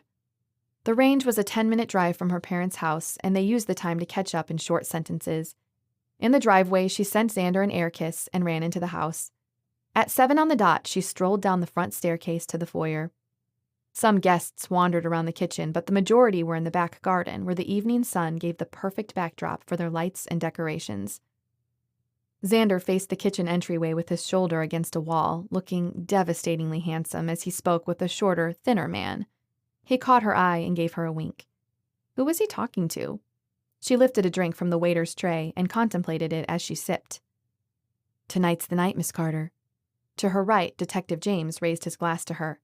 Cheers to your engagement. Gia laughed at the bubble of happiness rising in her as she touched her glass to his. Her piece lasted a full minute before the smell of Bronx cologne preceded his hand pressed against her lower back. Darling, shouldn't you be outside greeting the guests? She turned into him and beamed. There you are, dearest. I was waiting for you so we could present ourselves together. This is, after all, our engagement party. He flashed her an indulgent smile and guided her to the patio door. She sneaked a peek at Xander, who followed her progress with a dark expression. Outside, she greeted and thanked people for coming. A familiar ponytail bounced into view. Lucy? She squeaked as Lucy wrapped her in a bear hug. Your dad invited Tuck and I down with Xander, Lucy whispered into her ear. I've missed you so much. Gia didn't bother introducing Bronk, since he had wandered off to speak with his buddies as soon as they'd gotten outside. Daddy had rescued Tucker from being a jailbird. It turned out that Grant had talked him into doing some driving for Bronk's illegal side business, but the FBI had instructed the local police to waive their rights in hopes of catching him in the act of their much bigger game. Lucy and Tucker were officially dating now, and Lucy, of course, was pretty certain that Tuck already had a ring. He was just waiting for the right moment. Ma joined them, circling Gia's waist with her arms. Giovanna, you look radiant tonight. Gia kissed Ma's cheek. So many people I love in one place at the same time. I must say, you know how to pick them. That man of yours is a dream. A gentleman, handsome, well-raised, and unable to take his eyes off of you. Ma smirked and tilted her head in Xander's direction. He was indeed staring. Gia laughed. He met me at the range and we competed for over an hour. Ma kissed her cheek. So long as you love competing beside him, as much as you love competing with him. Ma looked over Gia's shoulder. Oops, gotta go. Your dad is signaling me to rescue him. Be back soon. You never mentioned how adorable your parents are, Lucy squealed. Or that Joey and Tommy would be here. See you later. The DJ faded out the music to announce a speech from Daddy. Gia took her place in the front. She stepped slightly in front of Xander so her shoulder brushed past his. Seconds later, Bronk appeared on her other side. Thank you all for coming this evening. Sophia and I are delighted to have so many of our daughter's friends over tonight. Daddy grinned. I have to admit that tonight is going to be a bit unusual because this party is to honor our lovely daughter. Her mother and I have had the privilege of seeing her grow and develop into the gorgeous lady she is today. She's selfless and cares so deeply for others. Recently, she had a bit of a rough time in Colorado. Her projects were vandalized. Her house was set on fire. Someone was killed outside her office. She was poisoned by a fruit basket. Her car was targeted and wrecked. But through all of that, she powered through, helped someone build a business from scratch and get back on his feet, served her clients well, and lent her time and space for those in need. Here's to my baby girl. He raised his glass, and others followed suit. Gia squirmed. Where was Daddy going with this? He wasn't normally one to gush. We thought we'd take the chance to announce to you all that authorities have found the people who tried to destroy Gia and the life she'd built. Unfortunately for them, she's tougher than they expected. The crowd cheered and laughed as Daddy winked at her. Will you all join me in celebrating the arrest of Daniel Marin and Grant Harrington? There was an audible gasp as police surrounded the yard and the detectives yanked Bronk's hands behind his back. Across the yard, they did the same for Grant. There are bigger offenses these two have committed, but for tonight, we're going to celebrate that the government was able to apprehend these two international criminals, and they're looking at extended stays behind bars." Ma started the cheering, and Lucy and Tucker joined in a second later. The whole crowd hollered and clapped as the police hauled the guys around the house and out of the party. Bronk looked particularly disgruntled, no doubt already threatening the cops with words from his lawyer. "Let's dance," Daddy yelled into the microphone. The DJ ramped up a song and Daddy grabbed Gia in his arms, and they danced around the yard laughing until they couldn't breathe. As the song finished, Daddy wrapped her in his strong arms and kissed her cheek. "Baby girl, I'm so proud of you. Never forget that." Several weeks later. The cameras flashed in Xander's eyes as he took his place behind the podium. Behind him, a video introducing his vision and products to the world set the tone for the audience. With one look out over the crowd, a flurry of nerves rushed over him. Today's big reveal was beyond his wildest imaginations in what his life would look like rising from the ashes of his past. In the several weeks Xander stayed in New Orleans, Gia's parents surprised him by sending out a press release announcing Xander's big debut for his nonprofit. Every day, Xander sat in meetings with Mr. Carter's team, getting everything into place for his big company launch, as well as the nonprofit side. The lights brightened as the video ended, his cue to show the world what ingenuity and some rich investors could do together. Statistics say that the United States alone is responsible for the 55% of the 220 million tons of waste the human population generates. In an age where we consume without thought of the ecosystem, Reclaim That wants to introduce varied product lines featuring upcycled materials that can be given a new life, that doesn't involve dumping into the ocean or building more landfills. For the first little while, our products will be sold in select retail locations, but our full product lines can be found and purchased on our website. In addition to saving the world through repurposing, I've also established a nonprofit called The Upcycled Life, where my team and I will seek to reduce the number of men, women, and children on the streets by teaching them to create and sell upcycled products to generate income for themselves and give them a chance to start fresh. Our circumstances aren't always what we'd like, but we can pick ourselves up and remake ourselves. Our change will make our lives better as well as the world around us, just like someone's trash can be turned into someone's treasure. Loud clapping interrupted his thoughts. I'd like to thank the Carter family for their support in my endeavor and believing in a world where everything and everyone deserves a second chance at life. Hands popped up all over the audience as Mr. Carter walked over to the microphone. Before we end this meeting, Carter Corporations would like to be the first to donate to the Upcycled Life. Alexander, we believe in your mission to help others have a chance, and we can't wait to be a part of it. We're presenting Mr. Alexander Reinerman with a check for $250,000 to invest in training others. We hope you'll join us in supporting these two life-changing organizations as a new generation's answer to age-old problems. The clapping and cheering escalated to a deafening level. Xander's throat constricted as he shook the hands of Mr. Carter and his executive team members who presented the check. They posed for pictures, and Gia joined him on stage for more pictures. Slowly, the press filtered out of the room, leaving only his mom, the Carters, and the Carter Corporation team. He absorbed the peace of the moment and the hope of a future. This afternoon, he and Gia were meeting with the Carters' planning teams to map out moving his company's reach internationally. Gia already had contacted her relatives in Brazil to see if they could identify any organizations that could use her services. They'd invited Gia and Xander to visit next summer. The thought of traveling internationally absolutely thrilled him, but the idea of helping others in poverty start a new life touched his soul. Gia stepped into his arms and planted a kiss on his lips. When she attempted to move away, he pulled her closer. Her touch intoxicated him, a high he'd always chase. Let her family see. His love couldn't be a secret, not when pursuing her was the best choice he'd ever made. And he'd do it for the rest of his life. She was the main reason he felt the freedom and peace to his core. His little, curly-haired girlfriend changed his world. Now, together, they were going to change the world for others. In a way, he found the ending he dreamed of. but with it came an incredible new beginning. To read more works by C.D. Gill, go to cdgill.com. This has been Undefeated, written by C.D. Gill, narrated by Rebecca Kaser. Copyright 2020 by C.D. Gill. Production copyright 2021 by C.D. Gill.